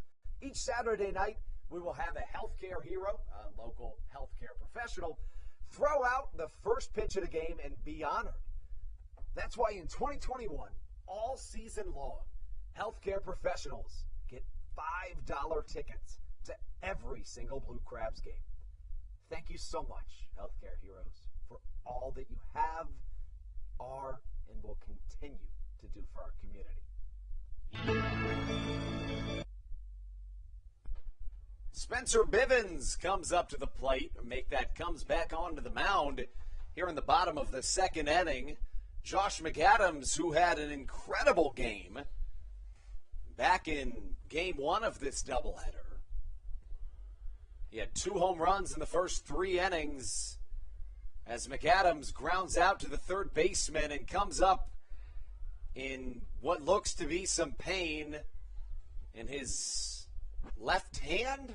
You know, it looked like he caught that ball just off the very end of the bat, and I think it kind of rattled his hands a little bit and just got him jammed up there. You can tell right away he kind of tossed the bat like he was in pain. Joe DeLuca now comes to the plate. In game 1 of this doubleheader, DeLuca went 2 for 3 with a run scored and a double. He has been smoking hot so far in the month of July. He hits .275 on the season. The batting average has raised 52 points in the month of July. He hits one high in the sky, but right at the center fielder, Boog Powell, who goes back and catches for a quick out number 2. I have to say, Powell has a fantastic eye out there in center field. He knew off the bat immediately. I don't think he moved more than 3 steps out of his way, and he just automatically knew he was right where he needed to be. Yeah, he's an incredible player on both sides of the baseball. The MLB veteran Boog Powell, who we noted earlier, his real name is Herschel Mack Powell, but he goes by Boog, presumably because of the great Boog Powell of the Baltimore Orioles. I think that's a cool name, Mack Powell. It is. It kind of rolls off the tongue. But if you have the opportunity to go by Boog, you do it. Yeah, you're going to go by Boog 10 times out of 10. I would. If I was cool enough to be called Boog, I would do it. I'll start calling you Boog. I don't think I'm deserving.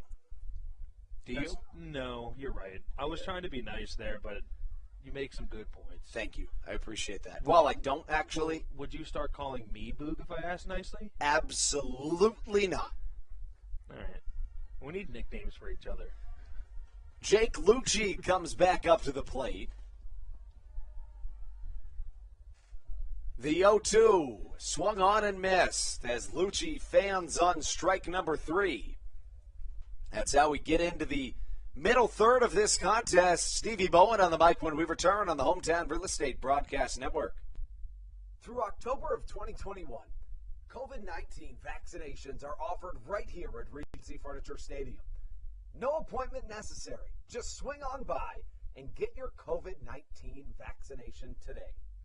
Take one for the team, Southern Maryland. Get the vaccine. Dyson Building Center is one of the oldest family-owned and operated hardware, lumber, and building supply stores in Southern Maryland. They are located in St. Mary's County on Route 5 in Great Mills. Dyson's has an expansive and diverse inventory to help you with all of your home improvement and project needs.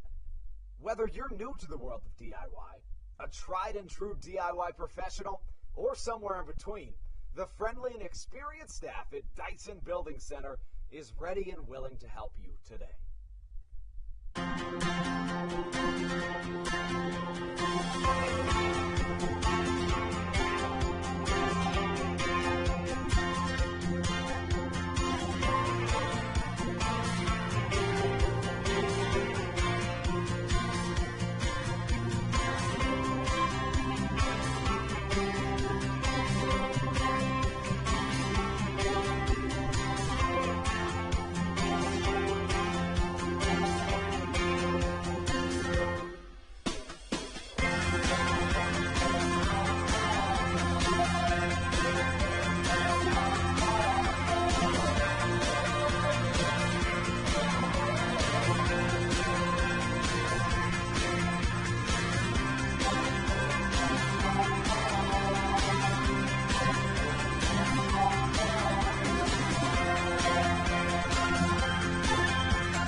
Cody Strayer back on the mound for his third inning of work and his first appearance here with the Blue Crabs. We have a scoreless ball game up until this point.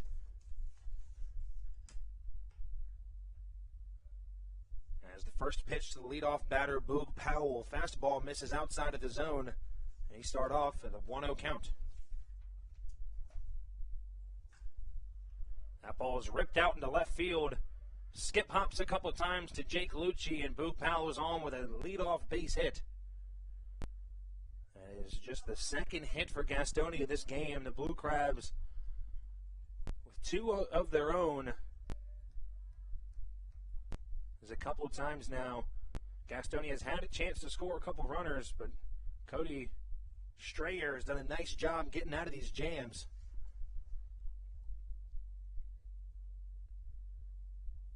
That brings up the number 2 batter, the left fielder of Mike Pappy. Pappy in the first game earlier went 0 for 3, popped out to Joe DeLuca behind the plate twice, and flew out to Ruby Silva out in center field.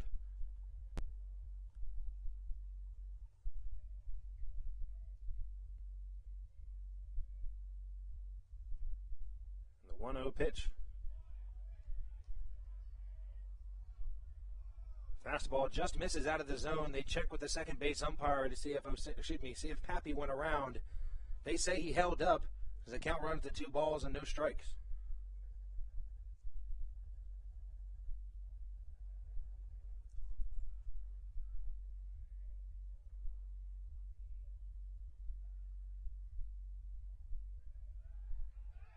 And a pickoff move over to first. They call him safe. But it sounds like the entirety of Waldorf, Maryland disagrees with the call, including Alex Crosby, who's still having a conversation with that first base umpire. Had a tough angle to see from our end here in the Bayonet press box. I wasn't able to see the tag, but from the reactions of the crowd, I'm going to say it was a pretty close play. Strayer just 2 innings pitched so far, giving up 2 hits, has a strikeout and 2 walks. Make that 3 hits as Mike Pappy lines one up the middle. And right away, the leadoff batters for Gastonia get on to start off the top of the 3rd inning.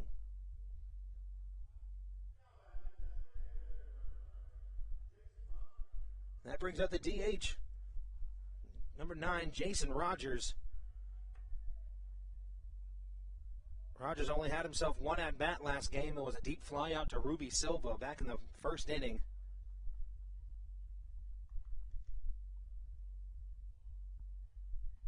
Cody Strayer has himself in a jam once again to start off.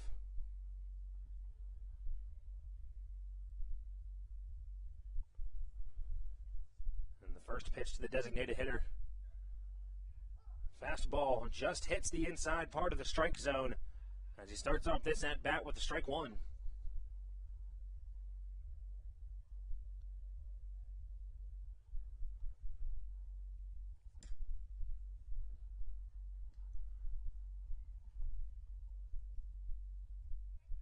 Strayer, the Worthington, Ohio native. Last played for Roswell in the Pecos League.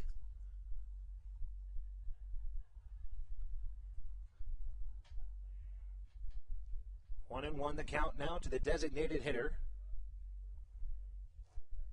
in the form of Jason Rogers at the plate. The 1-1 pitch. So change up. Just misses the outer half of the strike zone.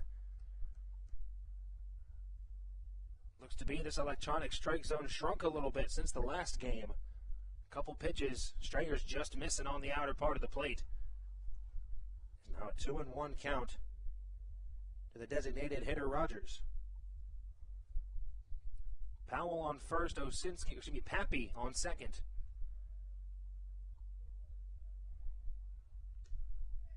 And the 2-1 pitch fouled off to the right side. The count runs even once again at 2 balls and 2 strikes with nobody out in the top of the 3rd inning. This game already moving along a little bit faster than the last one. You know, the bottom of the 3rd is where things really jumped off for the Blue Crabs, and they were able to play 11 runs. 2-2 pitch. Fastball in on the hands. This one misses the zone as the count runs full at 3 balls and 2 strikes.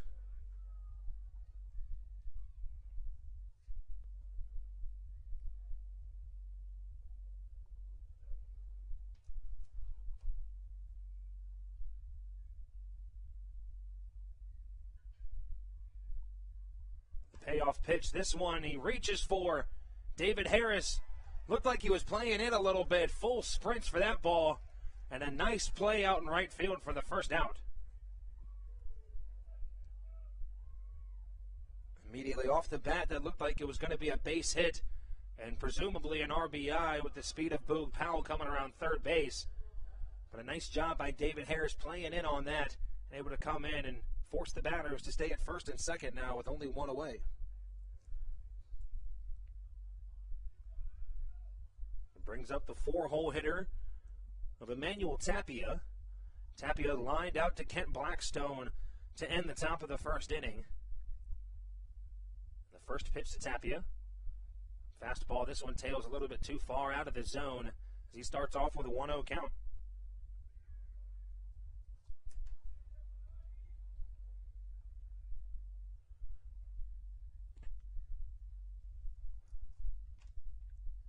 The 1-0 pitch. This one in on the hands, just fouled off to the left side.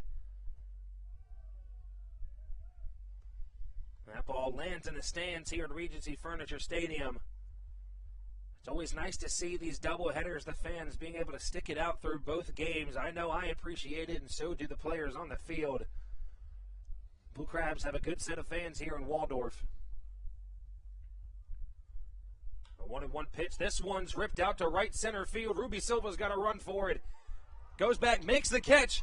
Mike Poppy was not tagging up at first. He thought there was 2 outs already. And as soon as Ruby Silva caught that ball, Pappy was already rounding second base and just met up with Boog Powell, wondering what he was doing in that situation. But the Blue Crabs and Cody Strayer get out of another jam as we are still scoreless heading into the bottom half of the third inning. And we'll be right back with more on the Hometown Real Estate Broadcast Network. This is Daryl Thompson, and you're listening to the Hometown Real Estate Broadcast Network. In February of 2020, Regency Furniture Stadium and the Southern Maryland Blue Crabs were given what we view as an honor, being named the 4th mass vaccination site in the state of Maryland. Here's a message from Regency Furniture about the honor that it has been and still is to be one of Maryland's mass vaccination sites, getting our community back to safety.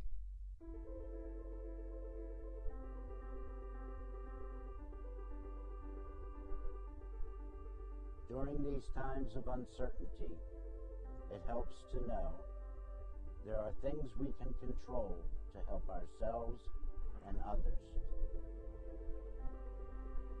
For me, it presents the hope that soon enough, my friends and family will be together again.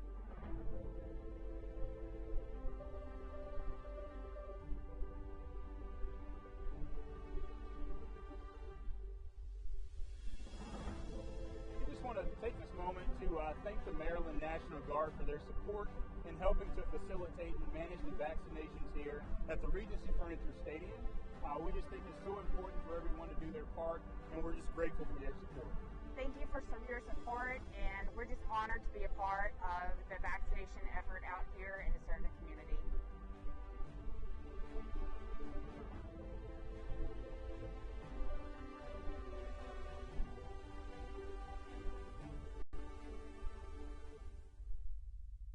Whether it's Chris Paul, Cliff Paul, Aaron Rodgers, or even the son of a former Blue Crab, Patrick Mahomes, you've seen many athletes endorsing State Farm.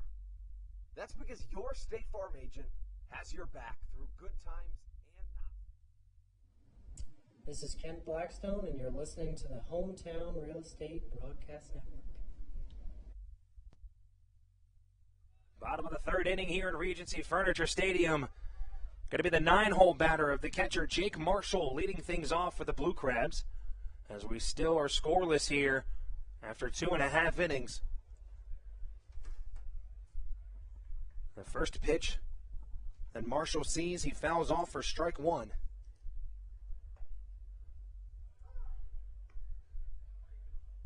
Breaking ball in there. Just hits that lower half of the zone for strike two. And quickly Spencer Bivens hopping back on the mound immediately. Just coming after these Blue Crabs batters. But that third pitch fastball rises up and out of the zone as the count runs to 1-2. The 1-2 pitch swung on by Jake Marshall, breaking ball out of the zone as he swings right through it. Spencer Bivens sits down the 9-hole batter on strikes to start out the bottom of the third inning. Excuse me.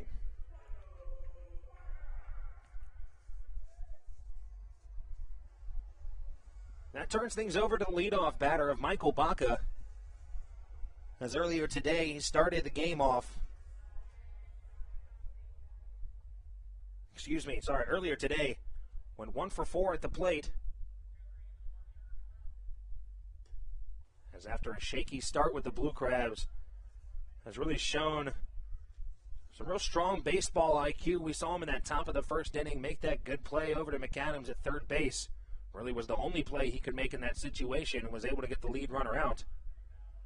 As Baca looks at 2 straight balls as he starts off at 2-0.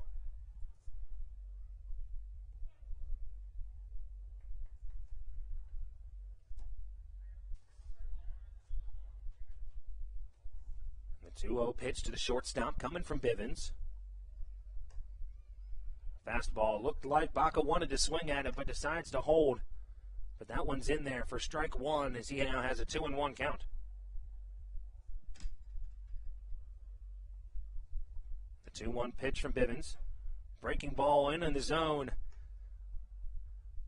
Some beautiful spin on that pitch from Bivens. That one broke perfectly right down the middle. There's 3-2, breaking ball, another one out of the zone. As Baca swings away on it for the second strikeout of the inning for Spencer Bivens. Now they're quickly 2 outs in the bottom of the third inning. And that brings up the number 2-hole batter, the second baseman of Kent Blackstone. Blackstone got on it with a base hit the last time he was at the plate. As he's 1 for 1 this AB so far, .228 average on the season for him.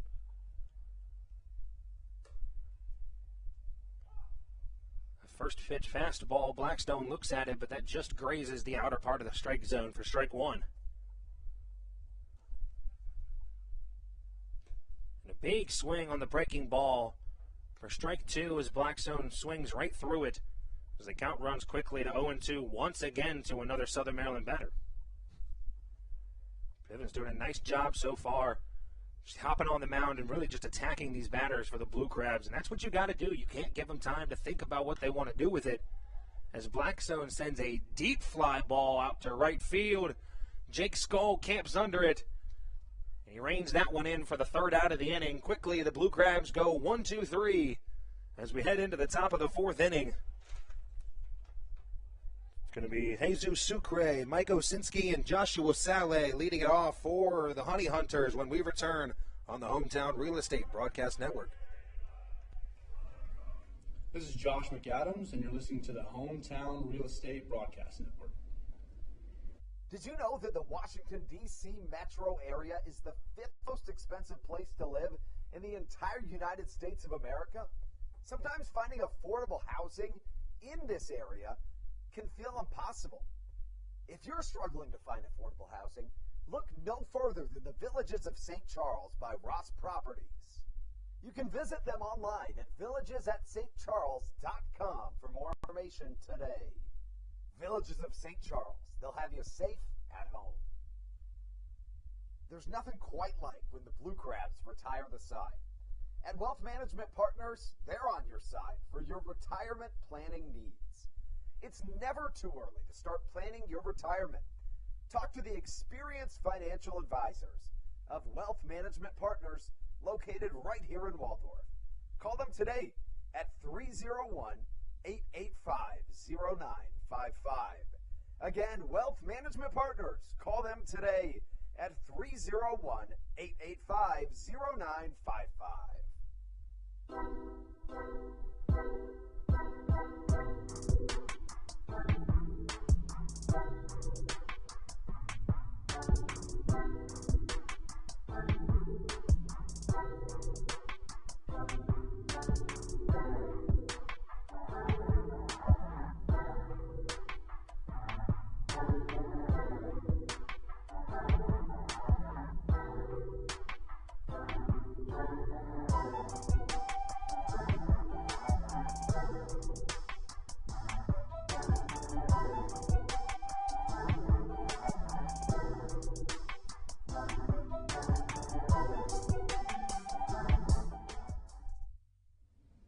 This is Kent Blackstone, and you're listening to the Hometown Real Estate Broadcast Network.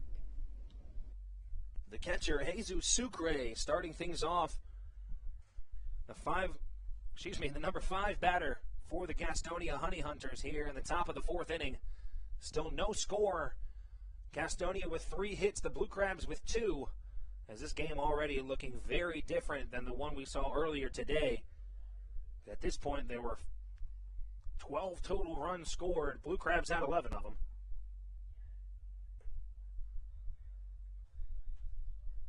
Strayer just misses the zone.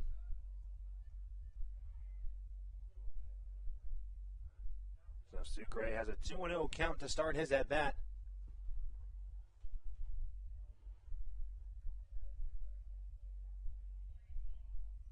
That was a 2-0 pitch.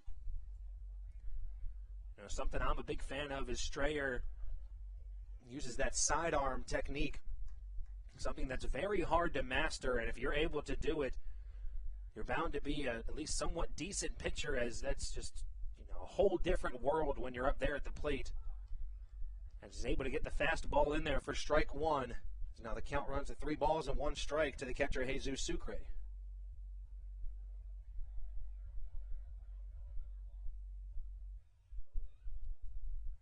A 3-1 pitch from Strayer. This one fastball just misses the outer part of the zone. And Jesus Sucre is on with a leadoff walk to start the top of the 4th inning.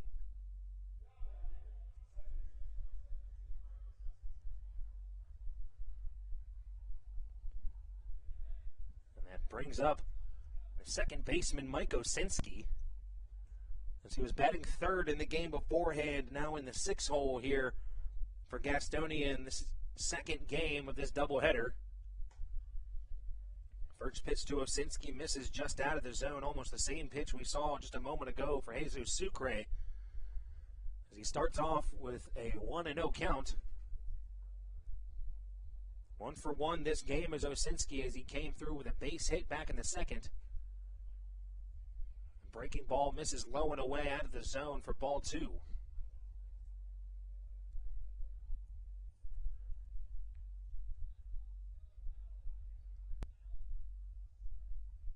can hear some of the Blue Crabs players telling Strayer just to settle down, take your time on the mound. He's done a nice job so far. Gotten himself into a couple of jams already in these early innings, but able to get himself out of it pretty quickly. There's a 2-0 fastball, just misses the zone up. Now another 3-0 count to the second baseman, Mike Osinski.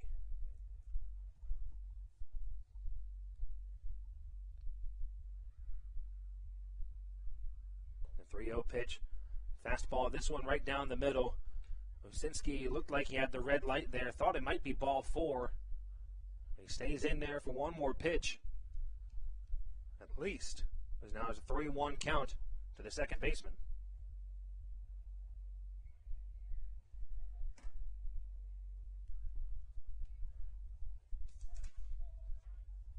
Osinski last game had a 1 for 3 day with a fly out, a strikeout, and then a base hit in the 6th inning. As he looks at ball 4, Cody Strayer has now walked Jesus Sucre and Mike Osinski to start the 4th inning. And that's now Strayer's 3rd inning out of the 4 he's pitched so far where he's walked the leadoff man. Like I said, he's been able to get himself out of these jams. Looks like the Blue Crabs have Carlos Diaz warming up in their bullpen just in case. Can never be too safe, as we still have a scoreless ball game here at Regency Furniture Stadium.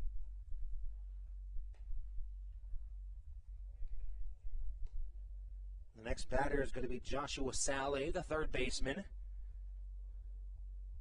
He grounded out to Alex Crosby back in the second inning, as he looks at a first pitch ball.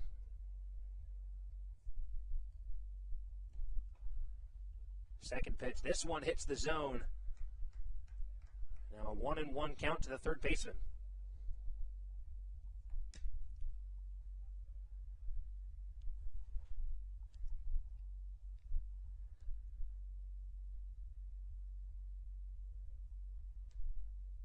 One and one the count, nobody out in the top of the fourth inning. Jesus Sucre on second, Mike Osinski on first base. And a big swing from Saleh as this one's lifted out to left field. Jake Lucci camped under it. He's going to rein that one in for the first out of the inning as Sucre stays at second, Osinski stays at first base. That's a big out to get, especially with Josh Saleh at the plate. He's a plus batter. Shown some true power, especially in last night's game. We talked about it earlier, put one over that Meridian Fitness Club inside in deep left center field. And now there's one out away in the top of the fourth with the runner in scoring position for Gastonia.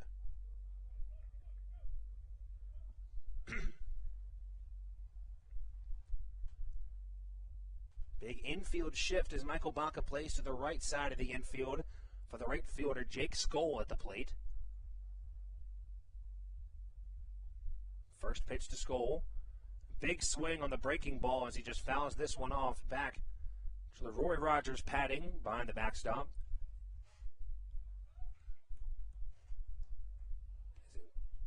Starts off with an 0-1 count with one away.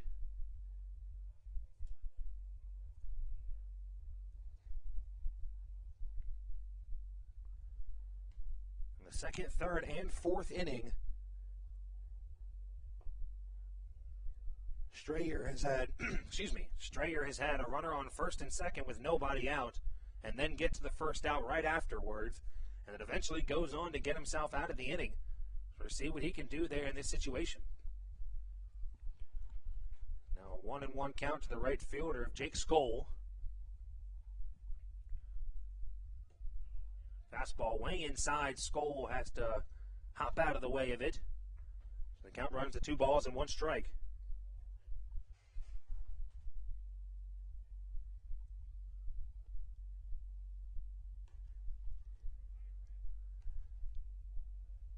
You said Carlos Diaz warming up in the Blue Crabs bullpen.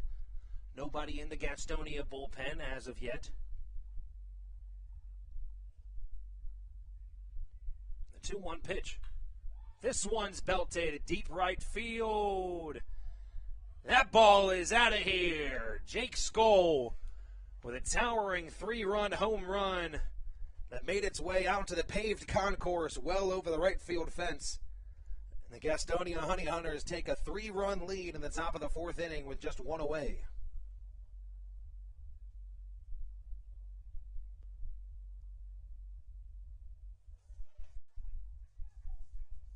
And Jake Skoll with a good piece of hitting on a 2-1 count. Saw a fastball he liked and just reared back and absolutely ripped that one over the fence.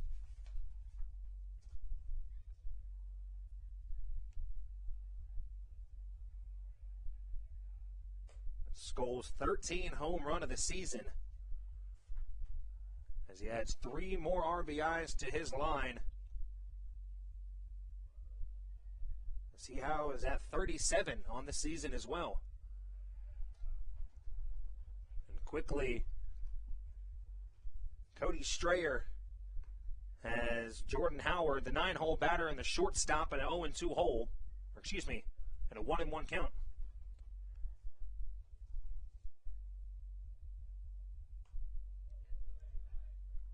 1-1 pitch fouled off. Back into the netting.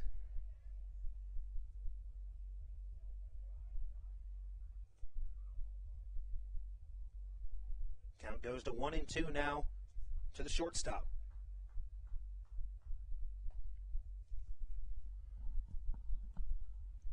That one misses the zone. Count runs even at 2 balls and 2 strikes to the batter.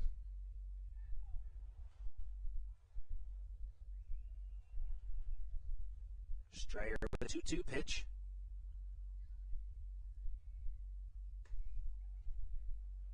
Fastball inside just misses the zone as the count runs full at 3 balls and 2 strikes.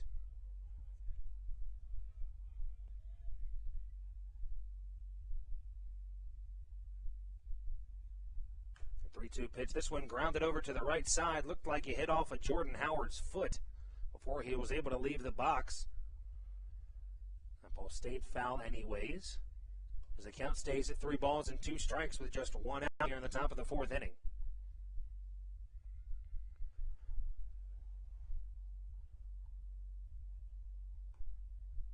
Strayer was pitching pretty well before letting up that home run.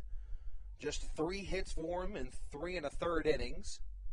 Has a strikeout and a couple walks on his line as well. But after giving up that big home run, his ERA moves up. And a big swing from Jordan Howard as he sends one deep down the right field line. But David Harris able to rein in that one right on the foul line in right field for the 2nd out of the inning.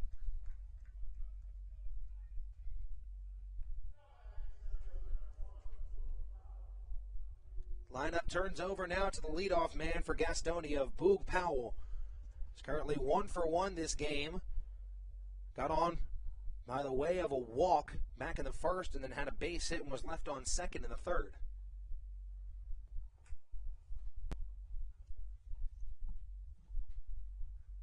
Center fielder has plus speed and has a plus arm strength out there in center field. Last time Gastonia was here in Southern Maryland, we all saw him almost throw somebody out from deep center field on a 1-hop. That ball ripped down the first baseline. A diving play for Alex Crosby. Alex Crosby, full extension, lays out and reins in that ground ball for the 3rd out of the inning. As we now head into the bottom of the 4th inning, your Blue Crabs trail 3-0. But with Ruby Silva, David Harris, and Alex Crosby coming to the plate for the Blue Crabs when we return on the Hometown Real Estate Broadcast Network. This is Patrick Baker, and you're listening to the Hometown Real Estate Broadcast Network. Hey Blue Crabs fans, make sure to visit the All-American Steakhouse and Sports Theater at 35 St. Patrick's Drive, right here in Waldorf, for some great food with great friends. Their steaks are fresh, hand-cut, in-house daily, as well as many other fresh seafood, chicken, and beef options.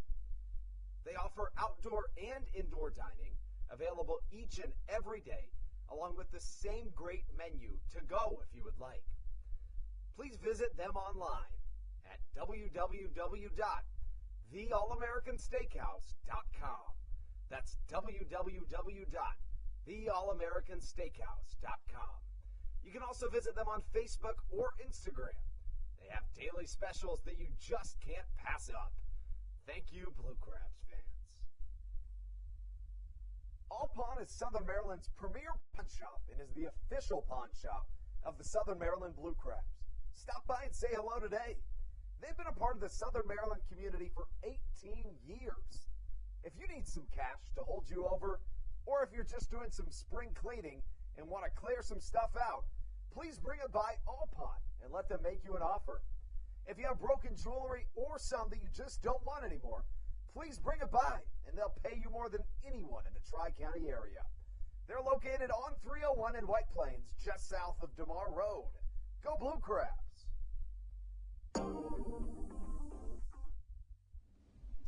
This is Patrick Baker, and you're listening to the Hometown Real Estate Broadcast Network. Spencer Bivens back on the mound for Gastonia in the bottom of the 4th inning, as he's given up just 2 hits so far in 3 total innings of work. Ruby Silva leading things off for the Blue Crabs as Jake Skoll hit a towering 3-run home run back in the top of the 4th inning to put Gastonia on the board 3-0. The first pitch to the center fielder, breaking ball, misses out of the zone for ball 1.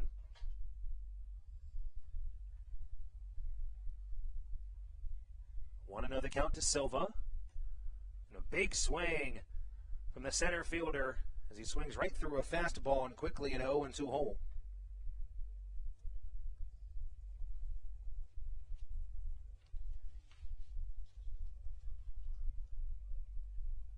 Silva, as we talked about, has had himself a very solid series since returning to Waldorf for the first time since 2019.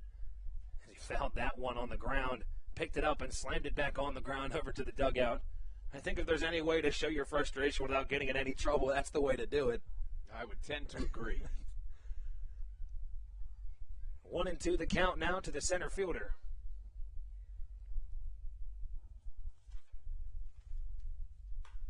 Big swing as this one's grounded sharply over to Jordan Howard at short.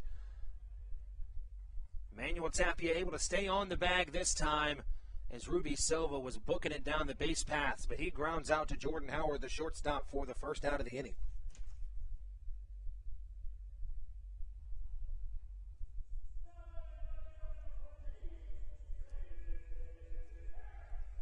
The right fielder, David Harris, coming to the plate now as he got on by way of a swinging bunt that I don't think could have been even more perfectly placed earlier, as he was able to get on with a base hit. As he rips that one up the middle, that goes off the glove of Spencer Bivens. Jordan Howard lays out forward, but he just misses it. As now David Harris, first pitch swinging on with a one-out base hit up the middle.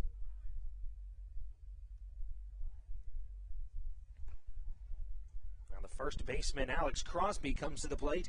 He lined out to the right fielder of Jake Skoll to end the first inning.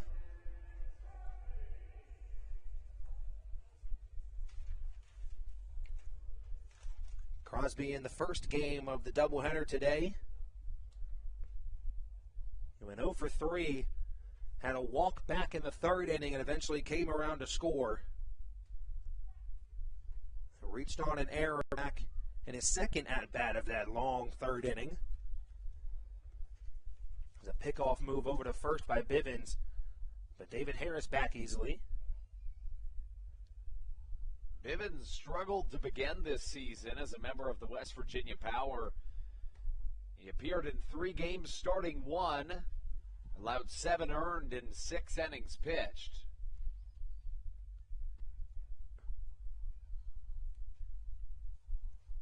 A 1-0 count to the first baseman, Crosby. Bivens gets the sign. This one's ripped out to right field. Jake Skoll reaching back for it, and he's able to ring that one in right at the warning track. As for a second there, it looked like we were going to have a stand-up double for Alex Crosby and a potential RBI there with the speed from David Harris, but nice job by Jake Skoll going back and tracking that ball right on the warning track for out number 2. If you're Alex Crosby in that situation, I don't think you can be angry with the at-bat. Obviously, you're going to be upset you got out, but at the same time, very solid piece of hitting from the first baseman. No question about it. I mean, you can't be mad at yourself for that. The only part that kind of stinks about it is the fact that it doesn't drop for the base hit, but if you're Crosby, you come up with the same approach your next time up. Exactly. You know your next at-bat, you don't need to change anything. First pitch swinging, McAdams swings through the fastball. He starts off with an 0-1 count. We talk about a guy who's had a good day so far at the plate. Josh McAdams, 2 home runs on his line. Had one in the second inning of yesterday, had one in the third inning of yesterday. Or excuse me, earlier today, not yesterday. And then had himself a base hit in the 6th inning as well. Certainly feels like it was yesterday in some regards. I mean, it really does. I remember when I left the booth for that game so Coach Duggs could come up here, I had forgotten that David Harris had homered in the same inning, and then he came back to bat again. And it was hard to believe it was the same inning. Truly. Now, a 1-1 count to the third baseman, McAdams. This one lifted out to right center field. This one might drop, and it's going to hit the ground, and David Harris is hustling around the bases. And he's able to make it to third, standing up as the Blue Crabs now have runners on first and third with 2 away in the bottom of the 4th inning. You know, when Stevie, in a situation in which Cody Strayer works out of jams in innings 1, 2, and 3, and then walks 2 on, leading to allowing a 3-run home run. When you allow walks to end up scoring, you have to capitalize on any base hits that your offense has, right? So we talk about Darryl Thompson not walking anybody through 7 innings. That's the way you get it done. Of course, Strayer in his first start with the Blue Crabs, you give him a break, but you need your offense to pick you up. That's really what this Blue Crabs offense has been doing as of late. Offense taking its time to get started in this second game of 2 in this doubleheader on this lovely Wednesday night here in Southern Maryland. It's Joe DeLuca, the batter now. First pitch checks his swing, but that one's in there for a strike anyways as he starts with an 0-1 count. McAdams has had an incredible day so far. You mentioned it, 3 for 4 in the opener, and now 1 for 2 today. Make that 1 for 2 in game 2. We've seen Josh McAdams have big 2 RBI doubles and then a walk-off home run in the same game as well.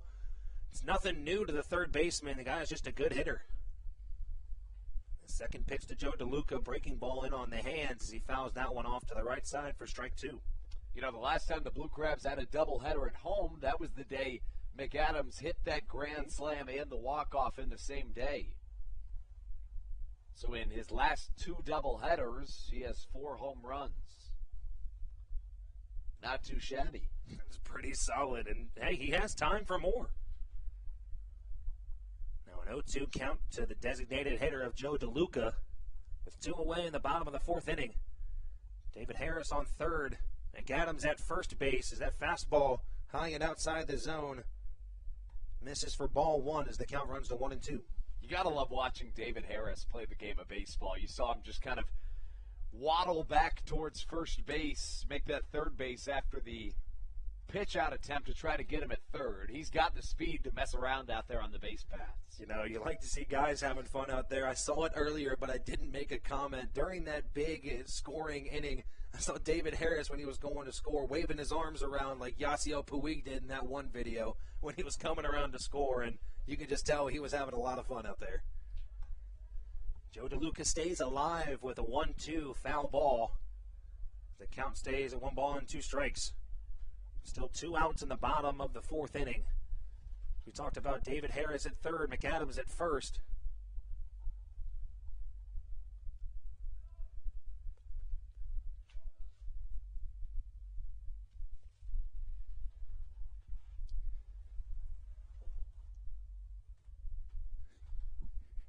One and 2 the count now to Joe DeLuca. Played catcher in the first game, now the designated hitter with Jake Marshall behind the plate. Checks his swing but doesn't go around, and the count runs even at 2 balls and 2 strikes.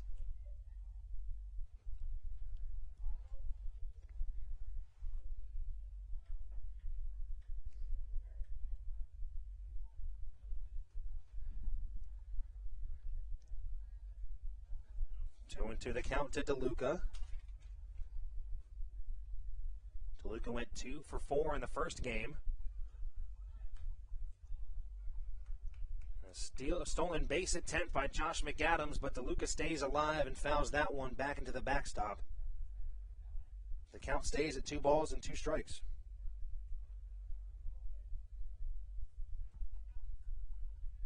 You have to think that was just a legitimate steal attempt there. With a 3-2 count and 2 outs, you're automatically going to be running. That one, McAdams was just trying to steal an extra base. 2 balls, 2 strikes, 2 outs in the bottom of the 4th inning. Joe DeLuca at the plate, Spencer Bivens pitching, and a big swing from DeLuca, but that one's fouled off to the left side over the Legends Club here at Regency Furniture Stadium.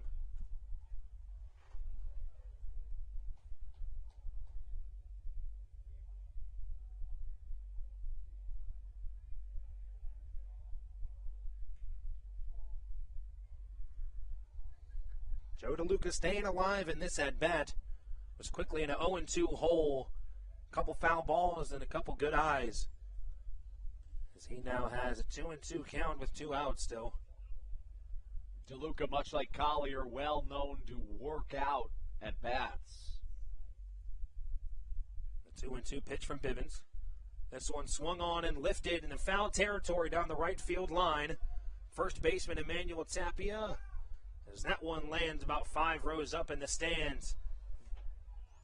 Joe DeLuca once again staying alive in the at-bat.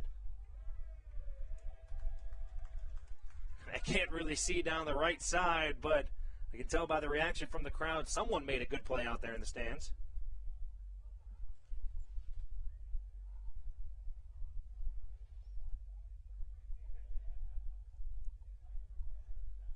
Two into the count still to Joe DeLuca at the plate.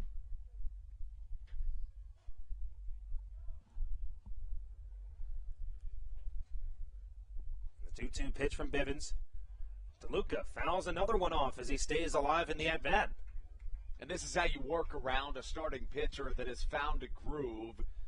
Especially with runners on the corners, you just try to work it as much as you possibly can to try to get this pitcher out of the rhythm that he's found himself in.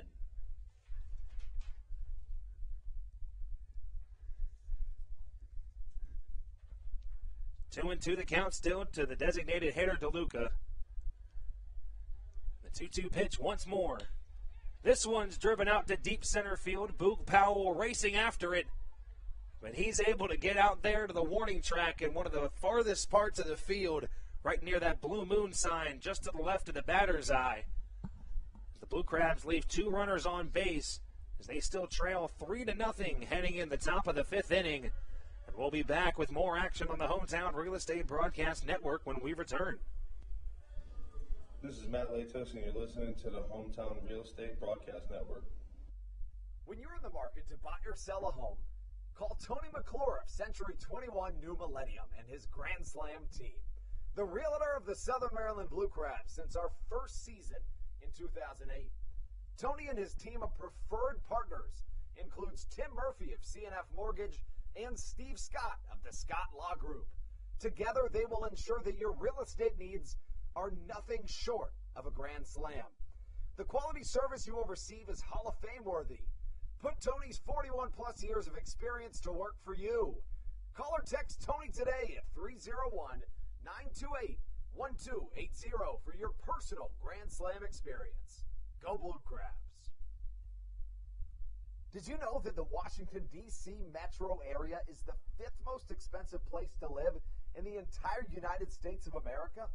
Sometimes finding affordable housing in this area can feel impossible.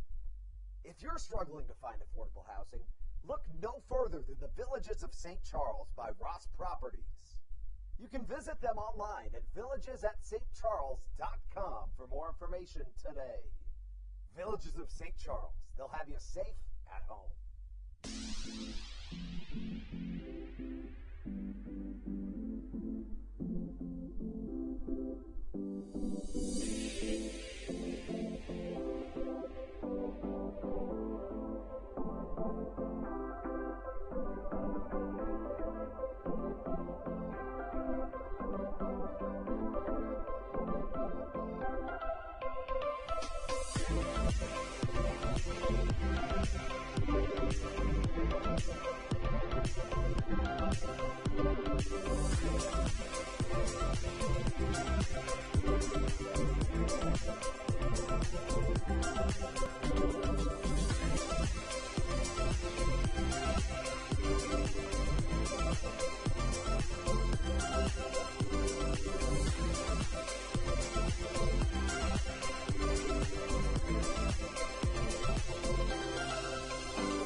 This is Matt Latos, and you're listening to the Hometown Real Estate Broadcast Network.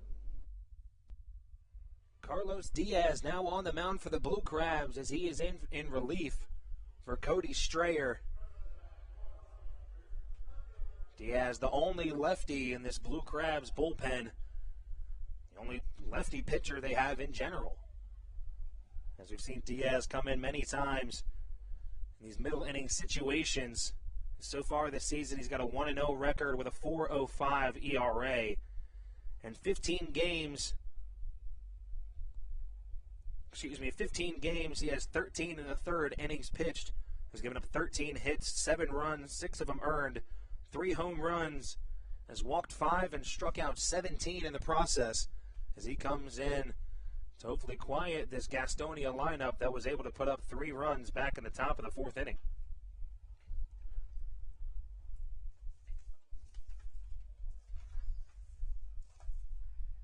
The first pitch that Mike Pappy sees is a ball low and away, second one. Same spot as he starts with a 2-0 count to lead off the top of the 5th inning.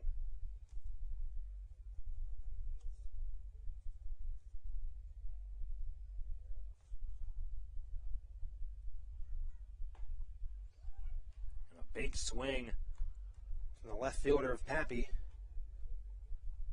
Now the count runs to 2 balls and 1 strike with nobody out.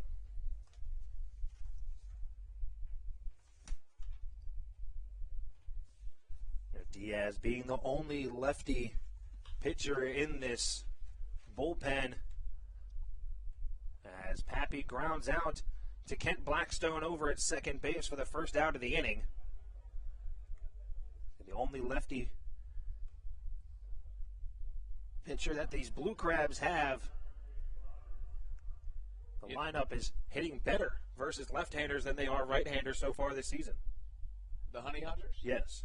It's interesting because they're so stacked with left-handed hitters, you would think it would be the opposite. I was a little surprised to see that stat as well. Was not expecting it because it's quite the opposite for Blue Crabs batters. I'm not used to seeing a whole lot of lefty pitching. The first pitch to the 3-hole batter of Jason Rogers is low and in there for strike 1.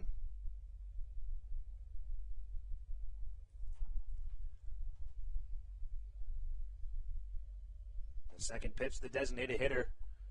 Fastball, same spot, low and in the zone.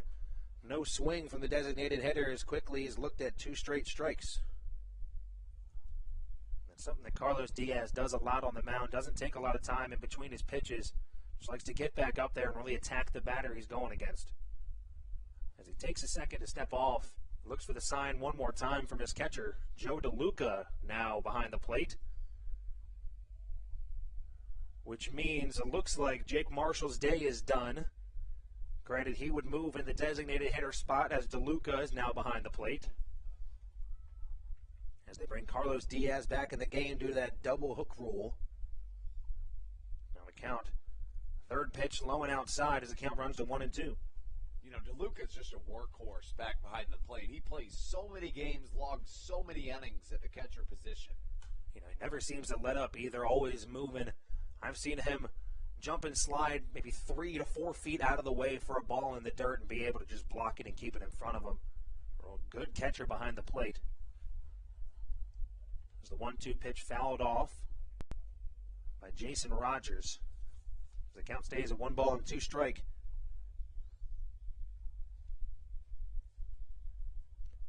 The 1-2 pitch from Diaz. This one low and in the dirt as the count runs even at 2 balls and 2 strikes.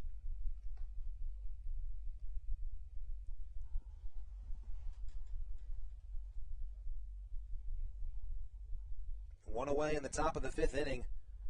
Blue Crabs trailing 3-0. Coming off a Jake Skoll 3-run home run back in the top of the 4th inning. There's a 2-2 pitch is roped down the line in left field, but that one goes foul. And fielded by Darryl Thompson. I don't know if you can see that from your angle. I did. I was going to make a note of it. That's perfect. Darryl Thompson with the barehanded grab. You know, let's put him in the outfield again. Why not? Why not? You know, the infield. You know, I kind of want to see him play short. I'm gonna be honest. Fair. Wait, I want to see that arm at third base. I think that'd be sweet. It'd be cool. That'd be pretty awesome to see. I'd like to see Pat Baker at third base. He's got an incredible arm. I agree. Hardest thrower on the team, up to 98 miles an hour. Just a cannon of an arm for Pat Baker. You know, Pat's one of those guys that can come in and just log innings. He's going to take that role of Grafer Aregua. Pat Baker, a really important arm on this Blue Crabs team. A 3-2 pitch. Fastball just misses low and out of the zone. As Jason Rogers is on with a 1-out walk. And brings up the number 4 batter, the first baseman of Emmanuel Tapia. Still looking for his first hit of this game as he's 0 for 2 so far.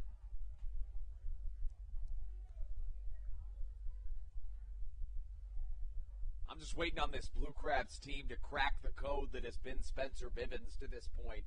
Bivens has been really good, but as far as the season goes as a whole, he struggled.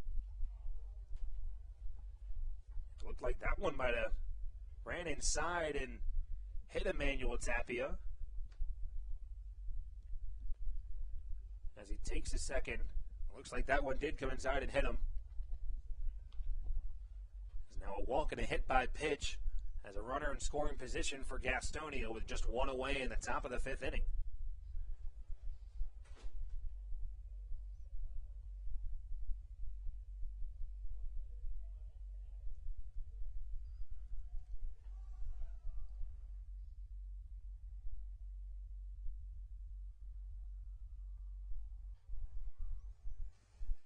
Take a second to look at Tapia, make sure he's all right. He is going to make his way over to first base. As we said, now runners on first and second with just one out here in the top of the 5th inning. That brings up the power bat and the former Oriole, Jesus Sucre. I think I'm going to mention that he's a former Oriole every chance I get. Why not? I miss him, honestly. That's one of the really cool parts about the Atlantic League is that you see so many former major leaguers, especially from the teams that you grew up watching. You know, that's what I mean. If you had told me that I'm going to take an internship at this Atlantic League team and get to talk to Matt Latos, I would have thought you were crazy. I think that it's awesome, you know? One out away in the top of the 5th inning. First pitch to the catcher, Jesus Sucre. That one misses out of the zone for ball 1.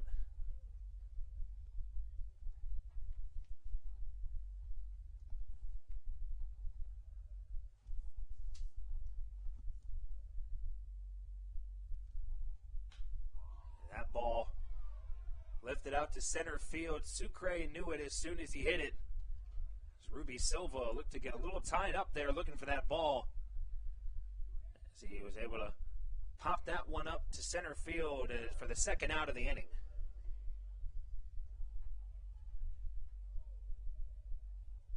You can hear Sucre vocally upset.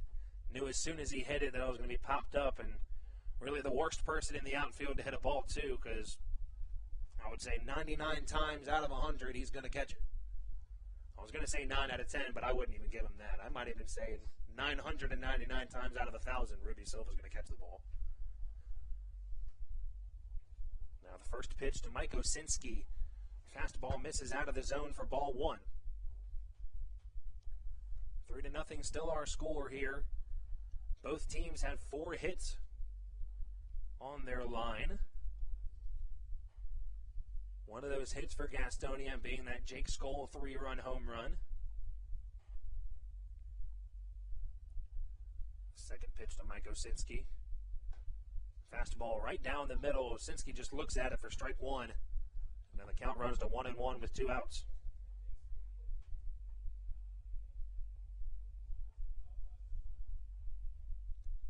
There's been at least 2 runners on base in every inning of this game so far for Gastonia, whether that be by walk or by base hit. The third pitch, fastball misses inside. Count runs at 2 balls and 1 strike.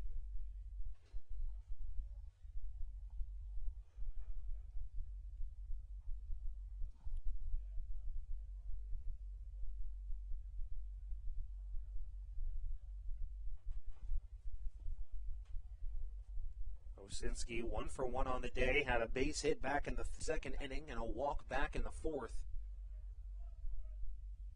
As he looks at ball 3, as he's a 3-1 count.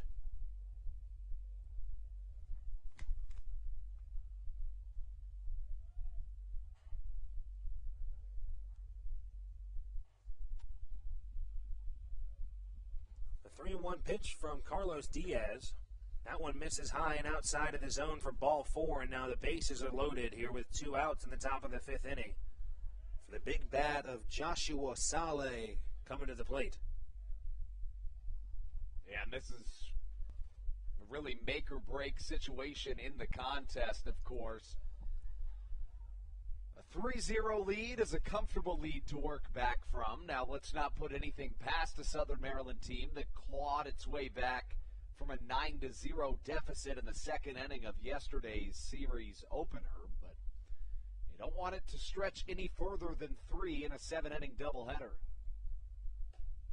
First pitch to the third baseman, Saleh. Fastball inside, misses for ball 1.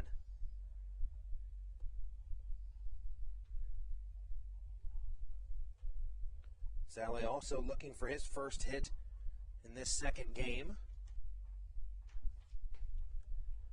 as he popped out to Josh McAdams and then flew out to Jake Lucci in his first 2 at-bats, as he looks at a second pitch strike as the count runs to 1-1. The 1-1 pitch. This one just misses the zone. The count runs to 2-1 once again. It's been the walks that have been the difference maker in this game. Of course, in Game 1, Darrell Thompson doesn't walk a single batter in 7 innings of work, but here in the 5th, the Blue Crabs have already walked 6 Honey Hunters.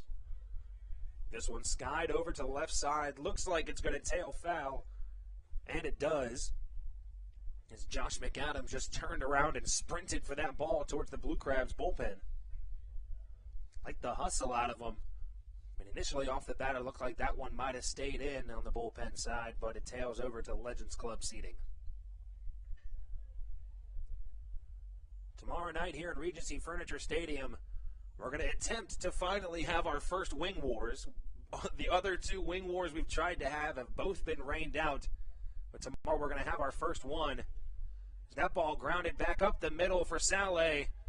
Rounding third is Tapia. Throw from Ruby Silva to the plate. And he gets his foot in there and is safe. Tracking back to first was Joshua Saleh, as he thought Mike Osinski went to third. But 2 runs come in on the base hit from Saleh, and now the Gastonia Honey Hunters lead 5-0 in the top of the 5th inning.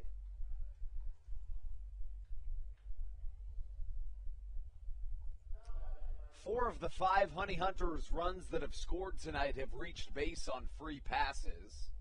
Not to harp on that concept, but it's of the utmost importance, of course. It's a 1-0 ball game without any free passes, and that's really the difference maker. I mean, that's just how the game of baseball works. A lot of little things that go into every single win in every game. As the guy who had a big 3-run home run in his last at-bat, Jake Skoll, comes to the plate once again with 2 outs in the top of the 5th inning. He's got Mike Osinski at second base. Joshua Saleh over at first with 2 away as he takes the first pitch for ball 1. And trying to steal second and third. The double steal works out perfectly, as DeLuca wasn't going to be able to get Osinski at third base. Tries to get Saleh stealing second, but his throw a little bit wide as Michael Baca has to come off the bag for it. Now there's 2 runners in scoring position for Jake Skoll.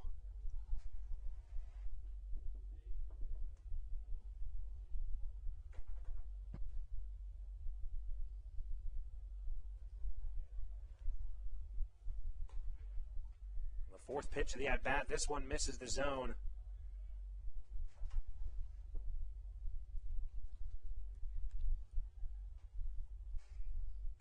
Count runs to 3-0 to the right fielder, Jake Skoll.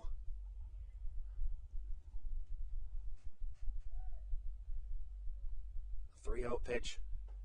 Fastball right down the middle. Carlos Diaz needed a strike, and that's what he got. He's looking to battle back from a 3-0 hole to get himself out of this inning without giving up any more runs. 3-1 pitch from Diaz. Another fastball in the zone for strike 2.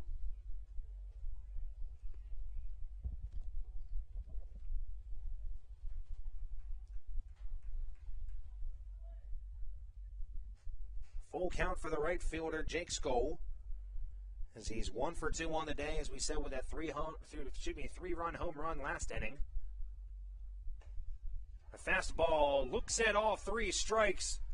3 straight fastballs for Carlos Diaz, but not before Gastonia is able to put 2 more runs on the board as they have a 5-0 lead heading into the bottom of the 5th inning. do up for your Blue Crabs. It's going to be Jake Lucci, not going to be Jake Marshall. We might see Carlos Diaz have an at-bat, depending on who they bring in. Now with Joe DeLuca behind the plate. And then the leadoff batter, Michael Baca, next inning when we return on the Hometown Real Estate Broadcast Network. This is Sam Burton, and you're listening to the Hometown Real Estate Broadcast Network. There's nothing quite like when the Blue Crabs retire the side. At Wealth Management Partners, they're on your side for your retirement planning needs. It's never too early to start planning your retirement. Talk to the experienced financial advisors of Wealth Management Partners located right here in Waldorf. Call them today at 301-885-0955. Again, Wealth Management Partners. Call them today at 301-885-0955. Weiss Markets is a proud sponsor of the Southern Maryland Blue Crabs and has been since their inaugural season in 2008. Weiss Markets also presents one of the Blue Crabs' best and most famous promotions every single year. Kids can get in free to every single Blue Crabs game of every single year simply by wearing a jersey thanks to Weiss Markets. Weiss Markets can help you with all of your game day needs for a great price. Stop in at your local Weiss today. Eat better, spend less. That's wise. Weiss Markets is a proud sponsor of the Southern Maryland Blue Crabs.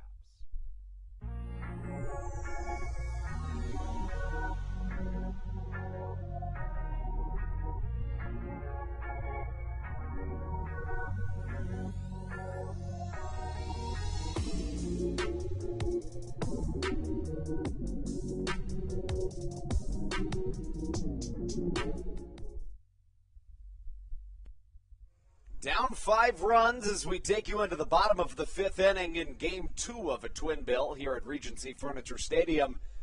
The 8-hole hitter Jake Lucci leads us off as Southern Maryland attempts to mount yet another comeback. It'll start with Jake Lucci, who was the ignition that the Blue Crabs needed in yesterday's massive comeback victory against these same Honey Hunters. Down 9-0 in the top. Make that the bottom of the 2nd inning yesterday. Lucci hit a grand slam, his first home run since 2017, to ignite a Blue Crabs comeback victory. The final line was 14-12. The Blue Crabs won Game 1 of today's doubleheader by a score of 13-1. And now, in an attempt to not fall back to 4 games back of the Atlantic League North Division leading Long Island Ducks, the Blue Crabs need to plate at least 5 runs over the next 3 innings of offense.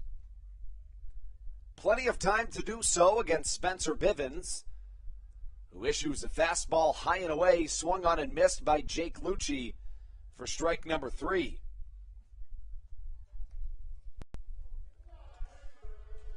That gives way to Will Decker. Decker, pinch hitting in this situation, did so in Game 1 as well, Steve. We've seen Will Decker kind of has a Jake Lucci type of role on this team where he comes into these spots and is able to produce when needed, as he does right there with that base hit. And that could be the spark Southern Maryland needs. You know, this is a team that plated 27 runs in their first 2 games of this homestand, but have been held scoreless here up until this point in the bottom of the 5th against an individual in Spencer Bivens that hasn't necessarily performed to his highest standards to this point in the season. The 27-year-old with West Virginia and the Power had a 10.50 ERA before being traded to the Gastonia Honey Hunters. In fact, he began the season with the Washington Wild Things of the Frontier League. Appeared in 9 games with a 7.24 ERA. So just statistically speaking, he's pitching above his grade. This is a Southern Maryland team that certainly has the offensive firepower to exploit that statistic. The 1-0 from Bivens, a curveball in there for a called strike 1 against Michael Baca. Baca 0 for 2 to this point here in Game 2. Back in Game 1, he went 1 for 5 with a run scored.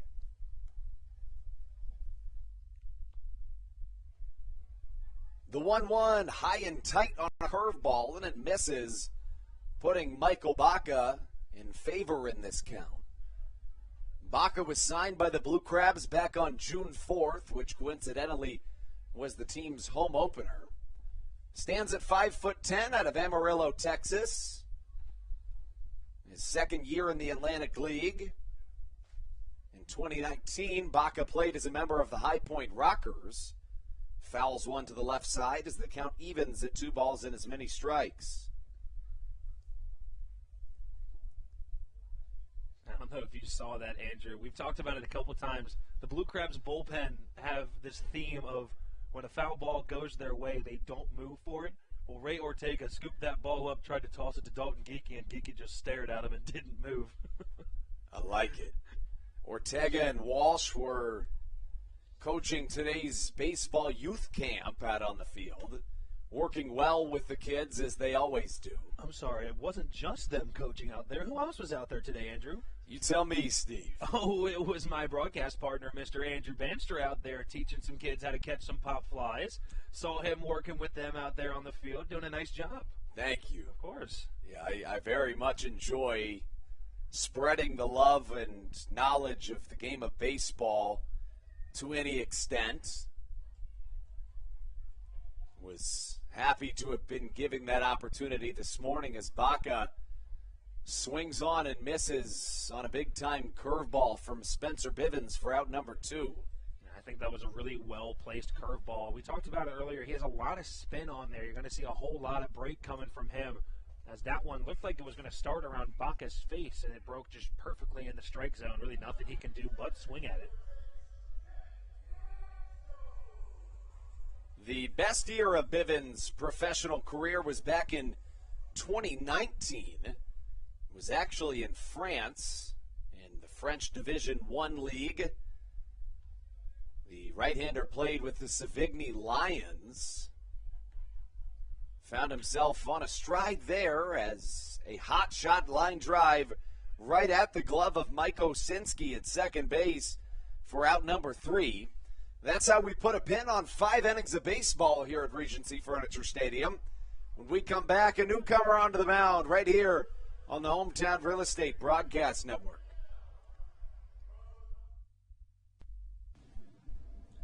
This is Carlos Diaz, and you are listening to the Hometown Real Estate Broadcast Network. Good. American Radiology is the clear choice for all of your medical imaging needs. With locations in Charles and Calvert counties, they offer a full range of imaging services. Some of their latest innovations included 3D mammography and wide-open MRIs for our claustrophobic patients. For your convenience, they even offer extended weekday hours and Saturdays. For more information or to schedule an appointment, visit their website at AmericanRadiology.com.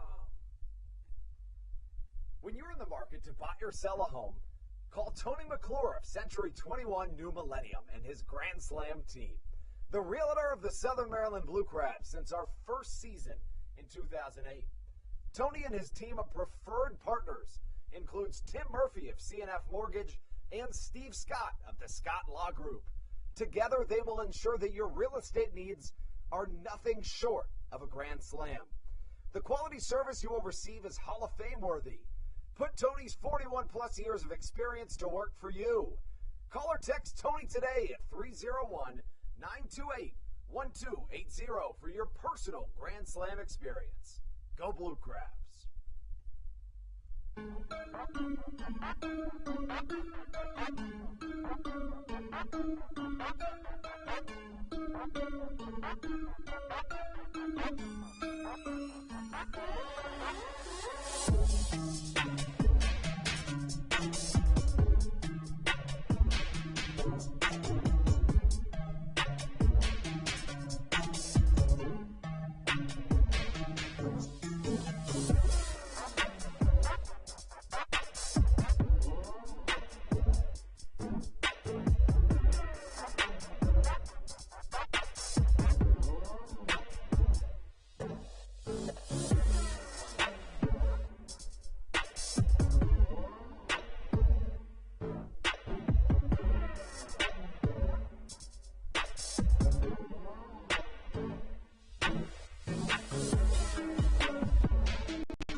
This is David Harris, and you're listening to the Hometown Real Estate Broadcast Network. David Harris welcomes us into the top of the sixth inning of baseball here at Regency Furniture Stadium. On the mound for the Blue Crabs, Ty Tracy appearing in yet another ball game. The right-hander pitched for the Blue Crabs yesterday.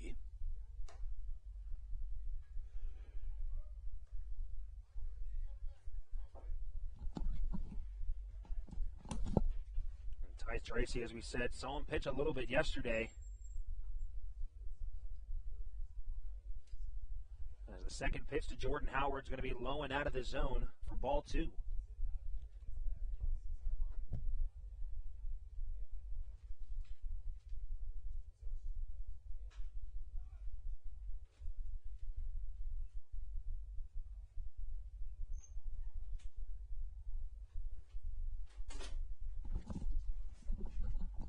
Ty Tracy back out onto the mound for the Blue Crabs. Mentioned Tracy appeared in yesterday's contest as Jordan Howard pokes one to the right side. A covering Ty Tracy beats Howard in a foot race to retire the first out of this top of the sixth inning. You know, that's one of those plays that I love to see. Pitchers hopping off the mound, hustling over, being able to go over and cover that position. A nice job by Alex Crosby being able to just shovel that ball over for the first out of the inning. Crosby fields his position very well, as does each and every pitcher on this Blue Crabs pitching staff. You know, we talk about it quite frequently, but Darryl Thompson's a guy that leads by example in every facet of the term. And when your pitching coach and ace on the mound is diving and sprinting for every ball in his general vicinity, the individuals on the pitching staff will most likely follow suit. You know, I was going to mention it. We saw him first batter. Boo Powell went to go lay down a bunt. First pitch he threw, I believe it was, Darryl Thompson was already laying out for a ball. Powell up to the plate right now for this Gastonia Honey Hunters team. The count, 2 balls and 1 strike.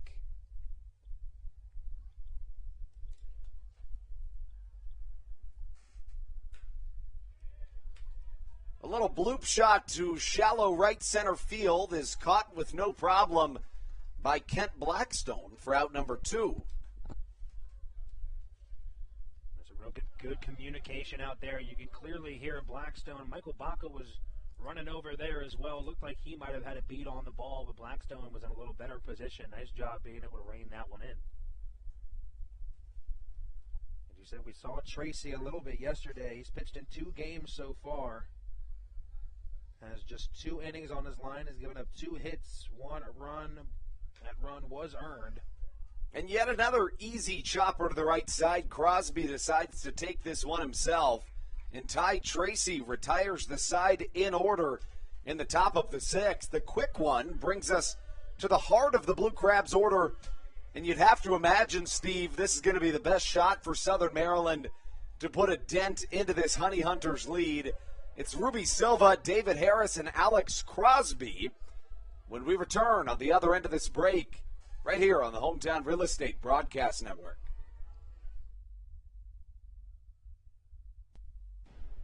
This is Joe DeLuca, and you're listening to the Hometown Real Estate Broadcast Network. Whether it's Chris Paul, Cliff Paul, Aaron Rodgers, or even the son of a former Blue Crab, Patrick Mahomes, you've seen many athletes endorsing State Farm. That's because your State Farm agent has your back through good times and not so good times. That's why all the Blue Crabs, Darryl Thompson and the whole team, trust State Farm with their insurance needs. State Farm is the company people have trusted for over 99 years to help life go right. Call your local State Farm agent, Greg Conklin, today at 240-776-4289. When you're in the market to buy or sell a home, call Tony McClure of Century 21 New Millennium and his Grand Slam team, the realtor of the Southern Maryland Blue Crabs since our first season in 2008. Tony and his team of preferred partners includes Tim Murphy of CNF Mortgage and Steve Scott of the Scott Law Group. Together, they will ensure that your real estate needs are nothing short of a grand slam. The quality service you will receive is Hall of Fame worthy. Put Tony's 41-plus years of experience to work for you. Call or text Tony today at 301-928-1280 for your personal Grand Slam experience. Go Blue Crabs.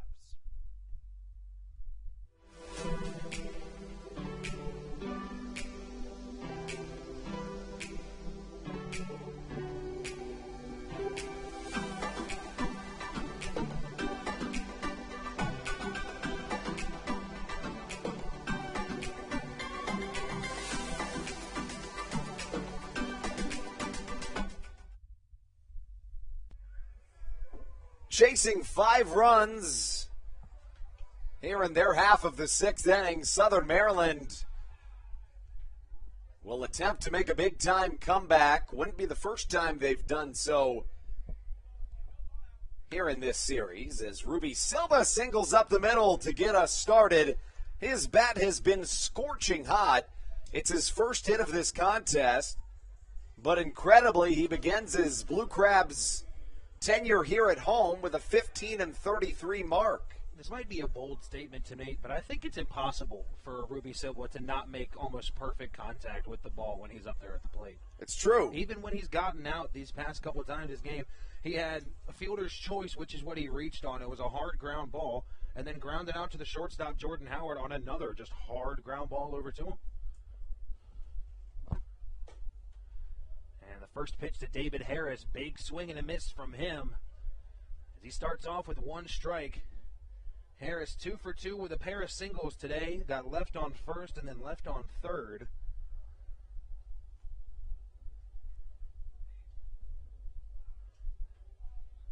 As the 0-1 pitch from Spencer Bivens. Big swing. He was early on the breaking ball. David Harris now in an 0-2 hole pretty early. Harris 2 for 2 so far in today's contest. Crosby awaits on deck. And should we get there, Josh McAdams in the hole. Southern Maryland chasing 5 as David Harris singles through the right side of the infield. Ruby Silva was thinking 3 immediately, and just like that, runners on the corners.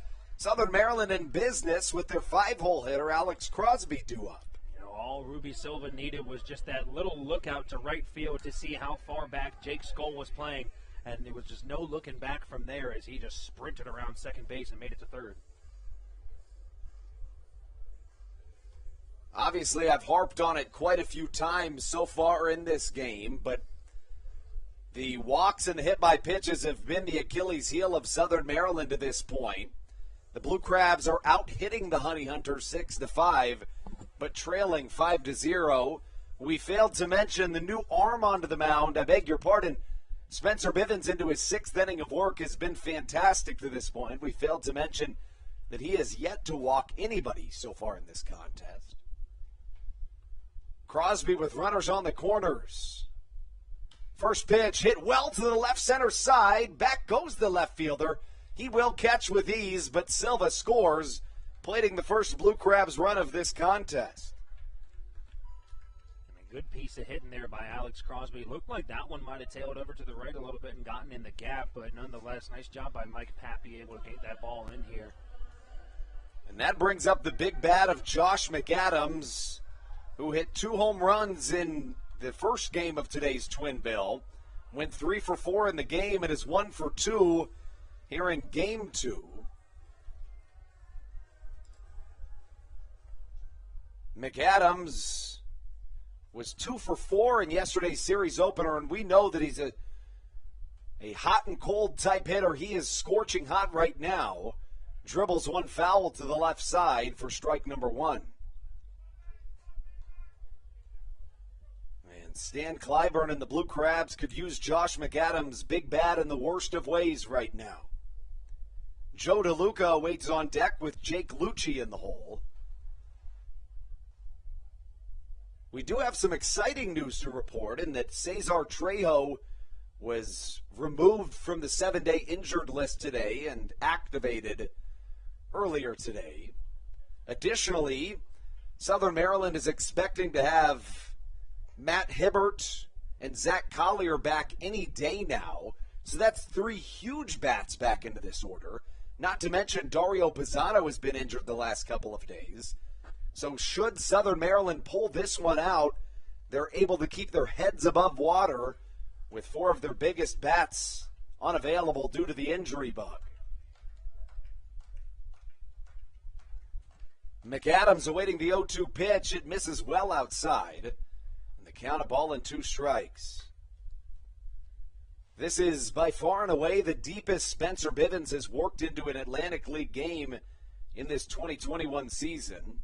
He started just 1 game here this year. Has pitched against the Blue Crabs once, did so in a West Virginia Power jersey, allowing 1 run in 2 innings of work. Harris goes on the pitch. What a throw by the catcher, Jesus Sucre, who was falling off balance and somehow floated it right into the glove of the second baseman, Mike Osinski. An absolutely fantastic throw behind the plate, as you said, from Jesus Sucre. Not going to lie, got a little bit upset. 1, because David Harris was thrown out, but 2, because I'm used to seeing him in an Orioles jersey doing that. It's true. Not anymore. Maybe one day. Hopefully one day. But I don't think that's going to happen with Adley Rutschman right now. I was about to say. It took me a second to remember who our catcher is right now, or at least who is going to be our catcher sometime soon, I'm hoping. Unless, of course, the Orioles trade him. Stop it, Andrew. The count works full at 3 balls and 2 strikes.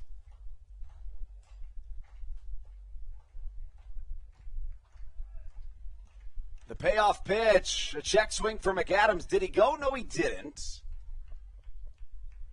And now 1 on with 2 down, and Joe DeLuca on his way to the plate. You know, we talked about it a little bit earlier, but it's worth mentioning it again.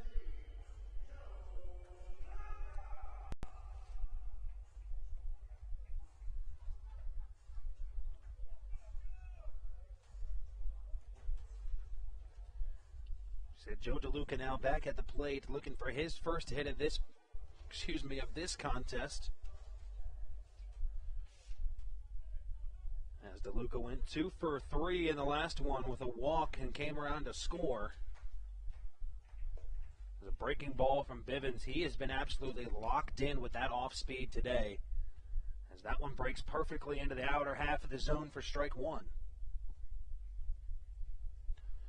With 1 away, 2 outs in the bottom of the 6th inning. That was the 0-1 pitch to the catcher, DeLuca. Another breaking ball. This one hits the zone again. DeLuca doesn't think so, but the robot umpire says otherwise. As now DeLuca in an 0-2 hole. Josh McAdams over at first base following the 2-out walk.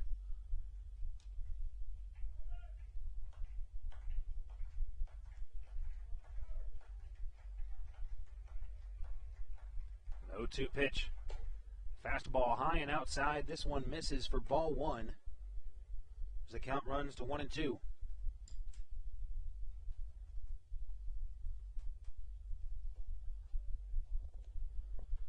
DeLuca, a very solid batter to have towards the bottom of this Blue Crabs lineup. Has just enough power to do some damage when he needs to. But more of a base hit and even drop down a bunt every once in a while we've seen from him. As he skies this one out into the infield, Jordan Howard gets under it and able to rein that one in for the 3rd out of the inning. But not before the Blue Crabs are able to bring a run across off of an Alex Crosby sacrifice fly to center field. The Blue Crabs trail 5-1 heading into the top of the 7th inning when we return on the Hometown Real Estate Broadcast Network.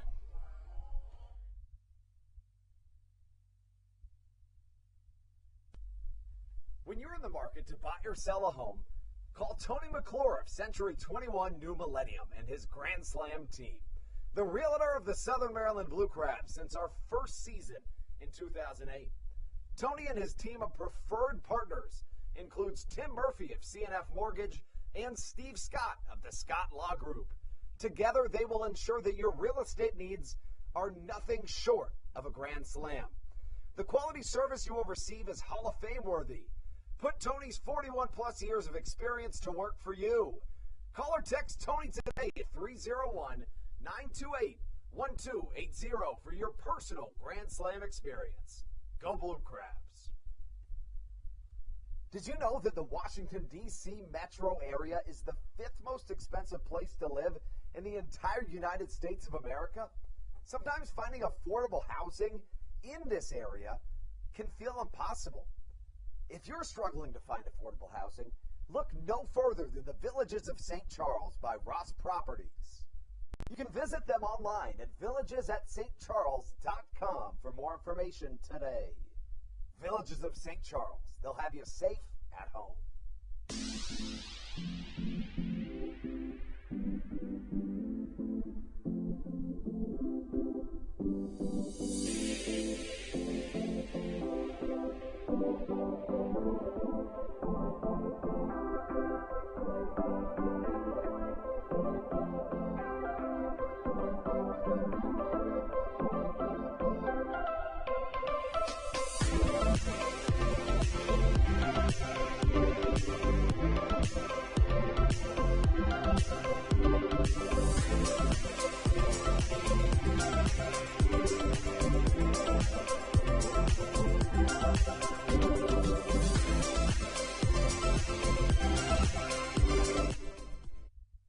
This is Matt Latos, and you're listening to the Hometown Real Estate Broadcast Network.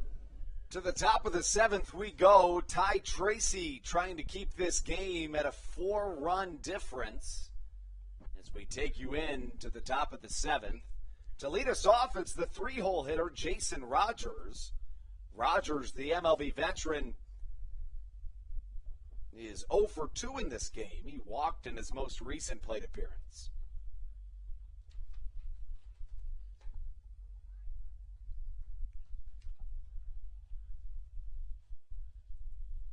As for Jason Rogers, he played in the MLB in 2014, 2015, and 2016. Now, Steve, this isn't a guy that just had a cup of coffee in the MLB. In 2015 with the Milwaukee Brewers, he played in 86 games, and get this, he hit for a .296 average. Wow. It's pretty solid. The year following with the Pittsburgh Pirates, he played in 23 games, hit under 100, never made it back to the MLB level after that. First played in the Atlantic League in 2018 with the New Britain Bees as Kent Blackstone sees a baseball go off the heel of his glove, but that's easily a single. Just a good attempt by Blackstone as Rogers reaches base on a base hit, his first of the day. It was a great attempt by Blackstone, but I think it was an even greater attempt by Ty Tracy to get out of the way of that ball. That ball was lined right back up the middle of him, and he just dove out the way. Rogers was originally drafted by the Milwaukee Brewers in the 32nd round out of Columbus State University in the 2010 MLB draft. If it's of any interest to you, Steve, he was actually born 9 years and 1 day before I was. That's pretty interesting. You know, I like that.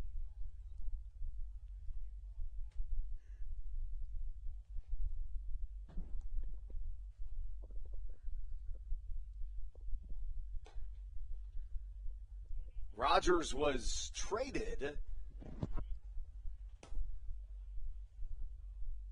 from the Milwaukee Brewers to the Pittsburgh Pirates on December 17th of 2015 for Keon Broxton and Trey Supak. He hit his first career home run in the MLB off of Travis Wood of the Chicago Cubs on May 9th, 2015 in a 12-4 Brewers win. However, it was overshadowed, Steve, by Cubs top prospect Chris Bryant's own first Major League home run. So they both hit him on the same day. It's a tough break for Rogers. Yeah, that's one of those things where it's a really cool thing to happen to you, but at that moment, you got to give it to Chris Bryant at that point. He's going to get, the more exposure off of that first home run. Bryant came up through the Cubs system, was always a top prospect, struggled in the last couple of years, but has really turned things around here in 2021. He was an all-star this year, and is expected to be traded by the Cubs at some point in this season. You know, you look back at that Chicago Cubs team from 2016, they had so much young talent. You thought they were going to dominate for years to come, but it looks like they're in full sell mode. On September 28th, Jason Rogers hit a pinch hit grand slam off of Trevor Rosenthal in the ninth inning to give the Brewers an 8-4 victory.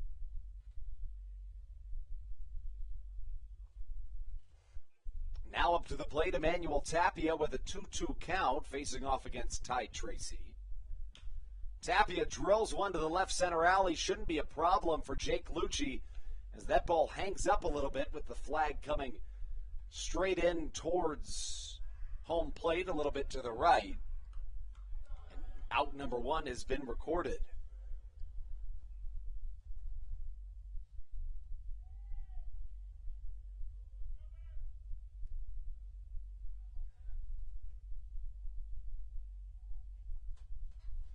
Tracy now facing off against Jesus Sucre. Sucre 0 for 1, but he's walked twice. First pitch misses outside as DeLuca snags it for ball number 1. You know, it was really fun to have Barstool Sports coach Doug's here today. Steve and I both got a chance to interact with him, and what a nice guy. You know, just an all-around fantastic dude. As Sucre singles through the left side. Now, good guy overall. Even helped us out with the tarp a little bit before the game. We had a very small rain shower come through Southern Maryland right before game time, and Doug's was out there helping us pull the tarp off the field, and you know, just a really cool guy overall. He was telling Ryan Bounds, who was, as Doug said, his handler today.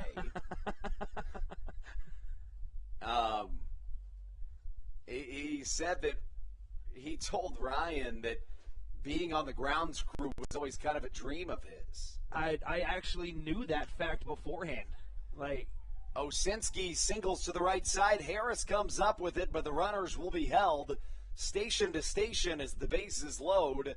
Here with one down. Stevie, sorry, go ahead. No, you're fine. I actually knew that stat that, like, growing up, one of his dreams was just to be on a grounds crew of, like, a minor or major league team. And here he is, I mean, getting to go around the country and just visit minor league teams. I think that's awesome.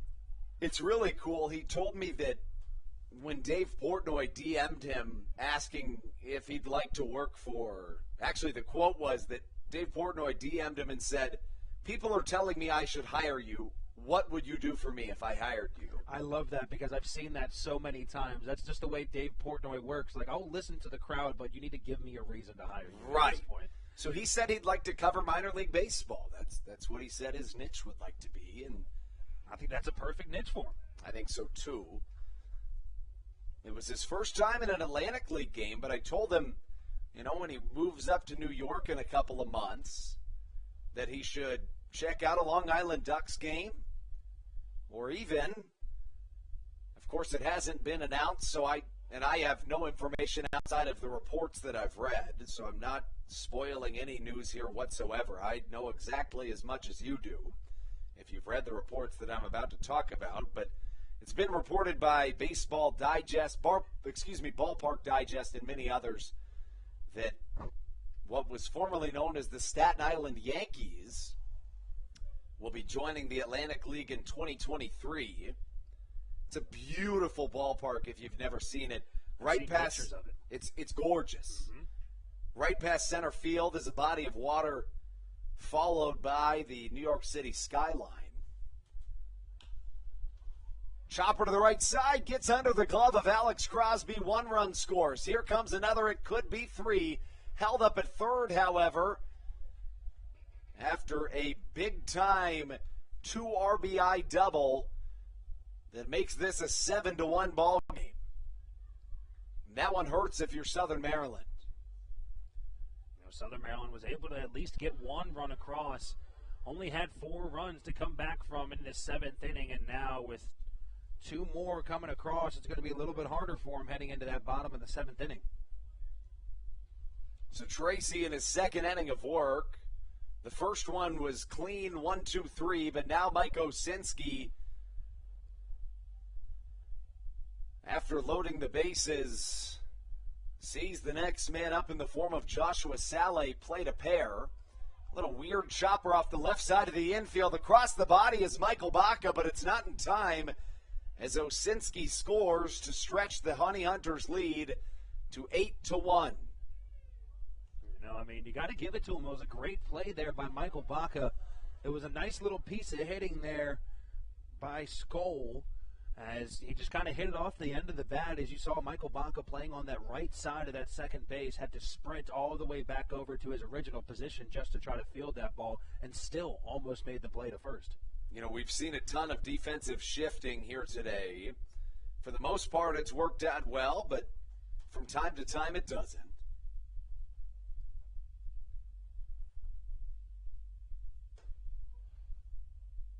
First pitch from Tracy to Jordan Howard misses a touch inside. We mentioned that Southern Maryland's had a couple of huge innings already in this series. In game one of today's doubleheader, the Blue Crabs plated 11 runs in the third inning. They plated a whopping 7 runs in one inning yesterday, so it's certainly not a lead that the Blue Crabs are unable to overcome, but it's going to be a tall task, especially here with still 2 runners on and 1 down against Ty Tracy. This baseball squeaks away from Joe DeLuca, but nobody will advance. Cody Strayer started today's ball game for the Blue Crabs. Strayer and Tracy were both signed within the last week. Strayer went 4 innings, allowing 3 runs all earned, 4 hits, 4 walks. Struck 1 out and allowed a homer. Then came Carlos Diaz, the lone southpaw in the Blue Crabs bullpen. He pitched 1 inning, allowed 1 hit, walked 2 while allowing 2 runs both earned. Struck out 1 as well. Jordan Howard puts a drive into a baseball to deep right center field. Back goes David Harris as it bounces off the wall, scoring at least 1. Jordan Howard nearly overruns the man in front of him as 1 run scores on a huge RBI double. You know, Jordan Howard, you don't really expect to see that kind of power from your 9-hole hitter, but Jordan Howard really just put a charge into that ball, and it skipped hop that bottom of the fence and needed just about 3 more feet to get up out of here. Now 7 Gastonia batters have come up in this inning. The Honey Hunters have scored 3 runs here in the top of the 7th, dampering the Blue Crabs' comeback hope. Certainly not putting them completely away, but making matters all the more difficult. Hey, the Blue Crabs have put up 11 runs in an inning just in the past 4 hours. So who knows? They might be able to do it again. It's certainly within reason that it could happen, but it's becoming less and less likely.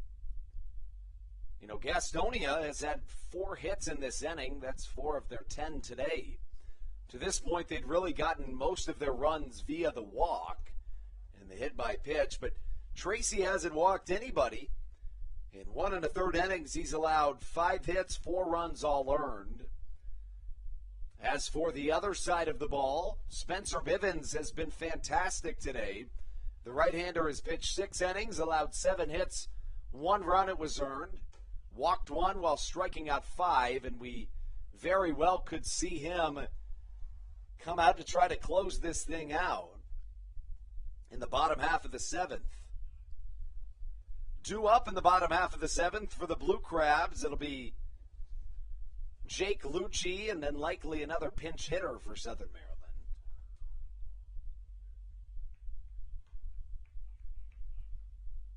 Unless Ty Tracy hits for himself.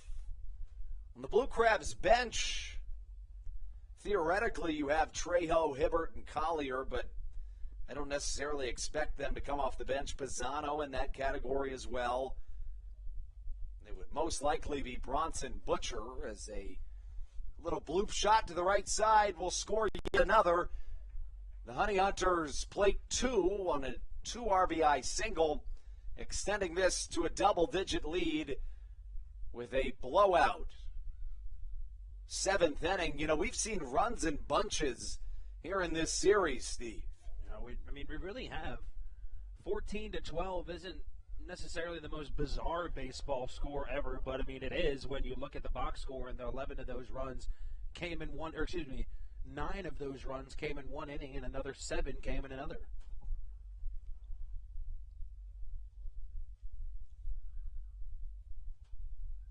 Mike Pappy now coming to the plate for the Gastonia with still just 1 away. And after a really good stretch for Ty Tracy, this has been a difficult inning for the right-hander. He's allowed 6 earned runs in this inning.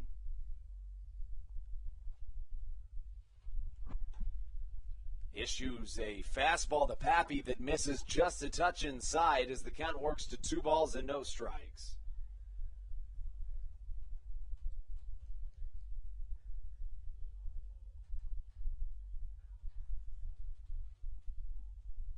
Tracy's pitch, well struck to the right side. That ball likely is out of here, and it is. It bounces in front of the Villages of St. Charles sign in right field, and when we say runs have come in bunches in this series, we do not say that lightly. That is now 8 runs in this inning, and with nobody up in the bullpen, I'm thinking that Josh McAdams is going to come into this game to pitch, and I mean that with all seriousness. That looks like what's happening as he starts to take the arm sleeves off. That's why I like having Josh McAdams in this rotation and on this team, because these are the situations where you need him. You know, we've talked about we've lost a couple of our big starters. We lost Grafer Aregua, a reliever that we used frequently throughout the season, and now we need to rely on Josh McAdams to come in here and hopefully help us out.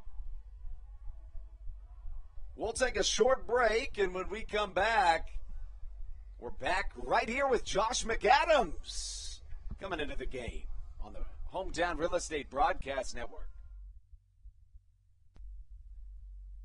There's nothing quite like when the Blue Crabs retire the side. At Wealth Management Partners, they're on your side for your retirement planning needs. It's never too early to start planning your retirement. Talk to the experienced financial advisors of Wealth Management Partners located right here in Waldorf. Call them today at 301-885-0955. Again, Wealth Management Partners. Call them today at 301-885-0955. Weiss Markets is a proud sponsor of the Southern Maryland Blue Crabs and has been since their inaugural season in 2008. Weiss Markets also presents one of the Blue Crabs' best and most famous promotions every single year. Kids can get in free to every single Blue Crabs game of every single year simply by wearing a jersey thanks to Weiss Markets. Weiss Markets can help you with all of your game day needs for a great price. Stop in at your local Weiss today. Eat better, spend less. That's wise. Weiss Markets is a proud sponsor of the Southern Maryland Blue Crabs.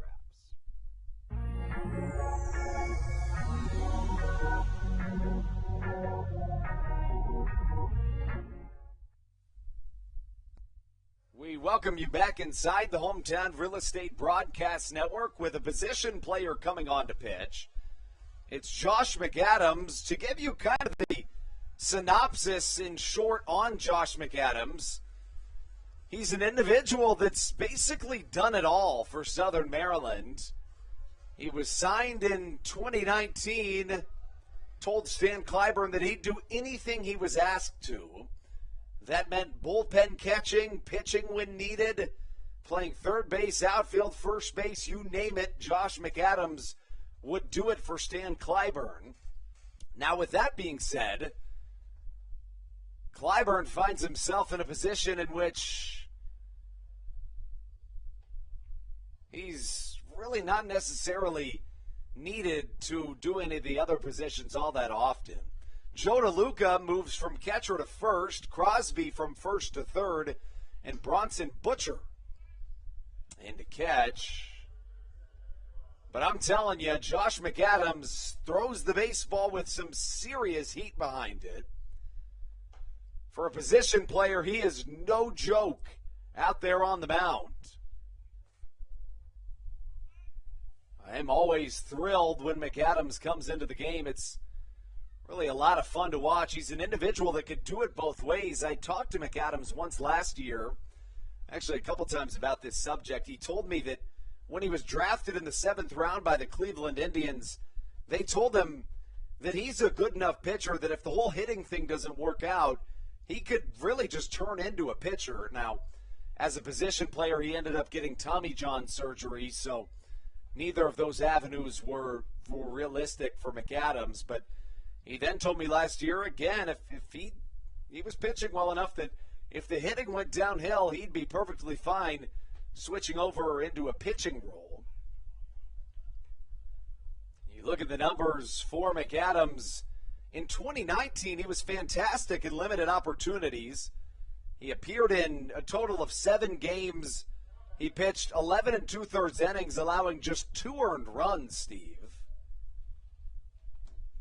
A 1.54 ERA and a 1.29 whip for McAdams in 2019. He's appeared in just 1 game here in 2021. Pitched 1 scoreless inning without allowing any hits, but he walks the leadoff man of his tenure of this contest. And now 6 straight balls for Josh McAdams. The fastest pitch off the right arm of McAdams to this point was 91 miles an hour. Not too bad for a position player. Not bad at all. It's almost like the Lamar Jackson quote. Not too bad for a running back, as he says.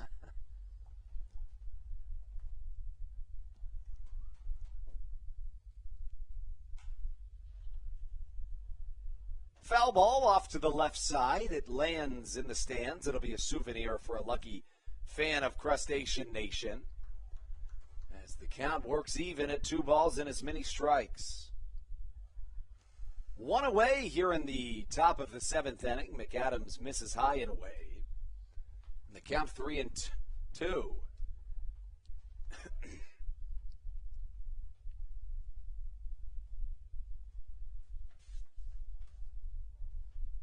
McAdams set. Here comes the pitch. High and away, and it's ball number 4. And now back-to-back walks put runners on first and second.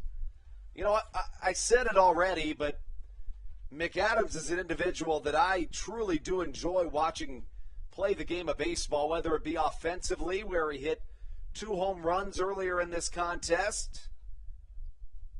I beg your pardon, in game 1 of the doubleheader, or even doing it on the pitching mound. He's a rare individual that can truly play both sides of the baseball. First pitch to Jesus Sucre misses inside.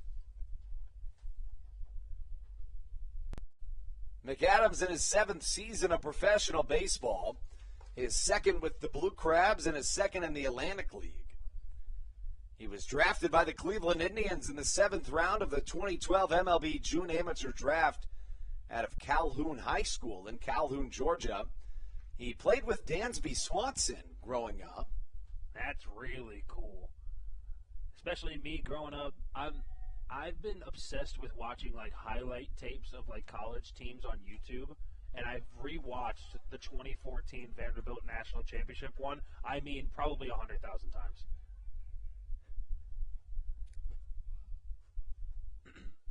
Yeah, Swanson is a truly fantastic ball player as Sucre draws a walk as the bases load here in Southern Maryland.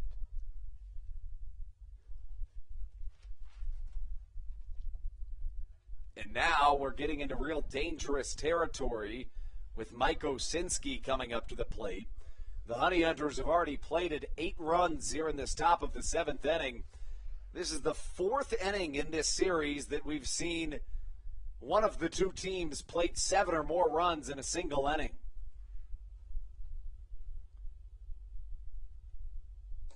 First pitch from McAdams to Osinski misses high and tight, and the count 1-0.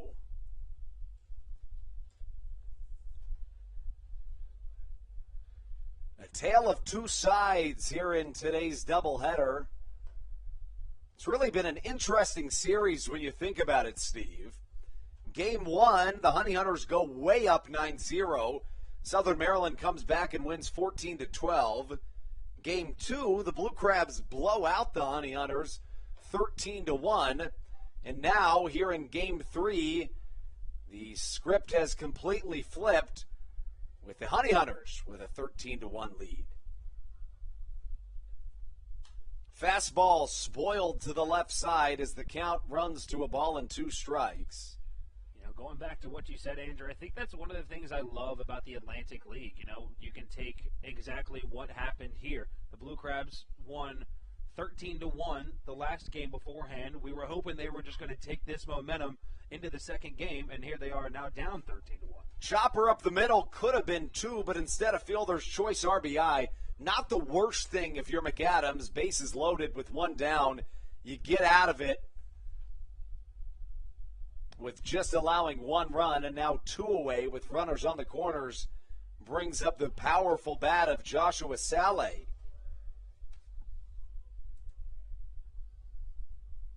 Running back through the trajectory of this ballgame to this point, the Honey Hunters scored 3 runs in the top of the 4th before plating another 2 in the 5th. The prior 3 that I mentioned came off the right arm of Cody Strayer before Gastonia plated 2 more from Carlos Diaz's left arm. Ty Tracy then came in the ball game and ending in a 3rd issued 7 hits, 8 runs all earned. As Saleh hits one high into the night sky, this could be the end of a nightmare inning for Southern Maryland, and it is. The Honey Hunters plate 9 runs in the top of the 7th inning. It has been a bizarre start to the homestand. We started with a 14-12 win, and now it could be back-to-back 13-1 games, one in favor of Southern Maryland, the other for the Honey Hunters. We'll get you that and much more when we return on the Hometown Real Estate Broadcast Network. Hey, Blue Crabs fans, make sure to visit the All-American Steakhouse and Sports Theater at 35 St. Patrick's Drive, right here in Waldorf, for some great food with great friends. Their steaks are fresh, hand-cut, in-house daily, as well as many other fresh seafood, chicken, and beef options. They offer outdoor and indoor dining, available each and every day, along with the same great menu to go if you would like.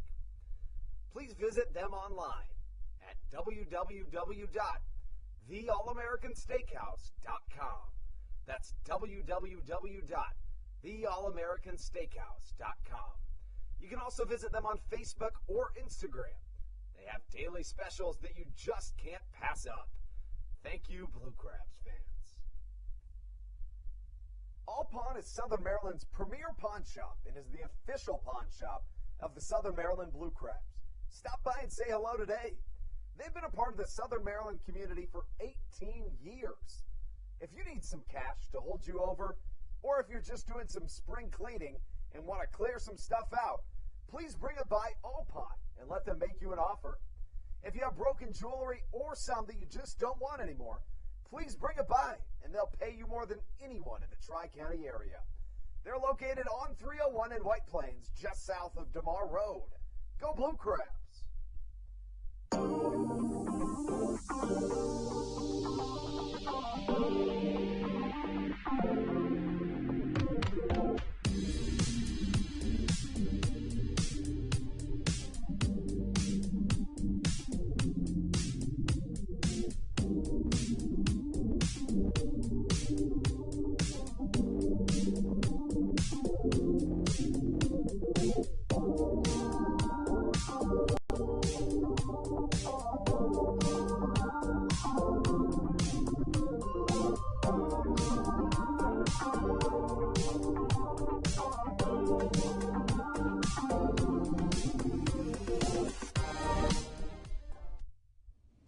This is Patrick Baker, and you're listening to the Hometown Real Estate Broadcast Network.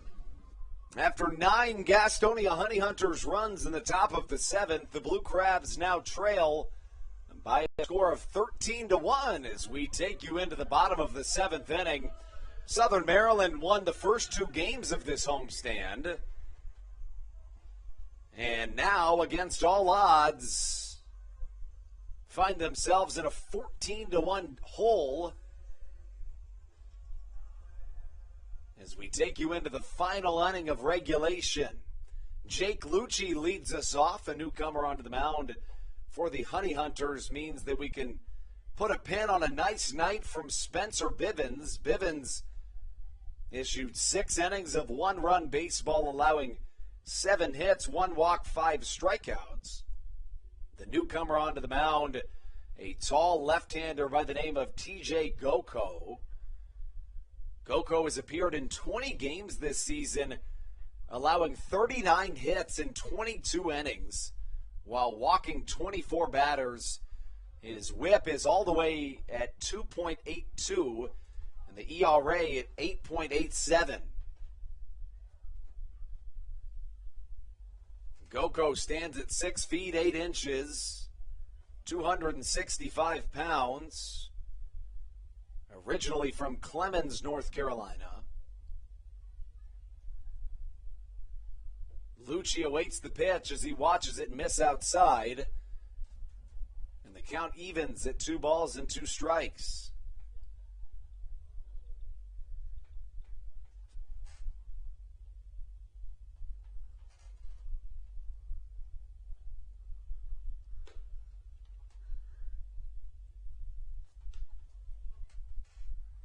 Lucci watches the pitch miss high and away as the count works full at 3 balls and 2 strikes.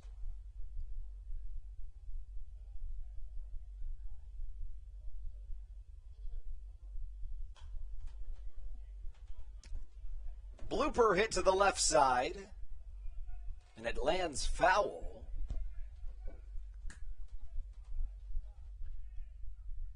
And that leaves the count full for Jake Lucci, as the Blue Crabs down to their last inning of at-bats. They need 12 runs in the bottom of the 7th. Hey, they put up 11 earlier today. It's not impossible. We've seen it happen. They put up 13 another time this season, also against Gastonia. That one's fouled back up over us in the bayonet press box. Count stays at 3 balls and 2 strikes. Jake Lucci, the man at the plate, looks like Bronson Butcher on the on-deck circle, who is now in behind the plate. A 3-2 pitch. Lucci grounds one hard to the right side, but that one's foul as well, as the count stays at 3 balls and 2 strikes.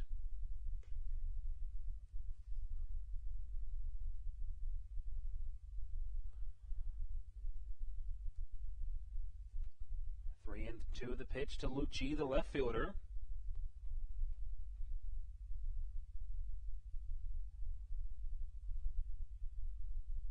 A big swing on a high fastball. Lucci swings right through it for the first out of the inning, and the Blue Crabs now have 2 outs to work with as they need 12 runs. Brings back up Bronson Butcher, the new guy to the Blue Crabs lineup. As we saw in the game yesterday, was taken out before he was able to get his first at-bat due to that double hook rule as Blake Bivens came out of the game. Butcher went 0 for 3 last game earlier today, but had a walk back in the 3rd and came around to score. As the first pitch he sees is out of the zone for ball 1. The second pitch he sees, breaking ball, swings right through it as the count runs even at 1-1.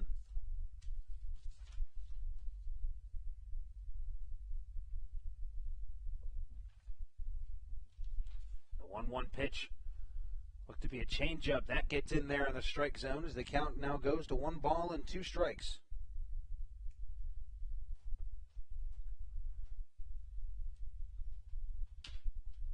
And the 1-2 pitch.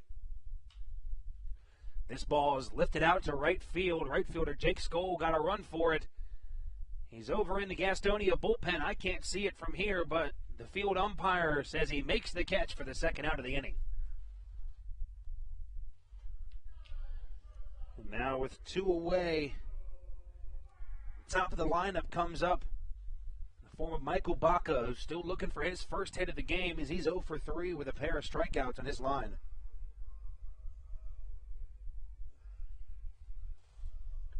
Baca, good leadoff batter for this Blue Crabs team.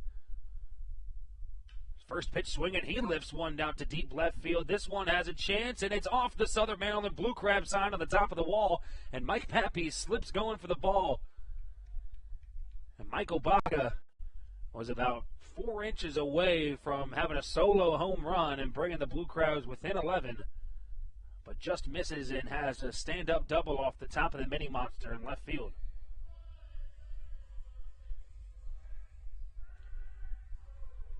Michael Baca gives some life to this Blue Crabs offense as Kent Blackstone now comes to the plate. Blackstone 1 for 3 on the day with a base hit.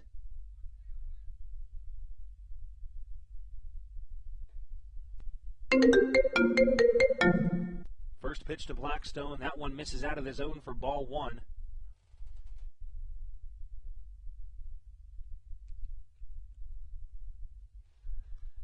A big swing on a breaking ball in the dirt. He fouls that one off to the right side. The count runs even at 1 ball and 1 strike.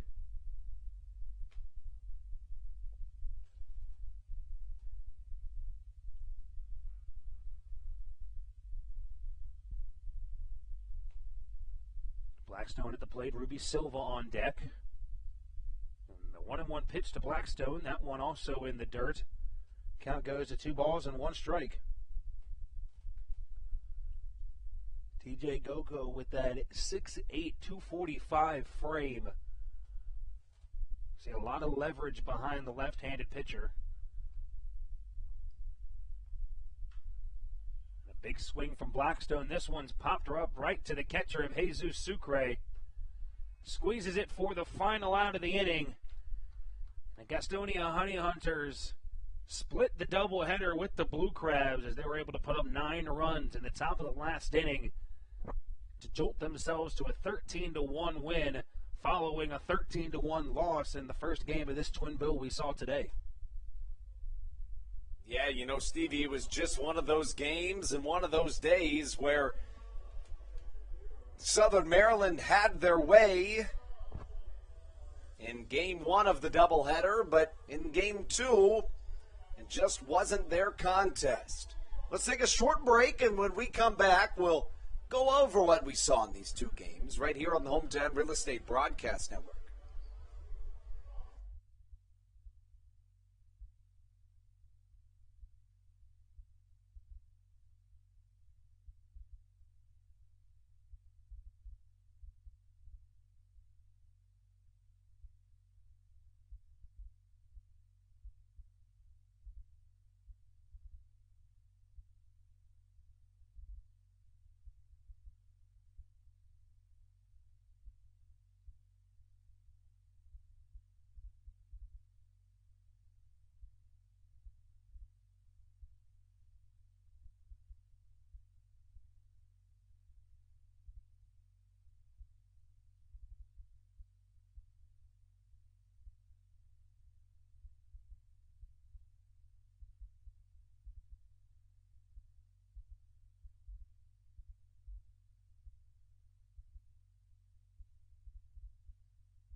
Welcome back inside the Hometown Real Estate Broadcast Network following a 14-1 Gastonia Honey Hunters victory. Let's walk through what we saw in this doubleheader here today between the Blue Crabs and the Gastonia Honey Hunters. You know, the Blue Crabs in the first game today came out the way they've been coming out as of recent. The bats were hot. The pitching was doing well. Daryl Thompson had himself a complete game without letting up a single walk. Had a handful of strikeouts on his line as well. So I think that was a pretty on-par day for Daryl Thompson. We talk about it a lot before these games.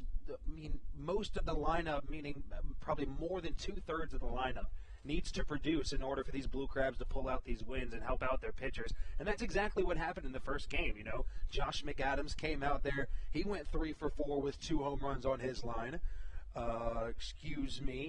David Harris had himself a big home run as well. I might add, we didn't talk about this a whole lot. I didn't, but that was the farthest home run I have ever seen, and it was fantastic. And all in all, that big third inning for the Blue Crabs, where they were able to put up 11 runs, that's what this offense can do. We've seen that offense do that multiple times this season, and it helped them to push them to that first game win. You know, the second game completely flipped it on its head. You know, we assumed the Blue Crabs were going to come out there with, you know, the aggressiveness and try to take that momentum as they had in the first game and try to propel them to another win today. But that just didn't happen. You know, only 7 hits for the Blue Crabs, just 1 run, a bunch of runners left on base. It was just overall not an impressive offensive game for them in that second game. It's true. It's just one of those things where it's a tale of two sides. Sometimes you win, sometimes you lose, and there's no better show of that than what we've seen in the first 3 games of this series. We'll have the 4th and final game of this series right here tomorrow on the Hometown Real Estate Broadcast Network. Signing off for Stevie Bowen, I'm Andrew Banstra. Thank you so much for tuning in. We'll have Blue Crabs baseball again tomorrow. We'll get on air at 6:20, first pitch at 6:35. Thanks so much for tuning in, and as always, let's go Blue Crabs.